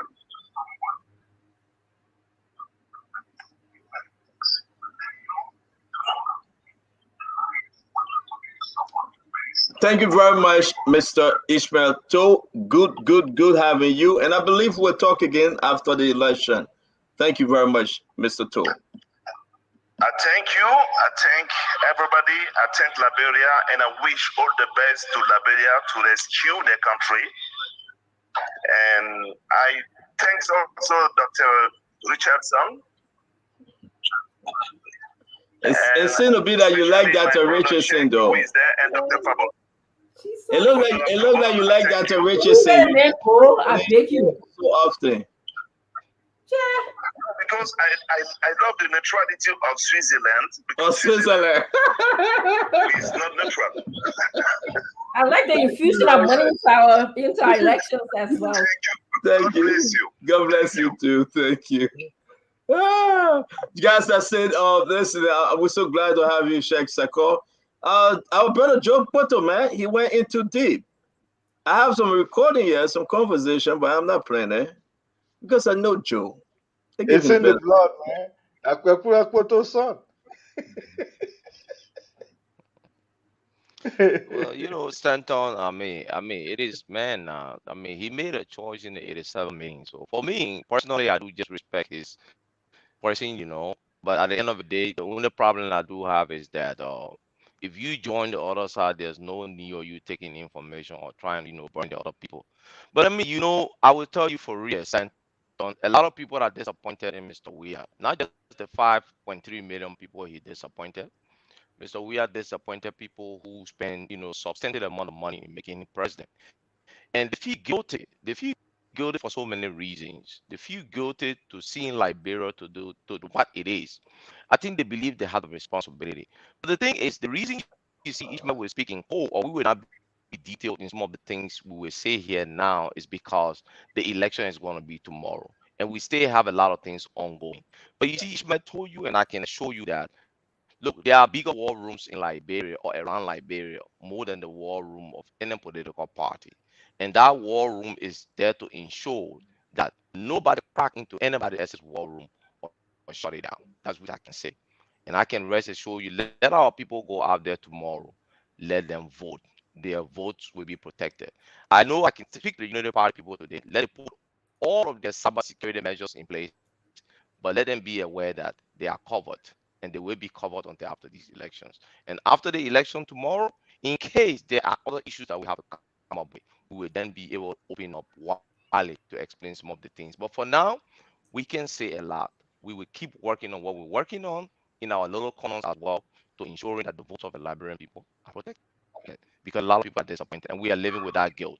And we should have a responsibility to make sure that we restore that country and relive it on the path of a good living for the Liberian people. Let me say something. Listen, so this thing is happening all over though, Fagon. It is happening all over. Another situation is happening again. The folks are in the building. They like the building up. I'm going to be bringing in one of the reporter. They are calling by way of WhatsApp.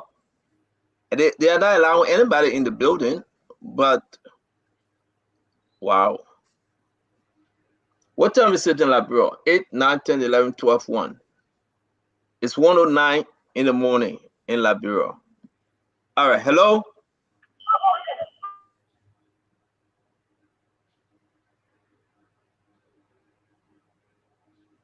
Second.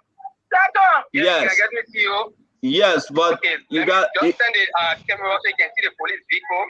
yeah. So put a camera on. I want to show you on the stream. Can you put a camera on? We got to tell the people. Yeah. I'm working on it now. No police right here. Royal International Royal Foundation School. I don't know where the camera is misbehaving. Like Then leave the camera just like that. Now just leave it like that. Just turn around and show me the group. So guys, okay. Oh, you can see me, right? I cannot see you. Sorry, let me call you back. Let me call you back. So the issue is that this thing is happening all over though. But we have Floma and say it will happen. Tuadu, he's saying that it will happen. They are moving battle boxes, they are moving materials. But I mean, you ask a question, the people don't know. No, it goes back to part of NEC awareness across the country. Sometimes, even if it's done in the past, the people are being vigilant because they no longer trust the system. This is why, from the beginning, every single day, we insisted that the NEC ensure its impartiality.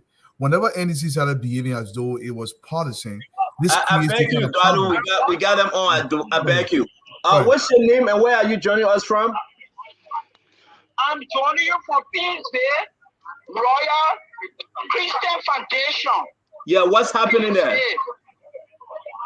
Okay, we heard that networker were coming here to bring Barnabas in the night. So I gather my boys and teenagers. We keep fight with the authority for the school, which is Isaac Flower. When I met him, I told him, I said, no networker supposed to come in the night to the prison where we'll be having election. He said, yes, I will not allow anybody in. So I gathered the boys. When I gathered them, I went back to go loud and small. Just for us to get to know that they got networker in here and law will put the officer. What they are doing in the prison, we don't know. So we want to enter to find out what is going on in the prison. They don't want to allow us to enter. But the networkers are here. So listen. You said what's your name again? I'm Siane David, Mrs. Siane David. Mrs. One of the super passer. Mrs. Davis, you have networker in the building, correct?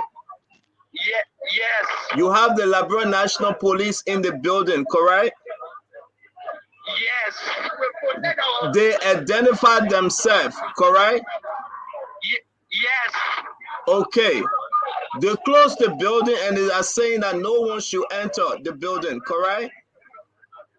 Yes, they said we should not enter. Only the police officer that we call to our ear that went in the building, they said we should not enter.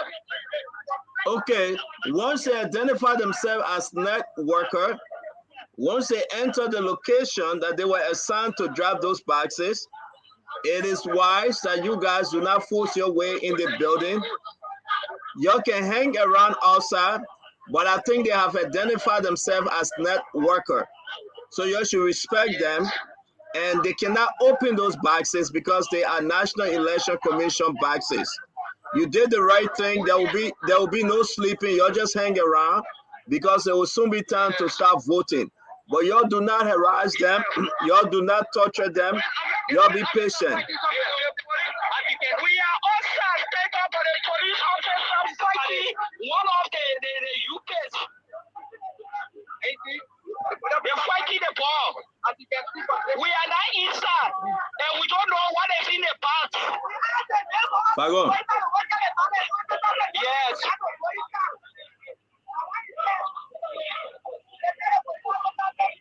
Yeah. Look, Senton, let me Why tell will you. NEC deploy at midnight in the capital city, right across the damn street from their office? I don't understand these people. We are outside the building, but they are not going to go to see the box. We don't know what is in the box. Yeah, but listen, can you go to the police officer, take the cell phone and say that you are on spawn? The police officer are not even lying or to go near them. They are But fighting just go and tell him that you are going live, you are on spawn. Get closer to him. and tell them that you are on spoon. Everybody watching them. Okay.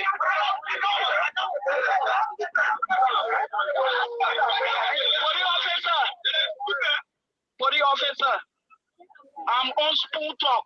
They want to know what is going on. What are you people doing to us? Don't leave. I'm on spoon.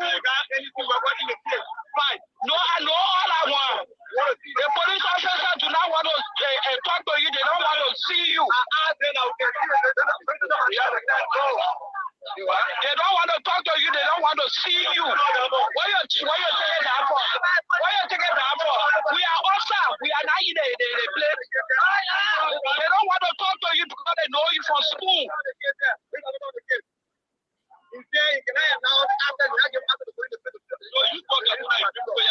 Yeah, but Madam Davis. Yes. I will ask you.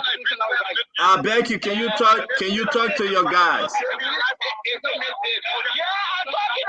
I'm talking to them. We'll be outside. We are not going in the prison. Yes. We'll be outside. Yes. Wait. We are not going in the prison state. We are outside. So, Madam Davis, yes. You are on the phone. The officer is on the phone. The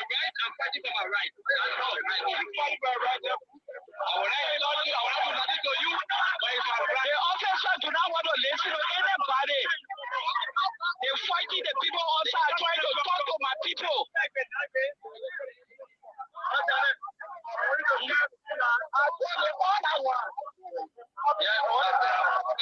Yes. Hello? Yes. Yeah, we came here earlier on today. We got into that. Yeah, but Madam Davis explained the story. Okay, right now, the other one, the game that open here for real life. We came here there and he made a phone someone right here, right in the building. We can't talk in the building. Somebody was connected. We asked him that we can go in to see the rest of my journey. We got a brother and some of them that asked the same people about it. We are even Duadu, help us with this one, because I do believe once the documents, the boxes are in and at the location, the guys can stay outside, but again, there will be no way to go into the precinct or the polling places. And I don't think that.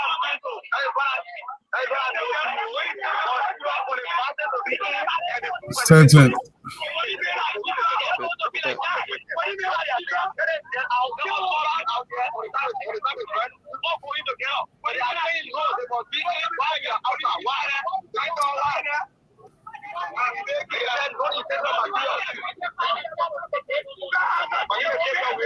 Okay, so listen to me. What you need to do when we drop the line, I'm asking you do more recording. Make sure you record all the activities, okay? And you can call me back. You got my number, okay? All right, thank you. Wow, Fago, this thing gonna be alone. Yeah, Stanton, let me just come in a little bit, right? Stanton, when it comes to CDC kind of system, the foreign and election, they are very crafty. You see what happened in District 10 tonight? It was a strategy planned by the CDC firstly to take ballot boxes and put in insignificant election materials into them.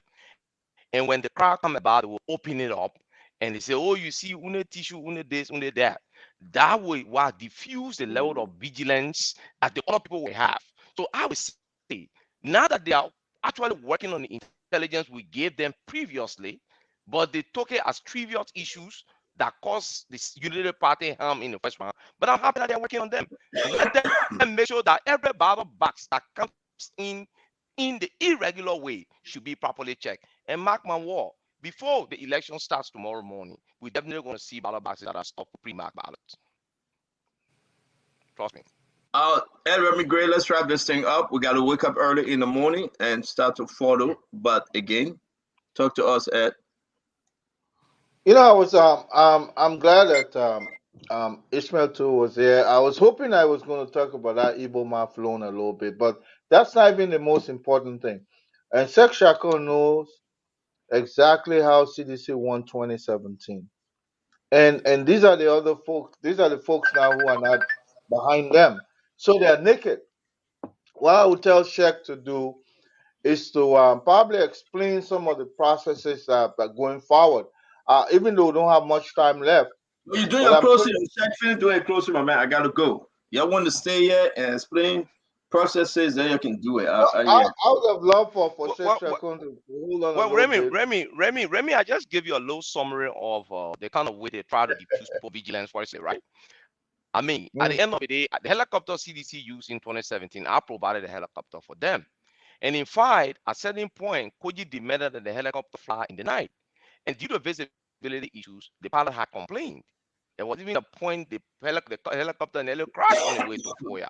And when I asked Koji some of these questions, he said, my man, we got to stop the battle, this and that, and that. So these things are not strange. The only thing I can say is that let the unity partisans, pool washers, or people that are on the ground shoulder with the responsibility to ensuring that the ballot boxes that are coming in are empty and free of pre-marked ballots. They should not stop doing it because CDC will do everything possible to ensuring that our people become weaker.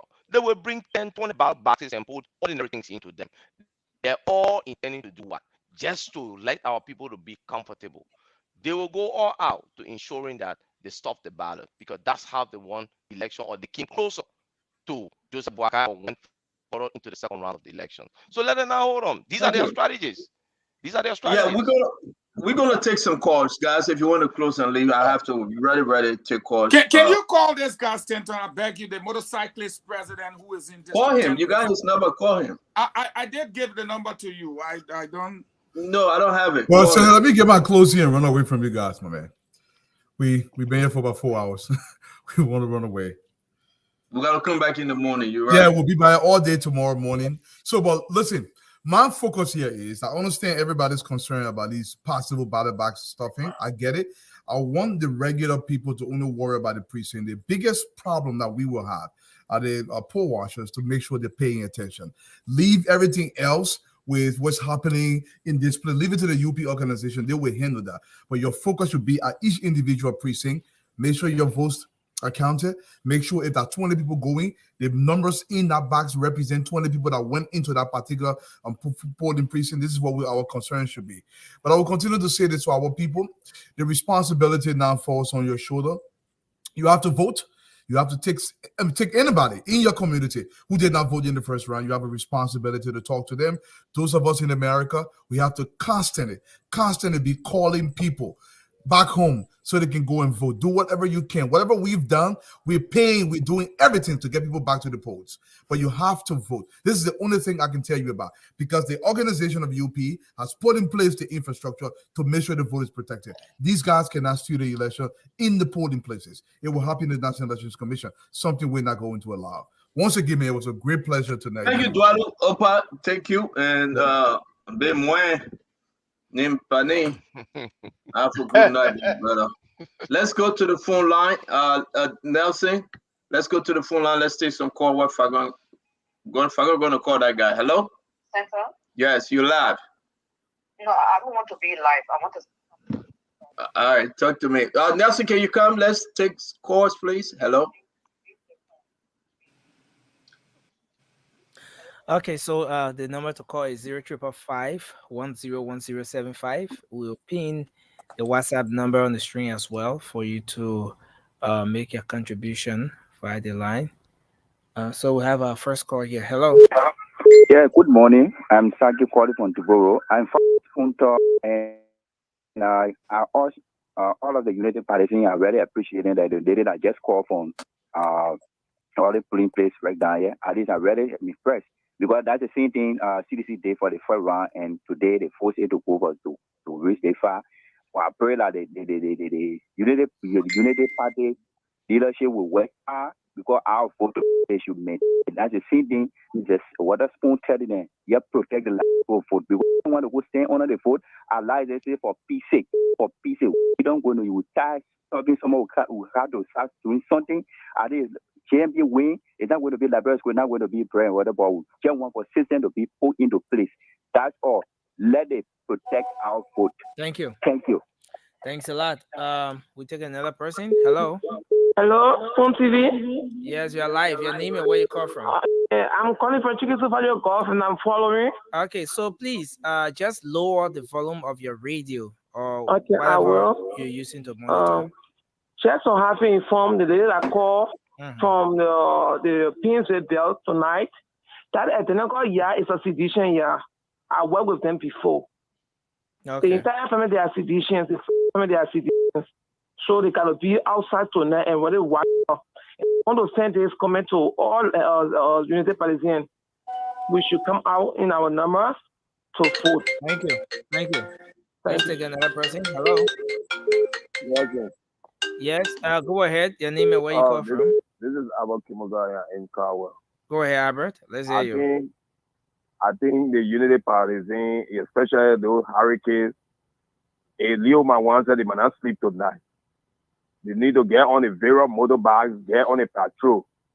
Because let me tell you, sedition, they are very crafty. They work in the night. Then they relax in the day. So if you are a witchcraft for me, you, the soothsayer, you need to tackle the guys and make sure that they don't plan the evil that they are planning tonight. Because I'm in my area, I hearing car sound, asking people say they carrying bottle, all this side, all this side. Saturday, you go work, carry buses, all to the places. So the hurricane need to get on their feet to make sure that the buses not go anywhere. Thank you. And if you know that what in Oro, let the buses be barricaded daybreak. Thank you. Thanks a lot. Let's take another person here. Hello, you're live. Your name and where you call from? My name is Betty. I'm calling from Tuason Saint-B. Betty, let's hear you. Go ahead. The people that are doing that in my brother, they're not suffering in the country. So already made our man. What in they do? So no cause say that I party time and party time. Now God we pray to everybody, so we agree. They can pack all the party partner, but God will intercede for us. Thank you. Thanks a lot. We take another person here. Hello. Hello. Yes, sir. Your name and where you calling from? I'm calling from the 14, respectively. Let's hear you. Yes, sir. Topic on the discussion is very fun, and also the panelists up there to go bring the information this evening that this morning we are over the world. One thing my advisor is that whenever the meeting starts this morning, they should bring all the ballot box outside, all the observers, pictures be taken. You see, everything is empty before we start voting. This is my advice. Okay. Thank you. Thank you very much. Let's go there and take this person. Hello. Yeah, good evening. Yes, sir. Your name and where you call from? Yeah, I'm calling from Uminga, Noveleta. Go ahead. Yeah, let me just tell you my own whole feeling. I'm listening to the program. Look, next, I'm speaking directly to next. Next, you bring trouble for the Liberia people, and look, we're not stupid people. Country men say, even when they went for town meeting, nobody can carry their contribution in. Too bad. We lost him. We take another person here. Hello. Yeah, hello. Yes, sir. Your name and where you call from? This is Rakano. I'm speaking from Piama to be specific wishes. Let's hear you. Yeah, I'm observing the processing this this evening, and tomorrow I'm one of those pool washer, and we'll be careful whatsoever they bring. We'll check before we start. Okay. Yeah. Thank you. Don't worry about that. We had a meeting. Thank you. Thank you. Thank you plenty. Let's hold you there and take this person. Hello. Hello. Can you go ahead? You're live. Your name and where you calling from? My name is Elwina Chi, calling from Bronx. Elwina, let's hear you. Go ahead. Yeah, my advice here to all of us who is pool washer, because I'm one of those pool washer. I pool washing is on time and I pool washing this time again. That other buses is drinking because there's some people last time they were like all at the windows, those shit in their hands. So I beg every pool washer that if pool washers, every Unity Party after casting your vote, you take assignment to the various windows. I beg you. Let everybody take seat to the various windows. Because they will pass through them when they know that party is going inside, they will pass it through them and give it to them, and they throw it in a ballot bag and Thank you. Put it in the bag. We suspected some people doing it the last time, and then how it was. So I beg everybody. Thanks when a you lot. finish, you'll help us. Thank because you. we are looking to it. Thank you. Let's go there and take this person. Hello. Hello, Yeah. lovely. Yes, sir. Your name and where you call from? I'm Jeremiah J. Koo. I call from district number 17. Go ahead. Let's hear you. Yeah, thank you very much, my brother. I want to appreciate the panelists and the CEO on the radio tonight. You know, Nelson, from the stories and things that I'm hearing, they're getting me that type of way I want to get outside. Seriously. Nelson, this thing is about it's about our children's future. I have 2 girl children. And remember now, for me, I'm a biblical person. Jesus spoke of prodigal son. He did not speak of prodigal daughter. So if we make fun, we get future here for me, really getting to me. How can these guys be? That's true. I never heard of a prodigal daughter. You're right. I know very well that this thing is not normal. Thank but you. They will be defeated. Thank you very much. Thank you. Prodigal daughter. Hello. See you. Okay. I got something to teach on Sunday. Prodigal daughter. Hello. Go ahead. You're live. Okay, I just want to say thank you to everybody. My name is Guy Wanti. I'm calling from Perth, Western Australia. Okay. We are all in this. Liberians all over the world, we are all in this together. I am the treasurer for the Alliance Rescue Mission in. Okay. The election period and the whatsoever that went on there. But what I got to say here is this. All of the pool washer for Unity Party, with all this drama going on tonight, are just begging them to be there on time. Even if it costs them to be there 4 a.m., let them be to their various places that they. Okay. Okay. Thank you. Because we are all in this together, we need a better for Thank you. Liberians. Thank you. Thanks a lot. Thank you so much. I appreciate all of you. Thank you. Thank you. Let's go there and take this person. Hello. Hello. Yeah, hello. You're live. Your name and where you call from? Veronica calling from Mount Barkley. Veronica, let's hear you. Something about there's a sensitive thing about certain thing. I don't want to talk about your age. Very sensitive. Ah. So I don't know how I can talk with you. Give her my number. Tell her to call me. Okay, so just remain on the line. Remain on the line. Let me cue someone from here. Just remain on the line. Yeah, just tell her to call me. Give her my number, please. Okay. Yeah. Okay, so call her on this other line. Go ahead. Yeah, just call my number. Open it.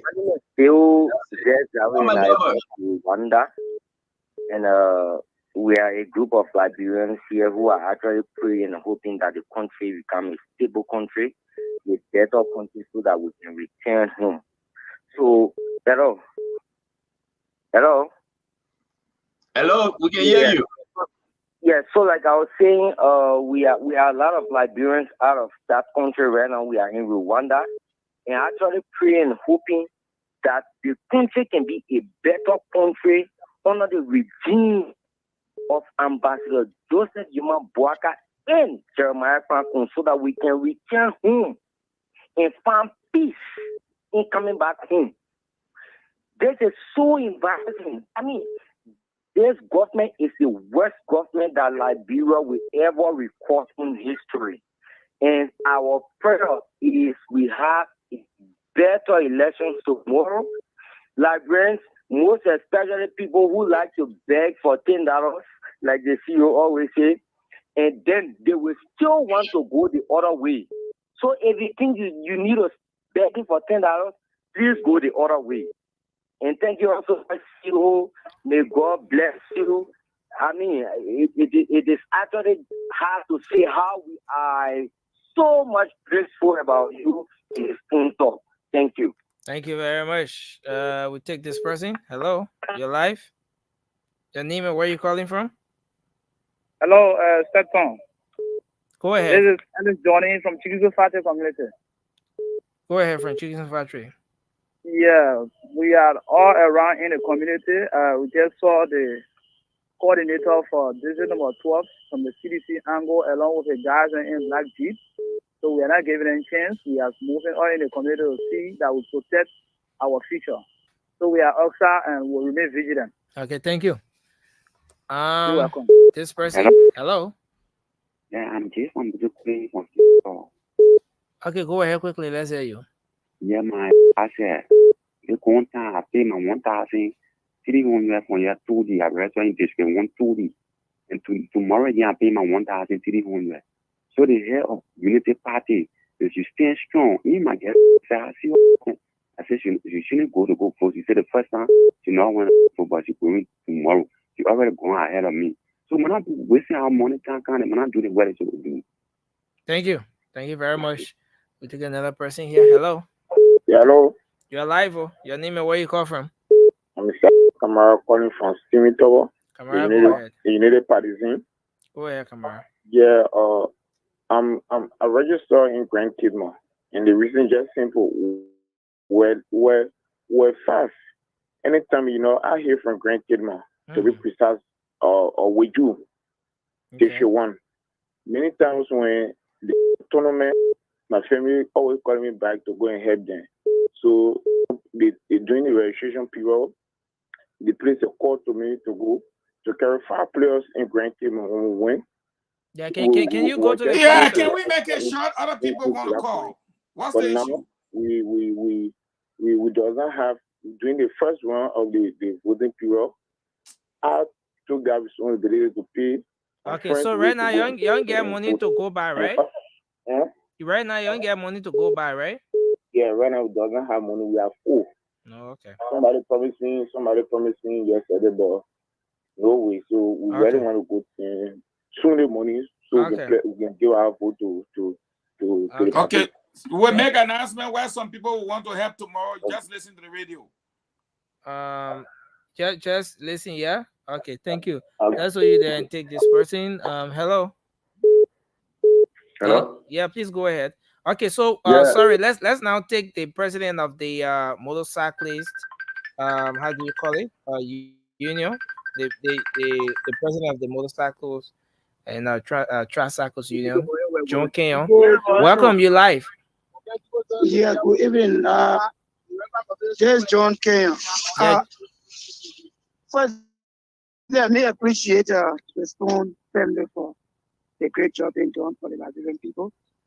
And we are glad that the Liberians are decisive to making sure that they protect their votes. And we as cyclists, we are making sure that the Liberians relax themselves and turn out this morning to vote for their candidate. And we can assure them that we do everything possible tonight to making sure that no one, we are visiting various points.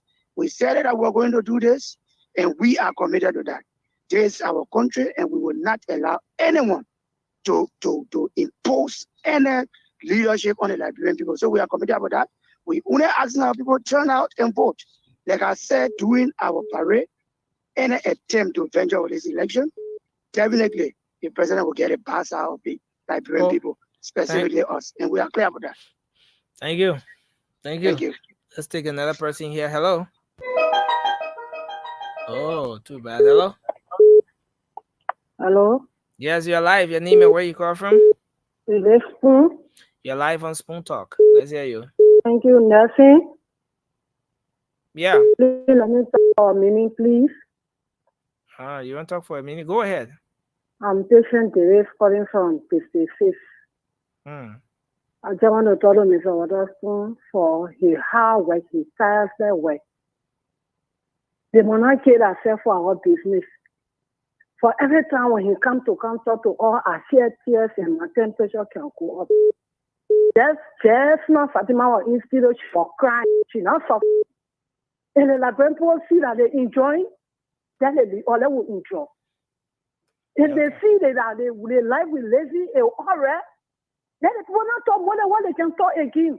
Because what else can talk for in the morning, in the evening, and then going to the school. My 22-year-old son dropped from school because of hardship. He had the money giving him one margin to go for because he can go back to school. So if the people see that we let him good life, then they be up. They will not kill ourselves for our business. Thank you. Thanks a lot. Thanks for your contribution. Let's take this person. Hello. Yeah, how you doing? Yes, this sir. is Abraham Deuga from New Jersey. There you go. Go ahead. Let's hear you quickly. Yeah, I want to say hello to all the panelists there. Right now, I'm in the kitchen cooking. We all are washing. You know, we're doing how they call it food washing. I'm in New Jersey, but I'm in Liberia. I'm in touch with my people, so we're watching everything that's going on. Look, we want to say thank you to Spoon Talk, and we want to say thank you to all the panelists on our board. I know tonight there will be no sleeping. We're all outside and we're watching everything that's going on. Thank you very much. Right now in the kitchen cooking. Okay, thanks a lot. Thank you very much for your contribution tonight. Let's take this person. Hello. Okay, so we take this one. Hello, please go ahead. Are you here with us? Doing, man? Are you talking to me? Yes, sir. You are live. Let's hear you. Oh yeah, how you doing? My name is Emmanuel. I'm calling from New Jersey as well. How you doing? Yeah, we okay. Let's hear you. Yeah, so basically, I think I just want to echo on what Fagon was saying as well. Is the Unity Party, we are all in support and hoping for the peaceful election. But the Unity Party need to show a lot of strength. The fact that there are not people out there responding, there is not an initiation team, it's just a replica of what happened the first time. And George Manuel Weah is not going to go out just walking, say, I'll take a defeat. The Unity Party leadership needs to step up. Nobody should be sleeping tonight. Everybody should be out and about. There should be a tinfoil of people out there working diligently. We donated our cash, we donated our time, we donated our effort for the leadership to take the mantle, to take this thing home. But if they are lax, if they are laying back, if they are on the mantra, or we just want to wait, and depending on the local people, as much as we believe the local people will stand up, the fact that remains that money has the power to change the people's mind. The same thing happened in the first round. Okay. So it is imperative that the leadership needs to step up, because if they don't step up, the same thing that happened in round one will happen. So if Unity Party leadership is listening, you need to wake up from whatever slumber you are in and get out and protect the people vote. You need to show your leadership now. Stop waiting. Thank you. Thank you, sir. Thank you. Let's hold you there and take this person. Hello, please go ahead. Your name and where you call from. Hello. Yeah, go ahead. You're live. Your name and where you calling from. Yeah, okay. Yeah, hello. I'm calling you from Australia. Thank you for the show, and I want to say thank you to all the panelists on the show as well. Okay. Go ahead. I just want to give my little advice to Unity Party for Liberians allies. This election is not about Omer Boake. The suffering in our country is too much. This election is about us Liberians. If Liberians were set over there and allow George Weah to steal this election, you're not doing it to Omer Boake. You are doing it to your children and your unborn children. So if you in every district that you know that you're supporting a rescue mission. No, listen. Hello. Yeah, you can make your point without campaigning, please. Campaign period is over. So let's No, I'm not campaigning. I'm saying that they should get out there and be our eye. That's what I'm trying to say. Okay. I'm not campaigning. I'm saying that if they know that they are supporting a change and they're supporting the rescue mission, they should be our eye. You know, like getting out there, making sure that these people are not playing with the ballot box. And also, they shouldn't forget, Henry Costa and Ben Sandy, then they're already in our country. They're on Thank you very much, ma'am. Thank you. All right. So Thank I think that's it. Nelson, thank you very much. You have, wow, 60 minutes to 2 o'clock in Liberia. In the next few hours, folks will be going to the police station. We want to encourage every one of you, please. Vote, vote, vote. Your vote are protected. And again, Unity Party is doing extremely well to come out and protect your vote. Your work, your duty is to go and vote. Wake up in the morning, wash your face, brush your teeth, get ready, go stay online. Okay? If you can walk, tell somebody to put you in wheelbarrow. Go stand online and let's make this thing happen. We want to appreciate every one of you. And Remy Good, you got something to say? Sheikh Shakor, Honorable Eugene, Lamine, Betuma Fagon. Let's take Sheikh first, and then we can always do our thing. Sheikh Shakor. Sheikh, go ahead. Yeah, anyway, thank you very much, Stanton. I just want to say to all our Liberians that tomorrow is a D-Day in our country history. So I want to urge everybody to go out there, vote. Indeed, if you are a Unity partisan, I can assure you that your vote will be protected, because we do know the CDC. I think there were issues that were overlooked in the first round of the elections. But I think this time around, members of the Unity Party are now overlooking it. And we do also believe in the ability and the capability of Mr. Amar Conan, who is indeed a big brother, a very sophisticated man. And I know he has instituted all of the measures to protect the situation room. But I just want to admonish him to strengthen it more, because there were plans to see how best they could shut it down so as to delete the evidence of the vote obtained. But I think that's dead upon arrival, because that system is highly sophisticated indeed that they won't be able to penetrate or shut it down. Because we do know the CDC is like a pet that we know. And when you know that pet, the person tells you that hold it from behind the neck. Anybody who tell you to hold a pet from behind the neck, meaning that pet has bitten that person, or that person has washed that pet to somebody's finger. But this is not going to be the case tomorrow. Indeed, the votes are going to be protected. Get out there, vote for your future. It is an important day in our history. Don't miss it. So see you all tomorrow, guys. And we will do what we have to do in our local to make sure that we protect what we have to protect to see Liberia go forward. Thank you. Thank you very much, Mr. Sako. You gave me all that plenty of recording. You said I shouldn't play, but that's okay. Thank you. Yeah, I'm plenty to do after tomorrow. Tomorrow will be a D-Day. We'll do a lot of things tomorrow. Don't worry. All right, we got a lot of things to do. Yeah.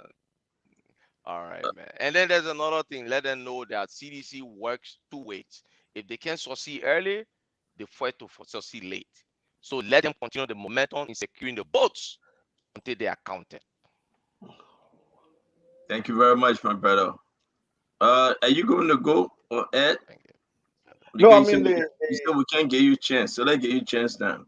Come on, man. On the night of October 10th, we said that the CDC was not going to go down easily. I think it was Patrick Hunter who started making that statement. But I'll leave the Liberian folks with two quotations. One of those quotations is that your refusal to participate, you end up being governed by your inferior. Who made that statement? It was Plato. And then another guy, Allegory, says, those who refuse to participate, or those who are in the middle, or those who say they are non-aligned or neutral, they said, in this kinds of moment, hell is reserved for those kinds of people. That's all I have to say. So do everything possible to vote. Just go out and vote. Be on the line from 8 to 6 is very short, in my opinion. Here where we live, I think the polls are open up to 10 p.m. Sometimes. But if you find yourself on the line, they will never let you go home. But you have to cast the vote. I don't think it's that way in Liberia. So I wish the best of luck to those who are showing up to vote tomorrow. They have to exercise their franchise, regardless of what. I think we have to get this stuff over our head to go. Let us have our country back from the hands of these evil people. Thank you. Thank you, Ed. Honorable Fagon, take us home. I'm done. Well, a couple of things I'll have to say. One, I know I had to say this late because of all the distraction that happened in the last hour. But Stanton, it makes absolutely no sense.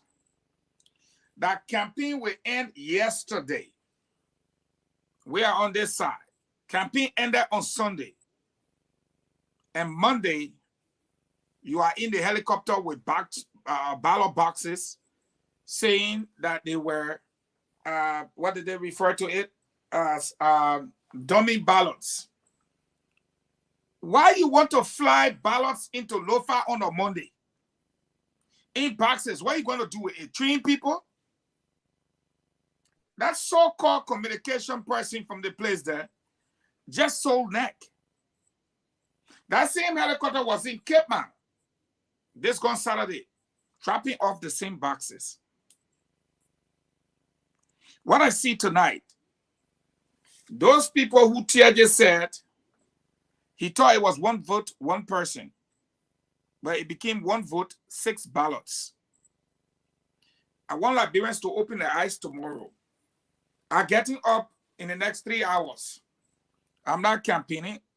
I'm advising people to stand to the windows, to watch people who will put ballot in their sleeves, in their bra, in their skirt. The second thing is this. I want people, which of course I know they will do, check the ballot papers before people go vote. If you got 300 persons in this polling area, 300 persons, paper will be set ready. If you see 500 in those box during the counting, alarm will blow. The next thing I want to say, and I want the world to hear me, that thing Buzzy brother was talking about, say, I'll pick up boxes and carry it. Buzzy, that brother, you're not picking up no box. And the counting will be done. Our people will be satisfied. In the morning, y'all come to pick up the boxes then. When y'all carry the boxes in the net and y'all do jobo, the people ready for you. Y'all the people then will sleep to the play in the morning, y'all bring the car in to come pick up your ballots. Last but not the least, I say to Fata Dolly, we don't want to see you anywhere tomorrow. You are a sedition. Go sit down with your party. Josh Agogo, you're a Nigerian IT guy. Be careful. We don't joke. I thought Doiji, you're operating between Monserrato and Grand Jibe. Be careful. There will be no joke. No campaigning. We're not. We're just advising everybody. And last but not the least, the guy who they caught for trying to help Akaros Gray got free from jail and wandered into District 10 tonight. Colette and that small beating the gate I won. And that small beating the gate I won. And so I would say to people, don't mess with the Liberian people vote. I don't care who you are, don't. Thank you for having me. God bless the nation and save the state. As always, Colette, we say thank you. Thanks to all of our many panelists, guests. Thanks to the entire Liberians group, home and abroad. We want to say thank you, Eugene Lamin Fagon. If you stay up, don't go to bed. Stay up. Vote. We will be back tomorrow morning. We will discuss the issue. Election is today in Liberia. Vote, vote, vote. Please do not go to bed. Stay on the line. When you see something, when you hear something, say something. Pick up the phone, call Spoon Network, call me. The radio station is on till tomorrow all through. It's 24/7 now. Nelson will be in that station. Somebody will come in 9 o'clock in the morning, they will relieve him. If you see something, say something. Let us know. We are on 24/7. We are not going to bed. My computer is on. Fagon computer is on. We get our phone on large ring. We will answer you. The Liberian people, get up and go vote. Do not sit there. No sleeping, no sleeping, no sleeping. You are doing this because of you, your children, your parents, your grandparents, because of Liberia, because of the suffering. You are doing this because of poverty. You are doing this because of bad economies. You are doing this because of bad healthcare system. You are doing this because of bad rules. You are doing this because of the bad practice of corruption. You are doing this because the government lied to you. You are doing this like you have never done it before. One shot, one goal. Do not sleep. Your friend may be sleeping. Wake him up. Wake her up. Tell her it's time to go and vote. If they can't make it, share with them. Tell them to sit on your lap in the Texas, in the keke. Tell them to get in the wheelbarrow. Take them. Let them vote. This is not 50% plus one. It's about who have the highest vote. So now you will go out there, you will vote, you will vote, you will vote. Call the imam, call the pastor, call the reverend, call the deacon, call the apostle, call your Christian brothers and sisters. Call them and tell them to vote. Do not sell your vote. Do not sell your vote. I'm asking you, if you want the station to remain on, go and vote tomorrow. If you give Josh Manowi the chance, he will close down this radio station. So go and vote for Joseph Yema Boaka. I'm saying it without fear, without favor, because I know him. My message to you is for you to go vote and vote Josh Manowi out, because he have lied to you, he failed you. Samuel Toy continue to lie to you on the fake. They are supplying currents to Ivory Coast, that they will give GW Gibson student 3-day full, that they're giving you 5 cup of rice in the bag, that they're asking to give you $20. It's all nonsense. Go and vote. Your country depends on it. Don't be a beggar. Vote. Vote that you can get the best out of your country before you die and leave this world. Vote that your children can travel for better education. Vote that you have good health care. Vote, vote, vote. Do not leave the street. When you hear any car say ping, ping, ping, ping, go and spy, see who carrying the ballot boxes. Chase them. Call. Report. Together we will fight. Together we can do this. Together, Liberia will be better. But it takes you and your family. No matter what they say, they can cuss. They can say what they want to say. We are telling you, do not sleep. Wake up. Nelson will be on. He will be playing music. Don't sleep. Get your cup of tea. Eat your bread. If you have nothing, put a checkerboard on. Bring out the Ludo. Don't sleep. It's election time in the country. Vote and vote George Manowi. We are out. May God bless you. May God keep you. May God bless our country. And God save the state. Good night. Good night, Figo. I'll take you up, bro.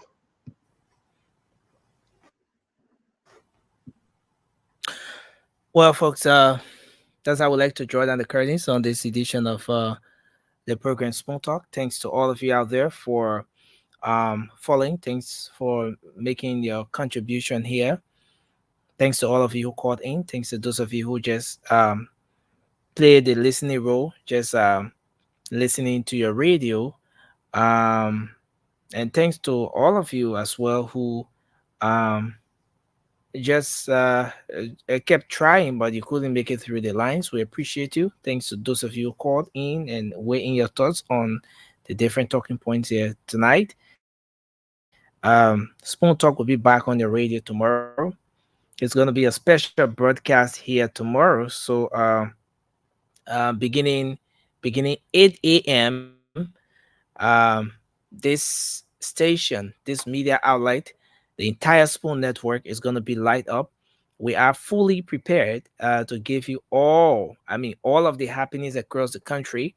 We have our correspondents in different parts of the country, and we are set to make sure that you are informed, regardless of where you are across the world, whether you're here in Liberia, across the 15 political subdivisions of our country, or maybe you're somewhere across the world, we are set to make sure that you receive authentic information about all of the happenings here in Liberia. Again, I want to say thank you. My name is Nelson Colette. Spoon Talk will be back on your radio tomorrow. We have a special broadcast starting as early as 8 a.m. tomorrow. Diamond will be taking over from me. Yes, our folks will be out there in the field. And again, we are coming back shortly with the a special edition of the Late Night Show. We're going to be here talking, discussing, having some great conversations as well. So Spoon is open. You have the numbers. If you have some very important information, some sensitive information you want to pass on, you can do just that by dialing any of the numbers or just sending a text, whether via WhatsApp or you have most of you have the CEO's number. You know, you could just send a WhatsApp or just a text message or whatever, and you will be heard. And that information will be taken seriously, and the relevant authority will be contacted to act upon it, upon those pieces of information adequately. All right. So thanks again to you. I'm Nelson Colette. Have a good night. Keep following Spoon. We'll be back very shortly with a special edition of the Late Night Show. Bye-bye for now.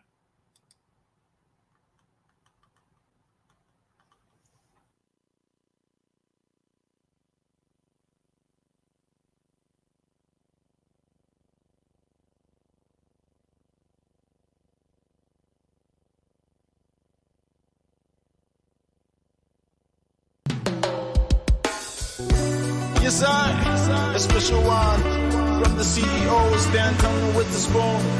And your boy, Friday the Southern Band. Charges on the beat. To the Spoon to get your information.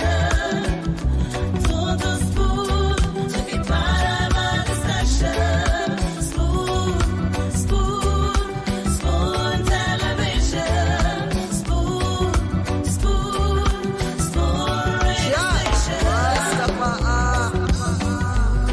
Spoon gonna tell you what is happening in Liberia. Spoon gonna tell you what is happening in Monrovia. Spoon gonna tell you what is happening in Africa. Just to Spoon, you will know. If the children crying for starvation, just to Spoon. You want to get a news update, my brother, to Spoon. You want to know what is happening, Moravia, to Spoon. Politicians want to make their decision, just to Spoon. You want to know what's happening in the ministry, to Spoon. To Spoon. To Spoon.